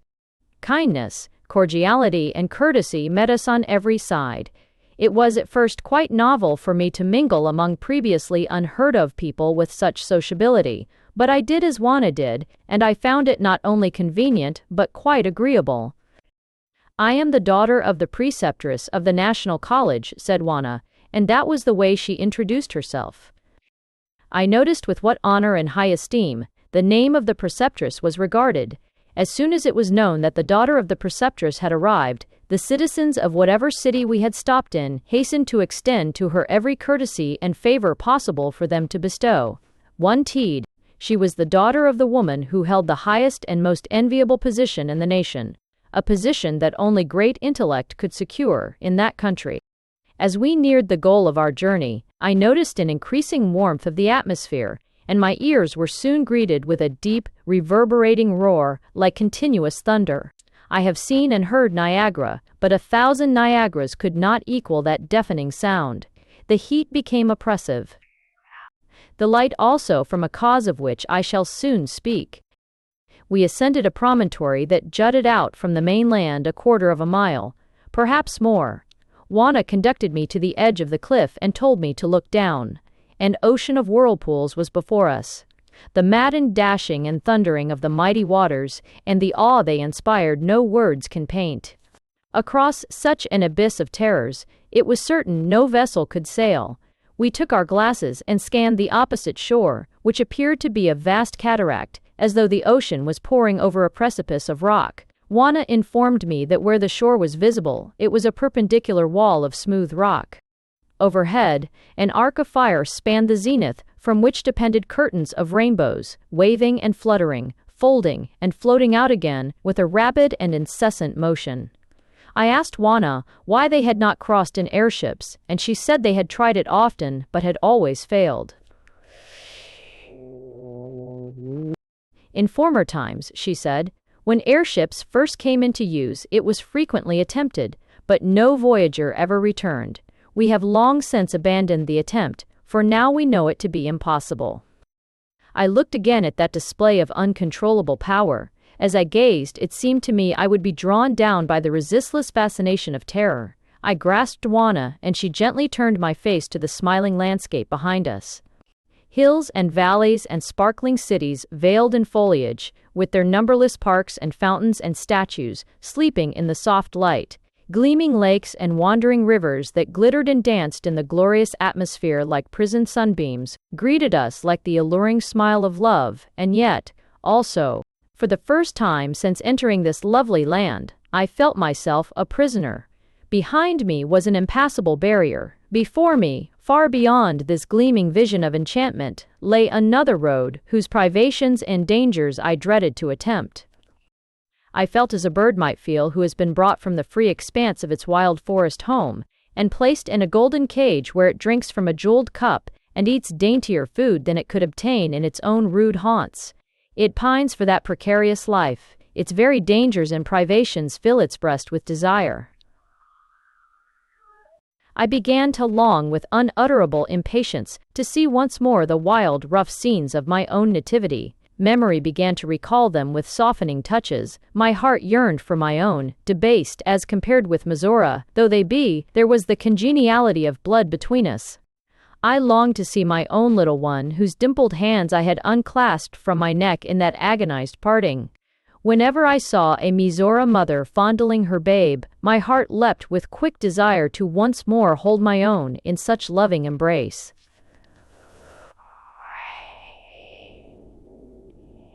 Their smiles and prattle and baby wishes are listened to with loving tenderness and treated as matters of importance. I was sitting beside a Mizora mother one evening, listening to some singing that I truly thought no earthly melody could surpass. I asked the lady if ever she had heard anything sweeter, and she answered earnestly, "Yes, the voices of my own children." On our homeward journey, Juana took me to a lake from the center of which we could see, with our glasses, a green island rising high above the water like an emerald in a silver setting. "That," said Juana, directing my attention to it, "is the last vestige of a prison left in Mizora. Would you like to visit it?" I expressed an eager willingness to behold so curious a sight, and getting into a small pleasure boat, we started toward it. Boats are propelled in Mizora either by electricity or compressed air and glide through the water with soundless swiftness. As we neared the island, I could perceive the mingling of natural and artificial attractions. We moored our boat at the foot of a flight of steps hewn from the solid rock. On reaching the top, the scene spread out like a beautiful painting. Grottos, fountains, and cascades, winding walks and vine-covered bowers charmed us as we wandered about. In the center stood a medium-sized residence of white marble. We entered through a door opening on a wide piazza.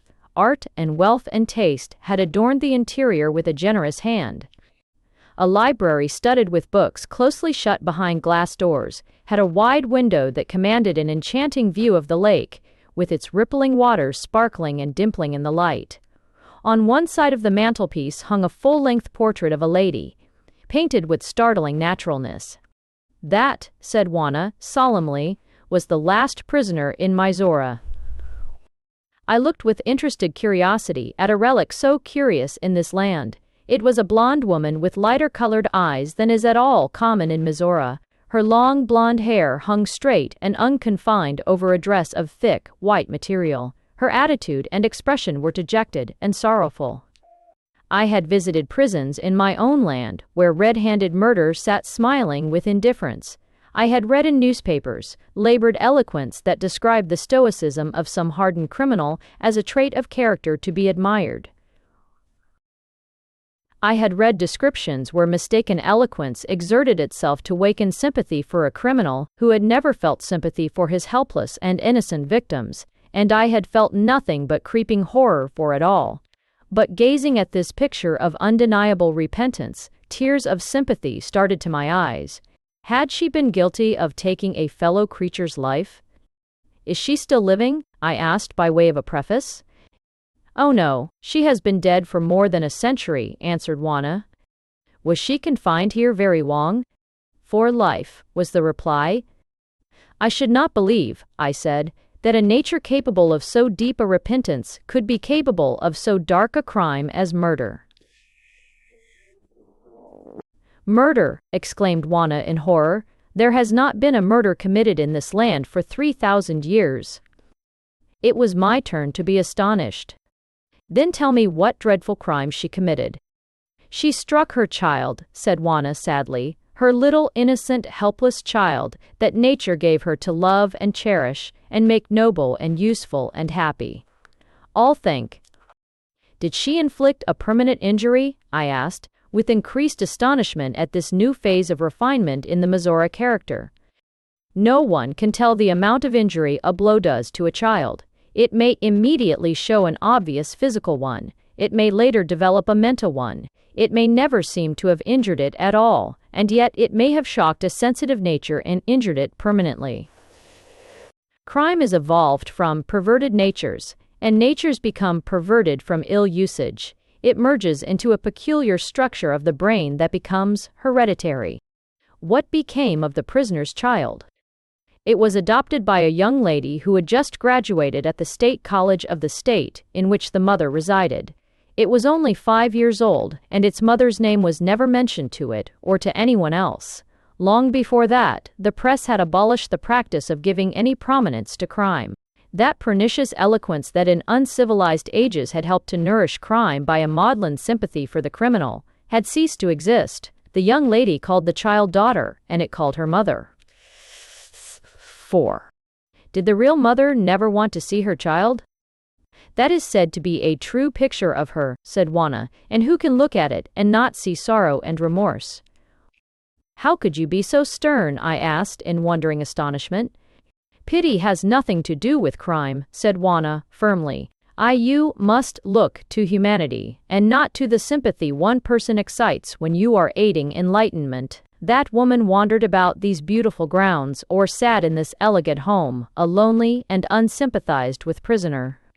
She was furnished with books, magazines and papers, and every physical comfort. Sympathy for her lot was never offered her. Childhood is regarded by my people as the only period of life that is capable of knowing perfect happiness, and among us, it is a crime greater than the heinousness of murder in your country to deprive a human being of its childhood, in which cluster the only unalloyed sweets of life. A human being who remembers only pain, rebukes treatment in childhood, has lost the very flavor of existence, and the person who destroyed it is a criminal indeed. Shash. Arda. Chapter V.I. There was one peculiarity about Mizora that I noticed soon after my arrival, but for various reasons have refrained from speaking of before now. It was the absence of houses devoted to religious worship. In architecture, Mizora displayed the highest perfection. Their colleges, art galleries, public libraries, opera houses, and all their public buildings were grand and beautiful. Never in any country had I beheld such splendor in design and execution. Their superior skill in this respect led me to believe that their temples of worship must be on a scale of magnificence beyond all my conceiving. I was eager to behold them, and make slate. I looked often upon my first journeyings about their cities to discover them, but whenever I noticed an unusually imposing building and asked what it was always something else. I was frequently on the point of asking them to conduct me to some church that resembled my own in worship, for I was brought up in strict compliance with the creeds, dogmas, and regulations of the Russo-Greek Church, but I refrained, hoping that in time I should be introduced to their religious ceremonies.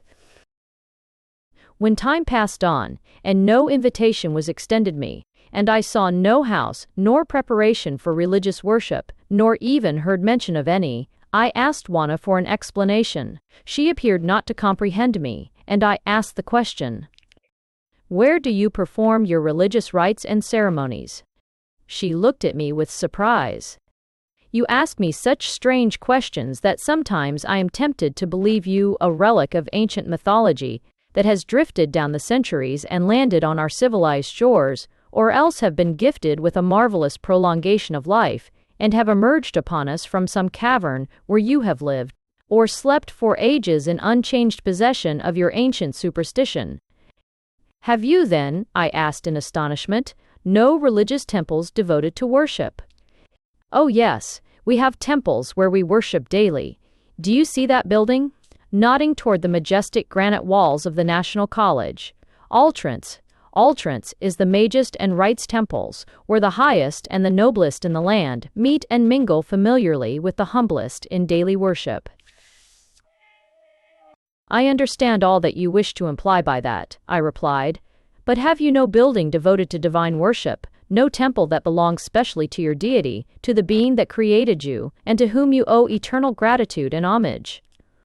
"We have," she answered grandly, with a majestic wave of her hand, and in that mellow, musical voice that was sweeter than the chanting of birds, she exclaimed, "This vast cathedral, boundless as our wonder, whose shining lamps yon brilliant mists supply, its choir the winds and waves, its organ thunder, its dome the sky.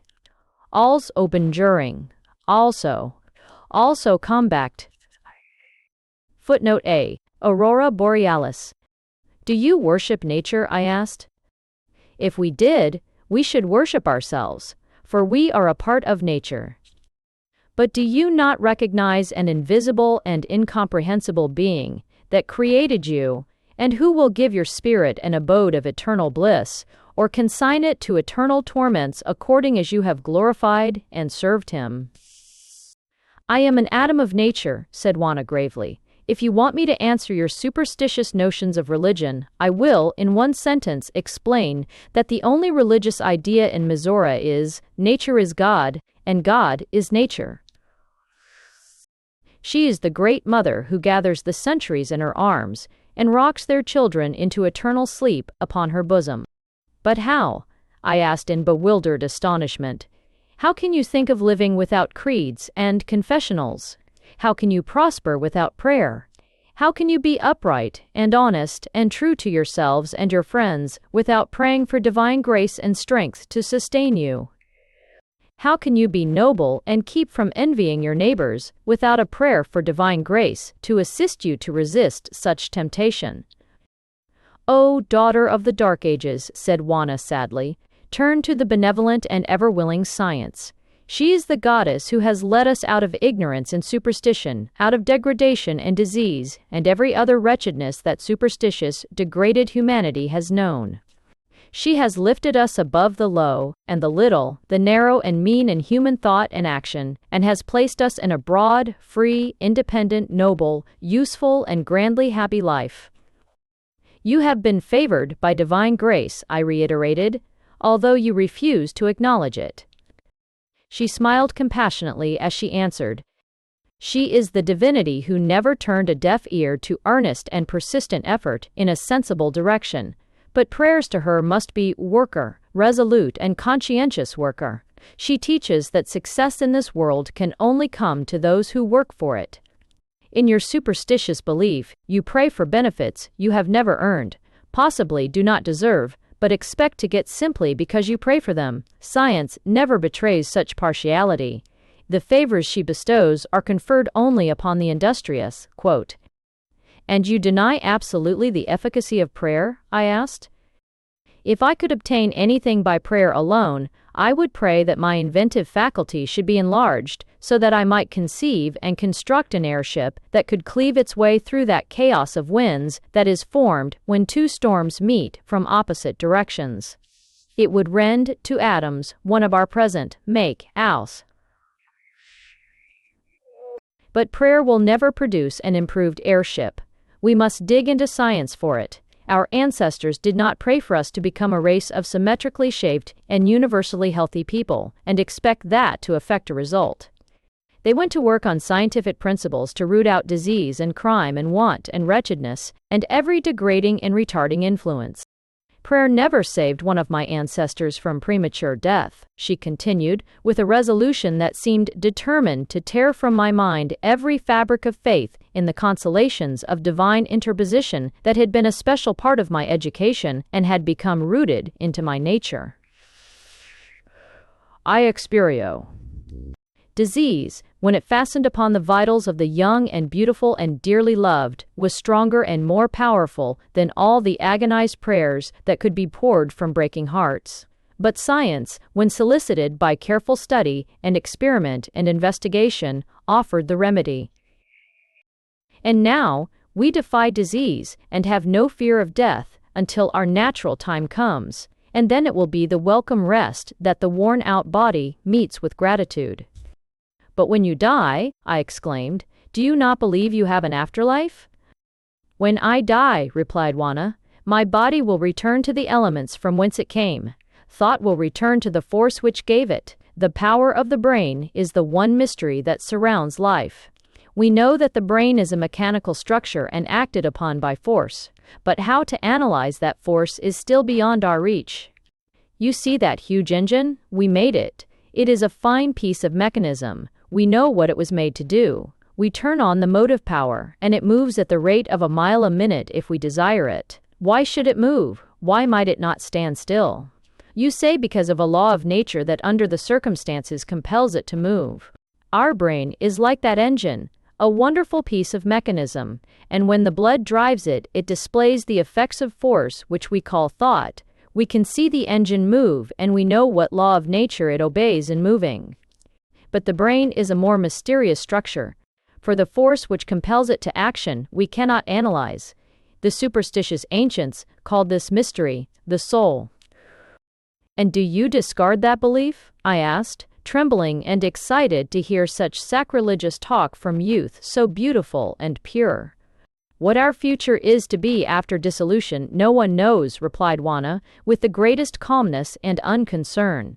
1,000 theories and systems of religion have risen and fallen in the history of the human family and become the superstitions of the past. The elements that compose this body may construct the delicate beauty of a flower, or the green robe that covers the bosom of Mother Earth, but we cannot know. But that beautiful belief in a soul, I cried, in real anguish, how can you discard it? How sever the hope that after death we are again united to part no more? Those who have left us in the springtime of life, the bloom on their young cheeks suddenly paled by the cold touch of death, stand waiting to welcome us to an endless reunion. Alas for your anguish, my friend, said Juana, with pitying tenderness. Centuries ago, my people passed through that season of mental pain. That beautiful visionary idea of a soul must fade, as youth and beauty fade, never to return, for nature nowhere teaches the existence of such a thing. It was a belief born of that agony of longing for happiness without alloy, which the children of earth in the long-ago ages hoped for, but never knew. Their lot was so barren of beauty and happiness, and the desire for it is, now and always has been, a strong trait of human character. The conditions of society in those earlier ages rendered it impossible to enjoy this life perfectly, and hope and longing pictured an imaginary one for an imaginary part of the body, called the soul.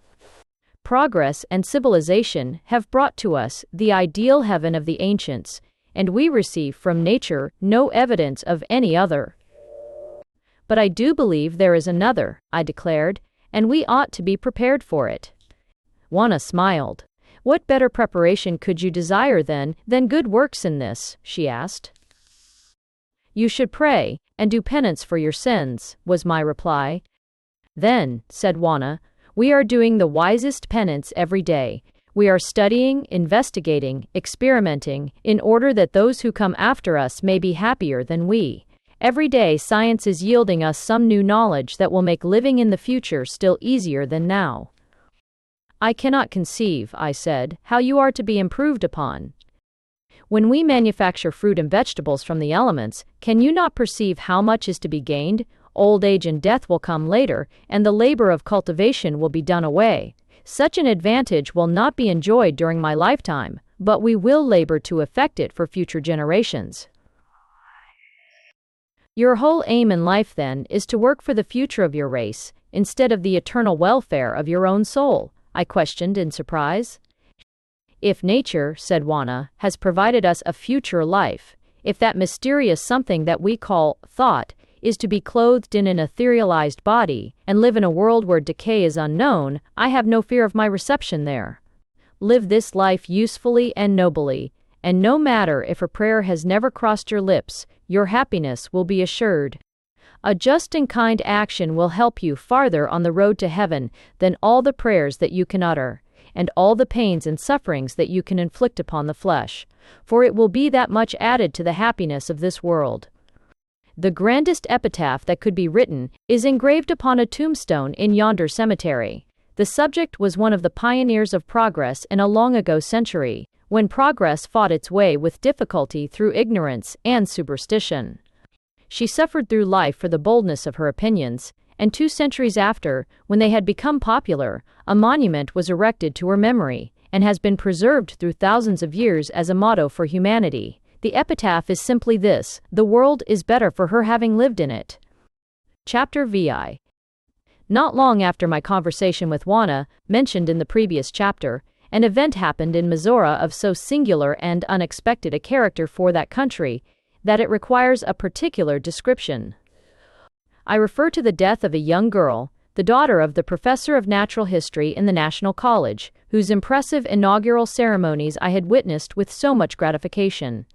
The girl was of a venturesome disposition and, with a number of others, had gone out rowing. The boats they used in Mizora for that purpose were mere cockle shells. A sudden squall arose from which all could have escaped, but the reckless daring of this young girl cost her her life. Her boat was capsized, and despite the exertions made by her companions, she was drowned. Her body was recovered before the news was conveyed to the mother, as the young companions surrounded it in the abandon of grief that tender and artless youth alone feels. Had I not known that not a tie of consanguinity existed between them, I might have thought them a band of sisters mourning their broken number. It was a scene I never expect, and sincerely hope, never to witness again. It made the deeper impression upon me, because I knew the expressions of grief were all genuine, and of. I asked Juana if any of the dead girl's companions feared that her mother might censure them for not making sufficient effort to save her when her boat capsized. She looked at me with astonishment. Hi, Orgery, hi, you are, CVS. Such a thought, she said, will never occur to her, nor to anyone else in Mizora. I have not asked the particulars, but I know that everything was done that could have been done to save her. There must have been something extraordinarily unusual about the affair for all Mizora girls are expert swimmers, and there is not one but would put forth any exertion to save a companion. I afterward learned that such had really been the case. It developed upon the preceptress to break the news to the afflicted mother. It was done in the seclusion of her own home. There was no manifestation of morbid curiosity among acquaintances, neighbors, and friends. The preceptress and one or two others of her nearest and most intimate friends called at the house during the first shock of her bereavement. After permission had been given to view the remains, Juana and I called at the house, but only entered the drawing room. On a low cot, in an attitude of peaceful repose, lay the breathless sleeper. Her mother and sisters had performed for her the last sad offices of loving duty, and lovely indeed had they made the last view we should have of their dear one. There was to be no ceremony at the house, and Juana and I were in the cemetery when the procession entered. As we passed through the city, I noticed that every business house was closed. The whole city was sympathizing with sorrow. I never before saw so vast a concourse of people. The procession was very long and headed by the mother, dressed and veiled in black. Behind her were the sisters carrying the body. It rested upon a litter composed entirely of white rosebuds. The sisters wore white, their faces concealed by white veils. Each wore a white rosebud pinned upon her bosom. They were followed by a long procession of young girls, schoolmates, and friends of the dead. They were all dressed in white, but were not veiled. Each one carried a white rosebud. The sisters placed the litter upon rests at the side of the grave, and clasping hands with their mother, formed a semicircle about it. They were all so closely veiled that their features could not be seen, and no emotion was visible. The procession of young girls formed a circle enclosing the grave and the mourners, and began chanting a slow and sorrowful dirge. No words can paint the pathos and beauty of such a scene. My eye took in every detail that displayed that taste for the beautiful that compels the Mizora mind to mingle it with every incident of life. The melody sounded like a chorus of birds chanting in perfect unison a weird requiem over some dead companion. Urge. She came like the spring in its gladness. We received her with joy. We rejoiced in her promise. Sweet was her song as the birds. Her smile was as dew to the thirsty rose. But the end came ere morning awakened. While dawn yet blushed in its bridal veil, the leafy music of the woods was hushed in snowy shrouds. Spring, withered with the perfume in her hands, a winter sleet has fallen upon the buds of June. The ice winds blow where yesterday zephyrs disported. Life is not consummated. The rose has not blossomed, the fruit has perished in the flower, the bird lies frozen under its mother's breast. Youth sleeps in round loveliness when age should lie withered and weary and full of honor. Then the grave would be welcome, and our tears would fall not. The grave is not for the roses of youth. We mourn the early departed. Youth sleeps without dreams, without an awakening. At the close of the chant, the mother first and then each sister took from her bosom the white rosebud and dropped it into the grave. Then followed her schoolmates and companions who each dropped in the bud she carried. A carpet of white rosebuds was thus formed, on which the body, still reclining upon its pillow of flowers, was gently lowered. It's all. Hork. The body was dressed in white, and over all fell a veil of fine white tulle. A more beautiful sight I can never see than that young, lovely girl in her last sleep, with the emblems of youth, purity, and swift decay forming her pillow and winding sheet. Over this was placed a film of glass that rested upon the bottom and sides of the thin lining that covered the bottom and lower sides of the grave. The remainder of the procession of young girls then came forward and dropped their rosebuds upon it, completely hiding from view the young and beautiful dead. The eldest sister then took a handful of dust and casting it into the grave, said in a voice broken, yet audible, "Mingle ashes with ashes, and dust with its original dust. To the earth whence it was taken, consign we the body of our sister." Each sister then threw in a handful of dust, and then with their mother entered their carriage, which immediately drove them home. A beautiful silver spade was sticking in the soft earth that had been taken from the grave. The most intimate of the dead girl's friends took a spadeful of earth and threw it into the open grave. Her example was followed by each one of the remaining companions until the grave was filled. Then clasping hands, they chanted a farewell to their departed companion and playmate, after which they strewed the grave with flowers until it looked like a bed of beauty, and departed. I was profoundly impressed by the scene, its solemnity, its beauty, and the universal expression of sorrow it had called forth.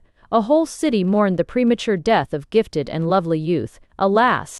In my own unhappy country, such an event would have elicited but a passing phrase of regret from all except the immediate family of the victim, for their sorrow is a guest at every heart, and leaves little room for sympathy with strangers. The next day the mother was at her post in the National College. The daughters were at their studies, all seemingly calm and thoughtful, but showing no outward signs of grief excepting to the close observer. The mother was performing her accustomed duties with seeming cheerfulness, but now and then her mind would drop for a moment, in sorrowful abstraction, to be recalled with resolute effort and be fastened once more upon the necessary duty of life. The sisters I often saw in those abstracted moods, and frequently saw them wiping away silent but unobtrusive tears. I asked Juana for the meaning of such stoical reserve, and the explanation was as curious as were all the other things that I met with in Mizora. "If you notice the custom of different grades of civilization in your own country," said Juana, "you will observe that the lower the civilization, the louder and more ostentatious is the mourning. True refinement is unobtrusive in everything, and while we do not desire to repress a natural and inevitable feeling of sorrow, we do desire to conceal and conquer it, for the reason that death is a law of nature that we cannot evade. And although the death of a young person has not occurred in Mizora in the memory of any living before this, yet it is not without precedent. We are very prudent, but we cannot guard entirely against accident. It has cast a gloom over the whole city, yet we refrain from speaking of it and strive to forget it because it cannot be helped. And can you see so young, so fair a creature perish, without wanting to meet her again?" "Whatever sorrow we feel," replied Juana solemnly, "we deeply realize how useless it is to repine. We place implicit faith in the revelations of nature, and in no circumstances does she bid us expect a life beyond that of the body. That is a life of individual consciousness." "How much more consoling is the belief of my people," I replied, triumphantly. "Their belief in a future reunion would sustain them through the sorrow of parting in this. It has been claimed that some have lived pure lives solely in the hope of meeting someone whom they loved, and who had died in youth and innocence." Juana smiled. "You do not all have then the same fate in anticipation for your future life?" she asked. "All bees." "Oh no," I answered. "The good and the wicked are divided." "Tell me some incident in your own land that you have witnessed, and which illustrates the religious belief of your country." The belief that we have in a future life has often furnished a theme for the poets of my own and other countries, and sometimes a quaint and pretty sentiment is introduced into poetry to express it. "I should like to hear some such poetry. Can you recite any?" I remember an incident that gave birth to a poem that was much admired at the time, although I can recall but the two last stanzas of it. A rowing party, of which I was a member, once went out upon a lake to view the sunset. After we had returned to shore, and night had fallen upon the water in impenetrable darkness, it was discovered that one of the young men who had rowed out in a boat by himself was not with us. A storm was approaching, and we all knew that his safety lay in getting ashore before it broke. We lighted a fire, but the blaze could not be seen far in such inky darkness. We hallooed, but received no answer, and finally ceased our efforts. Then one of the young ladies, who possessed a very high and clear soprano voice, began singing at the very top of her power. It reached the wanderer in the darkness, and he rowed straight toward it. From that time on he became infatuated with the singer, declaring that her voice had come to him in his despair, like an angel straight from heaven. She died in less than a year, and her last words to him were, "Meet me in heaven." He had always been recklessly inclined, but after that he became a model of rectitude and goodness. He wrote a poem that was dedicated to her memory. In it he described himself as a lone wanderer on a strange sea in the darkness of a gathering storm, and no beacon to guide him, when suddenly he hears a voice singing which guides him safe to shore. He speaks of the beauty of the singer and how dear she became to him, but he still hears the song calling him across the ocean of death. "Repeat what you remember of it," urged Juana. "That face and form have long since gone beyond where the day was lifted, but the beckoning song still lingers on, and angels earthward drifted. And when death's waters around me roar, and cares, like the birds, are winging, if I steer my bark to heaven's shore, 'twill be by an angel's singing." "Poor child of superstition," said Juana sadly. "War belief has something pretty in it, but for your own welfare, and that of your people, you must get rid of it, as we have got rid of the offspring of lust. Our children come to us as welcome guests, through portals of the holiest and purest affection. That love which you speak of, I know nothing about. I would not know. It is a degradation which mars your young life and embitters the memories of age. We have advanced beyond it. There is a cruelty in life," she added compassionately, "which we must accept with stoicism as the inevitable. Justice to your posterity demands of you the highest and noblest effort, of which your intellect is capable." Chapter VI. The conversation that I had with Juana gave me so much uneasiness that I sought her mother. I cannot express the shock I felt at hearing such youthful and innocent lips speak of the absurdity of religious forms, ceremonies, and creeds. She regarded my belief in them as a species of barbarism, but she had not convinced me. I was resolved not to be convinced. I believed she was in error. Beziestin. Surely, I thought, a country so far advanced in civilization, and practicing such unexampled rectitude, must, according to my religious teaching, have been primarily actuated by religious principles which they had since abandoned. My only surprise was that they had not relapsed into immorality after destroying church and creed, and I began to feel anxious to convince them of the danger I felt they were incurring in neglecting prayer and supplication at the throne to continue them in their progress toward perfection of mental and moral culture. I explained my feelings to the preceptress with great earnestness and anxiety for their future, intimating that I believed their immunity from disaster had been owing to divine sufferance. "For no nation," I added, quoting from my memory of religious precepts, "can prosper without acknowledging the Christian religion." She listened to me with great attention, and when I had finished, asked, "How do you account for our long continuance in prosperity and progress? For it is more than 1,000 years since we rooted out the last vestige of what you term religion from the mind. We have had a long immunity from punishment. To what do you attribute it?" I hesitated to explain what had been in my mind, but finally faltered out something about the absence of the male sex. I then had to explain that the prisons and penitentiaries of my own land and of all other civilized lands that I knew of were almost exclusively occupied by the male sex. Out of 800 penitentiary prisoners, not more than 20 or 30 would be women, and the majority of them could trace their crimes to man's infidelity. "And what do you do to reform them?" inquired the preceptress. "We offer them the teachings of Christianity. All countries, however, differ widely in this respect. The government of my country is not as generous to prisoners as that of some others. In the United States, every penitentiary is supplied with a minister who expounds the gospel to the prisoners every Sunday, that is once every 7 days. And what do they do the rest of the time? They work. Are they ignorant?" "Oh, yes, indeed," I replied earnestly. "You could not find one scholar in 10,000 of them. Their education is either very limited or altogether deficient." "Do the buildings they are confined in cost a great deal?" "Vast sums of money are represented by them, and it often costs a community a great deal of money to send a criminal to the penitentiary. In some states, the power to pardon rests entirely with the governor, and it frequently occurs that a desperate criminal, who has cost a county a great deal of money to get rid of him, will be pardoned by the governor to please a relative, or, as it is sometimes believed, for a bribe. Share.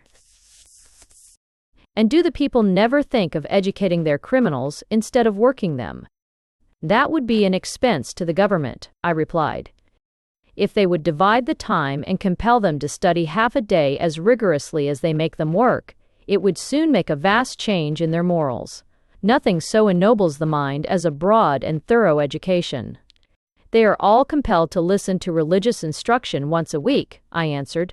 "That surely ought to make some improvement in them. I remember hearing an American lady relate her attendance at chapel service in a state penitentiary one Sunday. The minister's education was quite limited, as she could perceive from the ungrammatical language he used, but he preached sound orthodox doctrine.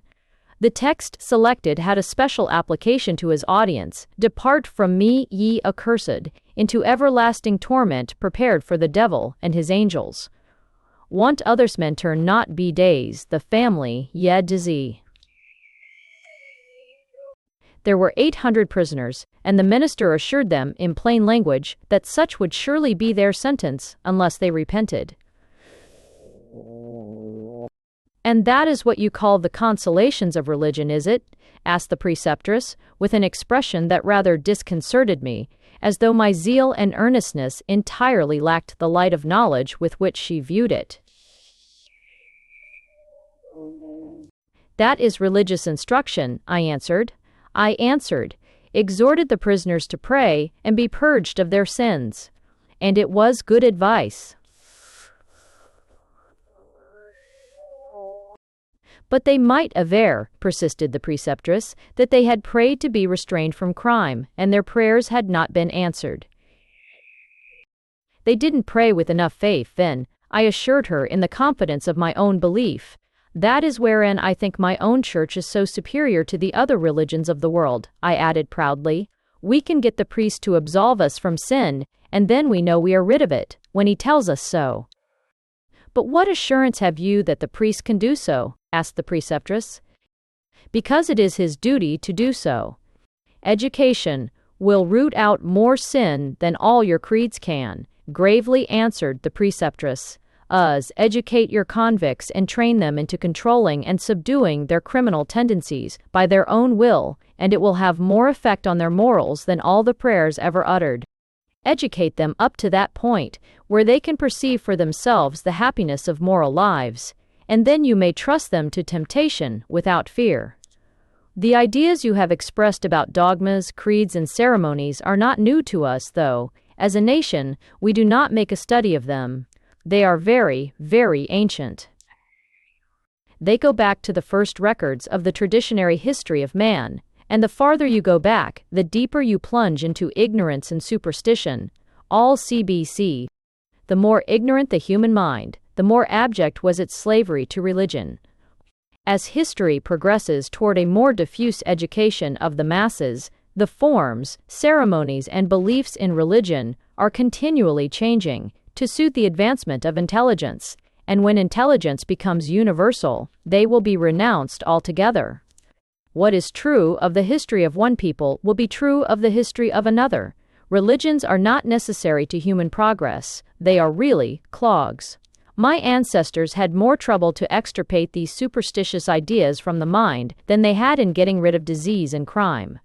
There were several reasons for this difficulty. Disease and crime were self-evident evils that the narrowest intelligence could perceive, but beliefs in creeds and superstitions were perversions of judgment, resulting from a lack of thorough mental training. As soon, however, as education of a high order became universal, it began to disappear.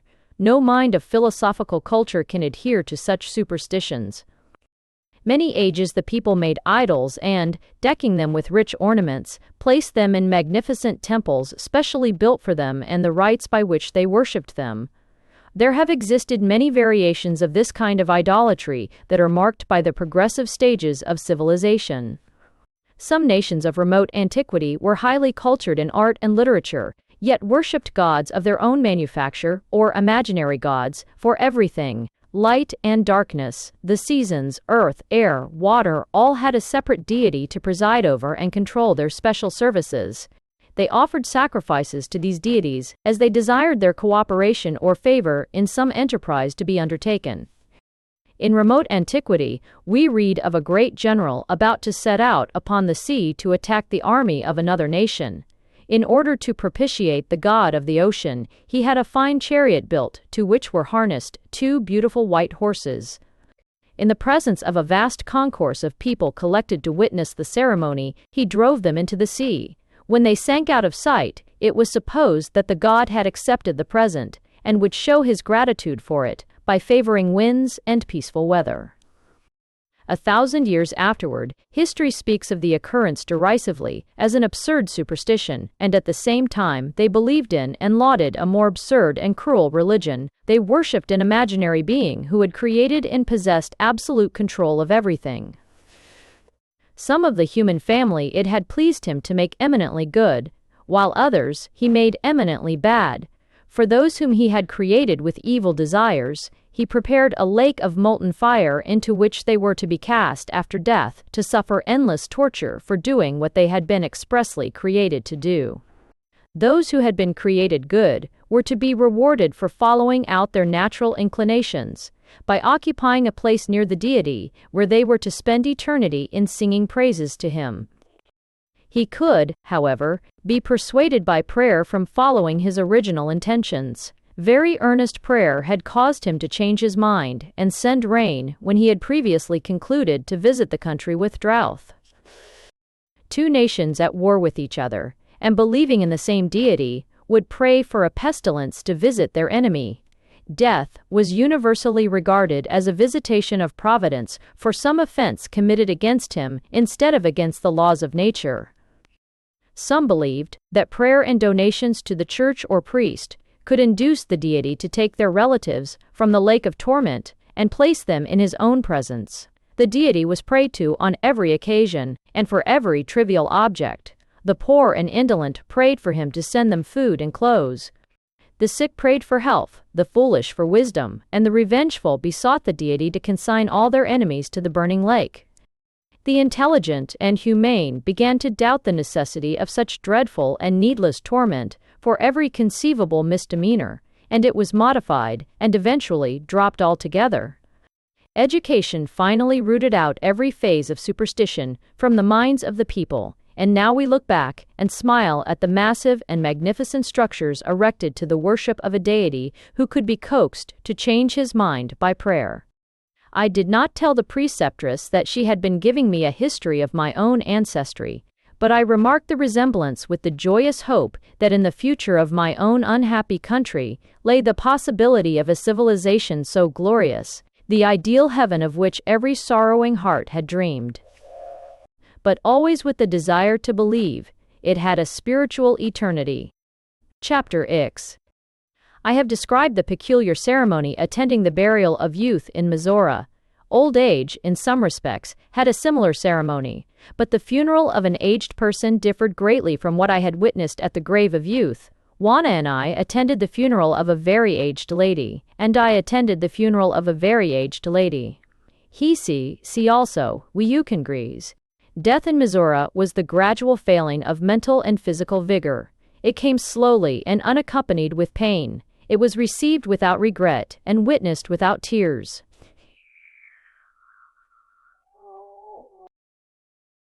The daughters performed the last labor that the mother required. They arrayed her body for burial and bore it to the grave. If in that season of the year, autumn leaves hid the bier and formed the covering and pillow of her narrow bed. If not in the fall, full-blown roses and matured flowers were substituted. The ceremony was conducted by the eldest daughter, assisted by the others. No tears were shed, no mourning worn, no sorrowful chanting. A solemn dirge was sung, indicative of decay. A dignified solemnity befitting the farewell to a useful life was manifest in all the proceedings, but no demonstrations of sorrow were visible. The mourners were unveiled and performed the last services for their mother with calmness. I was so astonished at the absence of mourning that I asked an explanation of Juana. "Why should we mourn?" was the surprising answer. "For what is inevitable, death must come, and in this instance it came in its natural way. There is nothing to be regretted or mourned over, as there was in the drowning of my young friend. Her life was suddenly arrested, while yet in the promise of its fruitfulness. There was cause for grief, and the expressions and emblems of mourning were proper and appropriate. But here, mourning would be out of place, for life has fulfilled its promises. Its work is done, and nature has given the worn-out body rest. That is all." That sympathy and regret which the city had expressed for the young dead was manifested only in decorum and respectful attendance at the funeral. No one appeared to feel that it was an occasion for mourning. How strange it all seemed to me, and yet there was a philosophy about it that I could not help but admire. Only I wished that they believed as I did, that all of those tender associations would be resumed beyond the grave. If only they could be convinced. I again broached the subject to Juana. I could not relinquish the hope of converting her to my belief. She was so beautiful, so pure, and I loved her so dearly. I could not give up my hope of an eternal reunion. I appealed to her sympathy. "What hope," I asked, "can you offer those whose lives have been only successive phases of unhappiness? Why should beings be created only to live a life of suffering and then die, as many, very many, of my people do? If they had no hope of a spiritual life, where pain and sorrow are to be unknown, the burdens of this life could not be borne." "You have the same consolation," replied Juana, "as the preceptress had in losing her daughter. That daring spirit that cost her life was the pride of her mother. She possessed a promising intellect, yet her mother accepts her death as one of the sorrowful phases of life and bravely tries to subdue its pain. Long ages behind us, as my mother has told you, the history of all human life was but a succession of woes. Our own happy state has been evolved by slow degrees out of that sorrowful past. Human progress is marked by blood and tears and the heart's bitterest anguish. We, as a people, have progressed almost beyond the reach of sorrow, but you are in the midst of it. You must work for the future, though you cannot be of it." "I cannot," I declared, "reconcile myself to your belief. I am separated from my child. To think I am never to see it in this world, nor through endless ages, would drive me insane with despair. What consolation can your belief offer me? In this life, you may yearn for your child, but after this life you sleep," answered Juana sententiously. "On how sweet that sleep! No dreams, no waking to work and trial, no striving after perfection, no planning for the morrow. It is oblivion than which there can be no happier heaven." "Would not meeting with those you have loved be happier?" I asked in amazement. "There would be happiness, and there would be work, too." "But my religion does not believe in work in heaven," I answered. "Then it has not taken the immutable laws of nature into consideration," said Juana. "If nature has prepared a conscious existence for us after this body decays, she has prepared work for us, you may rest assured. It might be a grander, nobler work, but it would be work, nevertheless." Then, how restful, in contrast, is our religion. It is eternal, undisturbable rest for both body and brain. Besides, as you say yourself, you cannot be sure of meeting those whom you desire to meet in that other country. They may be the ones condemned to eternal suffering for their sins. Thank you. I could enjoy myself in any surroundings, when I knew that those who were dear to me in this life were enduring torment that could have no end. Give me oblivion rather than such a heaven. Our punishment comes in this world, but it is not so much through sin as ignorance. The savages lived lives of misery, occasioned by their lack of intelligence. Humanity must always suffer for the mistakes it makes. Misery belongs to the ignorant, happiness to the wise. That is our doctrine of reward and punishment. And you believe that my people will one day reject all religions. When they are advanced enough, she answered. You say you have scholars among you already, who preach their inconsistencies. What do you call them? Philosophers, was my reply. They are your prophets, said Juana. When they break the shackles that bind you to creeds and dogmas, they will have done much to advance you. To rely on one's own willpower to do right is the only safe road to morality, and your only heaven. I left Juana and sought a secluded spot by the river. I was shocked beyond measure at her confession. It had the earnestness and, to me, the cruelty of conviction. To live without a spiritual future in anticipation was akin to depravity, to crime, and its penalty of prison life forever. Yet here was a people, noble, exalted beyond my conceiving, living in the present, and obeying only a duty to posterity. I recalled a painting I had once seen that always possessed for me a horrible fascination.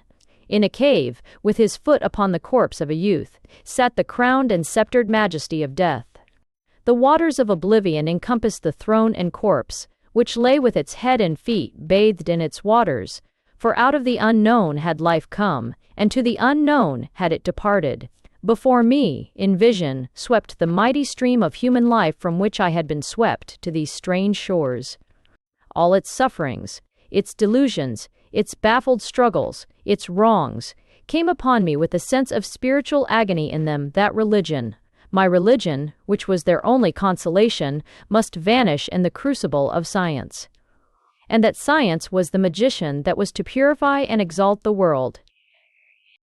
To live in the present, to die in it, and become as the dust, a mere speck, a flash of activity in the far, limitless expanse of nature, of force, of matter, in which a spiritual ideal had no part, it was horrible to think of. The prejudices of inherited religious faith, the contracted forces of thought in which I had been born and reared, could not be uprooted or expanded without pain. Chapter X. I had begun to feel an intense longing to return to my own country, but it was accompanied by a desire, equally as strong, to carry back to that woe-burdened land some of the noble lessons and doctrines I had learned in this. I saw no means of doing it that seemed so available as a companion, a being, born and bred in an atmosphere of honor and grandly humane ideas and actions. My heart and my judgment turned to Juana. She was endeared to me by long and gentle association. She was self-reliant and courageous and possessed a strong will. Who, of all my Mizora acquaintances, was so well adapted to the service I required? When I broached the subject to her, Juana expressed herself as really pleased with the idea, but when we went to the preceptress, she acknowledged a strong reluctance to the proposition. She said, "Juana can form no conception of the conditions of society in your country. They are far, very far, behind our own. They will, I fear, chafe her own nature more than she can improve theirs. Still, if I thought she could lead your people into a broader intelligence and start them on the way upward to enlightenment and real happiness, I would let her go. The moment, however, that she desires to return, she must be aided to do so." I pledged myself to abide by any request the preceptress might make of me.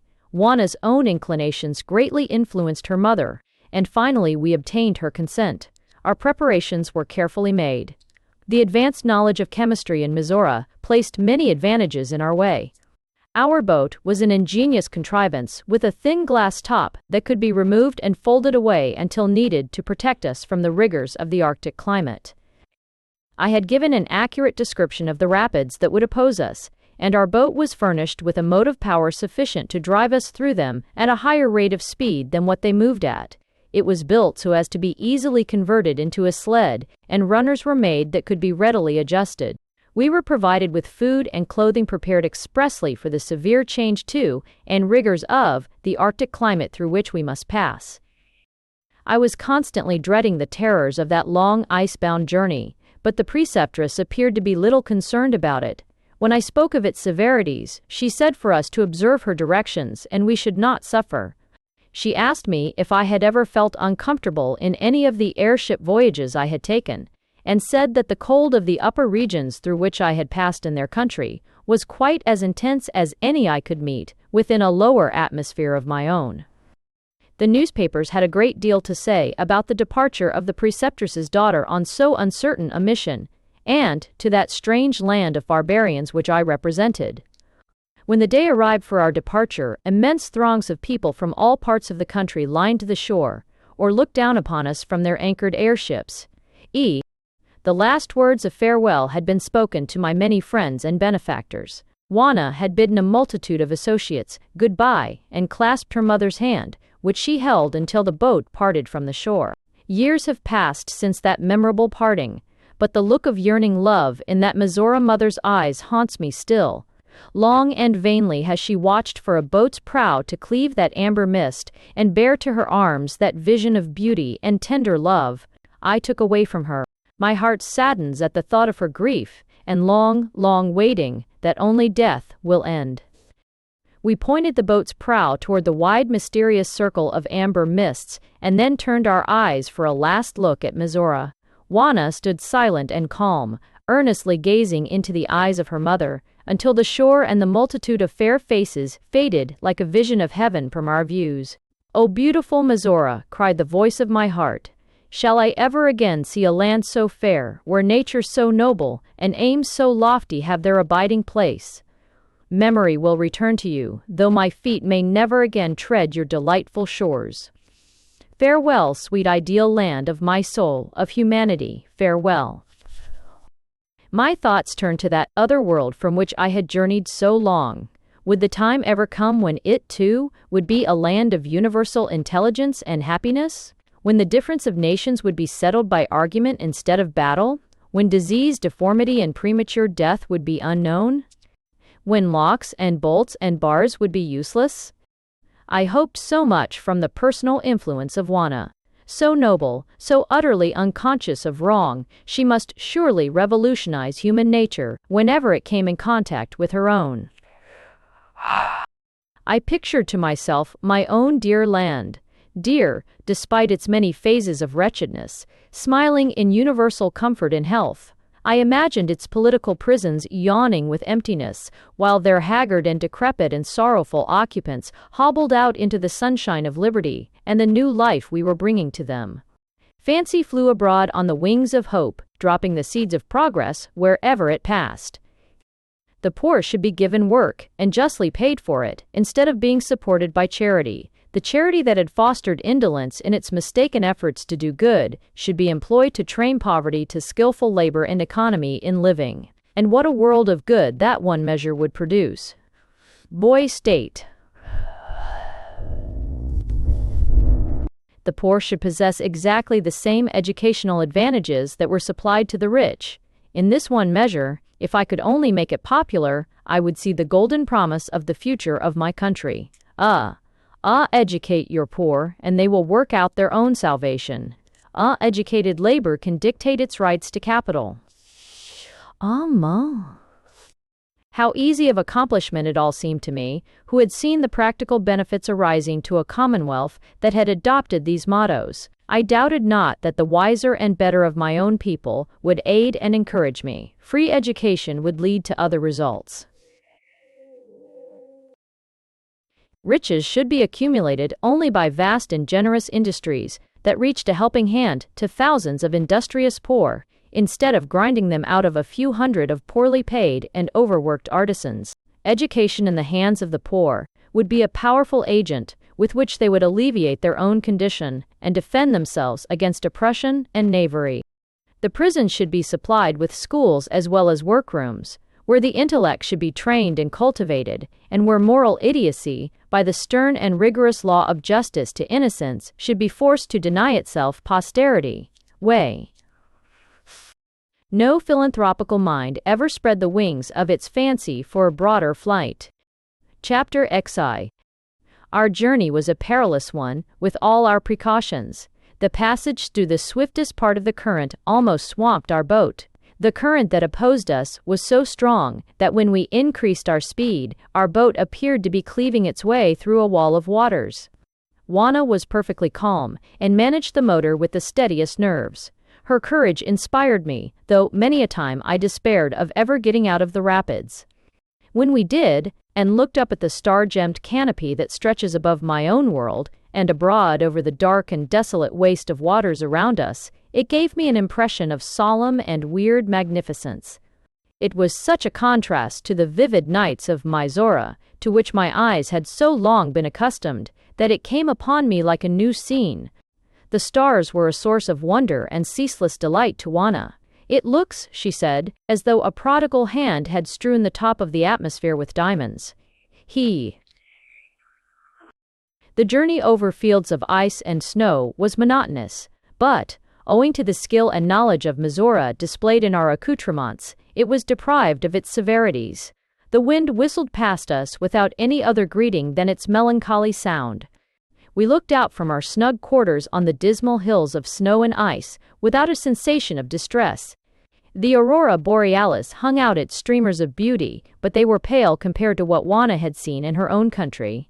The Esquimaux, she presumed, were animals. We traveled far enough south to secure passage upon a trading vessel bound for civilized shores.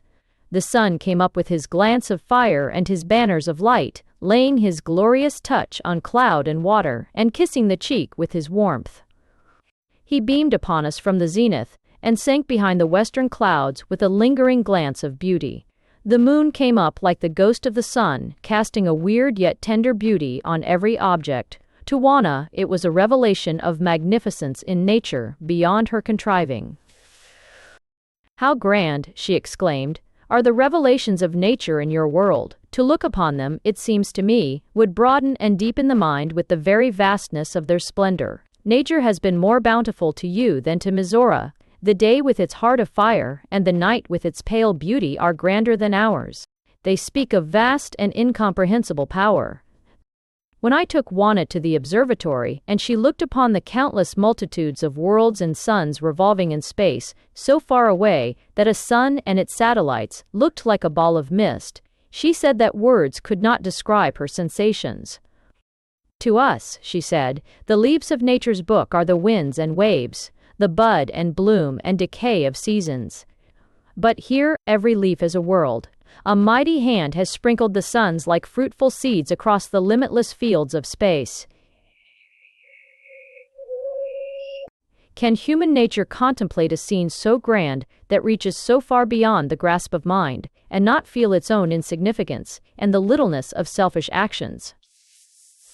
And yet you can behold these myriads of worlds and systems of worlds wheeling in the dim infinity of space, a spectacle awful in its vastness, and turn to the practice of narrow superstitions? At last the shores of my native land greeted my longing eyes, and the familiar scenes of my childhood drew near. But when, after nearly 20 years' absence, I stood on the once familiar spot, the graves of my heart's dear ones were all that was mine. My little one had died soon after my exile. My father had soon followed.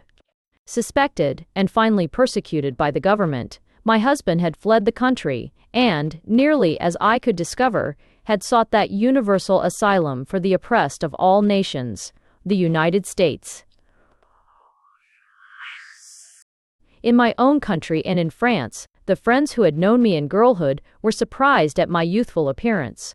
I did not explain the cause of it to them, nor did I mention the people or country from whence I had come. Juana was my friend and a foreigner. That was all. The impression she made was all that I had anticipated. Her unusual beauty and her evident purity attracted attention wherever she went. The wonderful melody of her singing was much commented upon, but in Mizora she had been considered but an indifferent singer. But I had made a mistake in my anticipation of her personal influence. The gentleness and delicacy of her character received the tenderest respect. None who looked upon that face or met the glance of the dark soft eyes ever doubted that the nature that animated them was pure and beautiful. Yet it was the respect felt for a character so exceptionally superior that imitation and emulation would be impossible. "She is too far above the common run of human nature," said one observer. "I should not be surprised if her spirit were already pluming its wings for a heavenly flight. Such natures never stay long among us." The remark struck my heart with a chill of depression. I looked at Juana and wondered why I had noticed sooner the shrinking outlines of the once round cheek. Too gentle to show disgust, too noble to ill-treat, the spirit of Juana was chafing under the trying associations. Men and women alike regarded her as an impossible character, and I began to realize with a sickening regret that I had made a mistake. In my own country, in France and England, her beauty was her sole attraction to men. The lofty ideal of humanity that she represented was smiled at or gently ignored.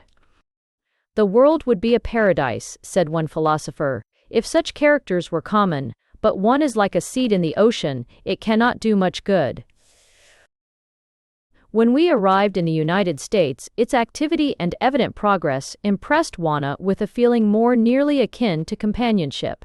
Her own character received a juster appreciation. "The time is near," she said, "when the new world will be the teacher of the old in the great lesson of humanity. You will live to see it demonstrate to the world the justice and policy of giving to every child born under its flag the highest mental, moral, and physical training known to the present age. You can hardly realize what 25 years of free education will bring to it. They are already on the right path, but they are still many centuries behind my own country in civilization, in their government, and modes of dispensing justice. Yet their free schools, as yet imperfect, are, nevertheless, fruitful seeds of progress." Yet here, the nature of Juana grew restless and homesick, and she at last gave expression to her longing for home. "I am not suited to your world," she said, with a look of deep sorrow in her lovely eyes.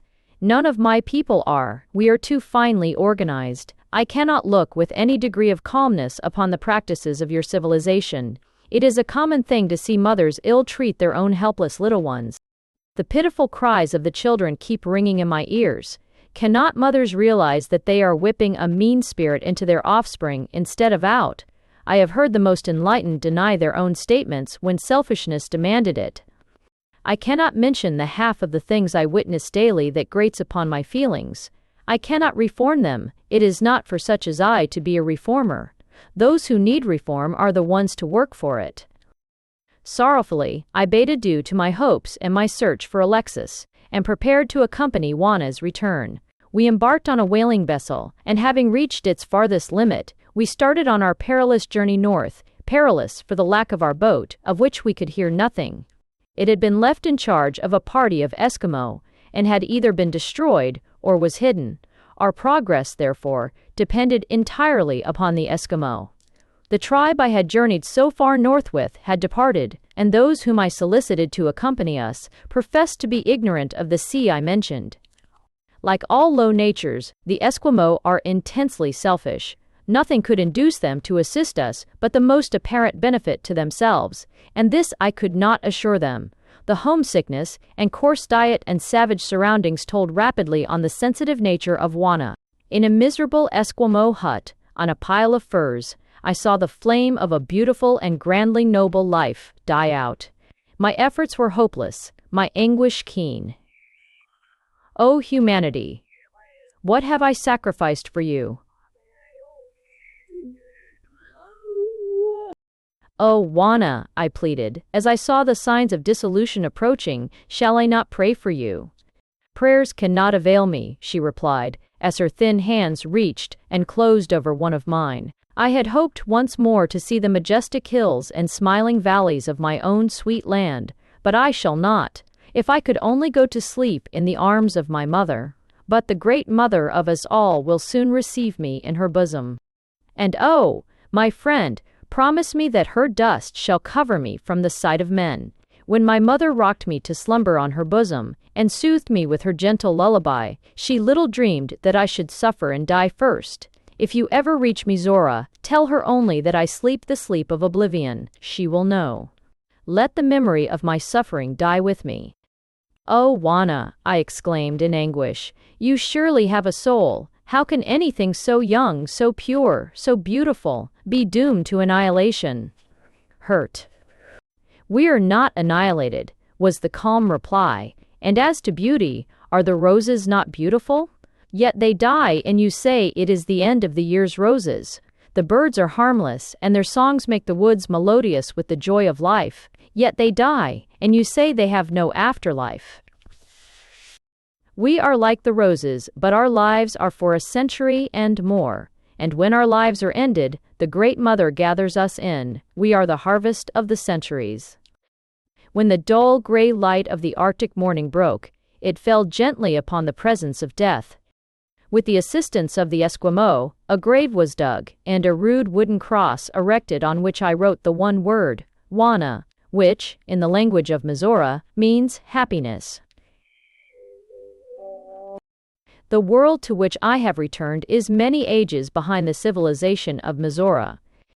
Though we cannot hope to attain their perfection in our generation, yet many, very many, evils could be obliterated were we to follow their laws. Crime is as hereditary as disease. No savant now denies the transmittable taint of insanity and consumption. There are some people in the world now who, knowing the possibility of afflicting offspring with hereditary disease, have lived in ascetic celibacy. But where do we find a criminal who denies himself offspring, lest he endow posterity with the horrible capacity for murder that lies in his blood? The good, the just, the noble, close heart and eyes to the sweet allurements of domestic life, lest posterity suffer physically or mentally by them. But the criminal has no restraints but what the law enforces. Ignorance, poverty, and disease, huddled in dens of wretchedness, where they multiply with reckless improvidence, sometimes fostered by mistaken charity. The future of the world, if it be grand and noble, will be the result of universal education, free as the God-given water we drink. In the United States, I await the issue of universal liberty.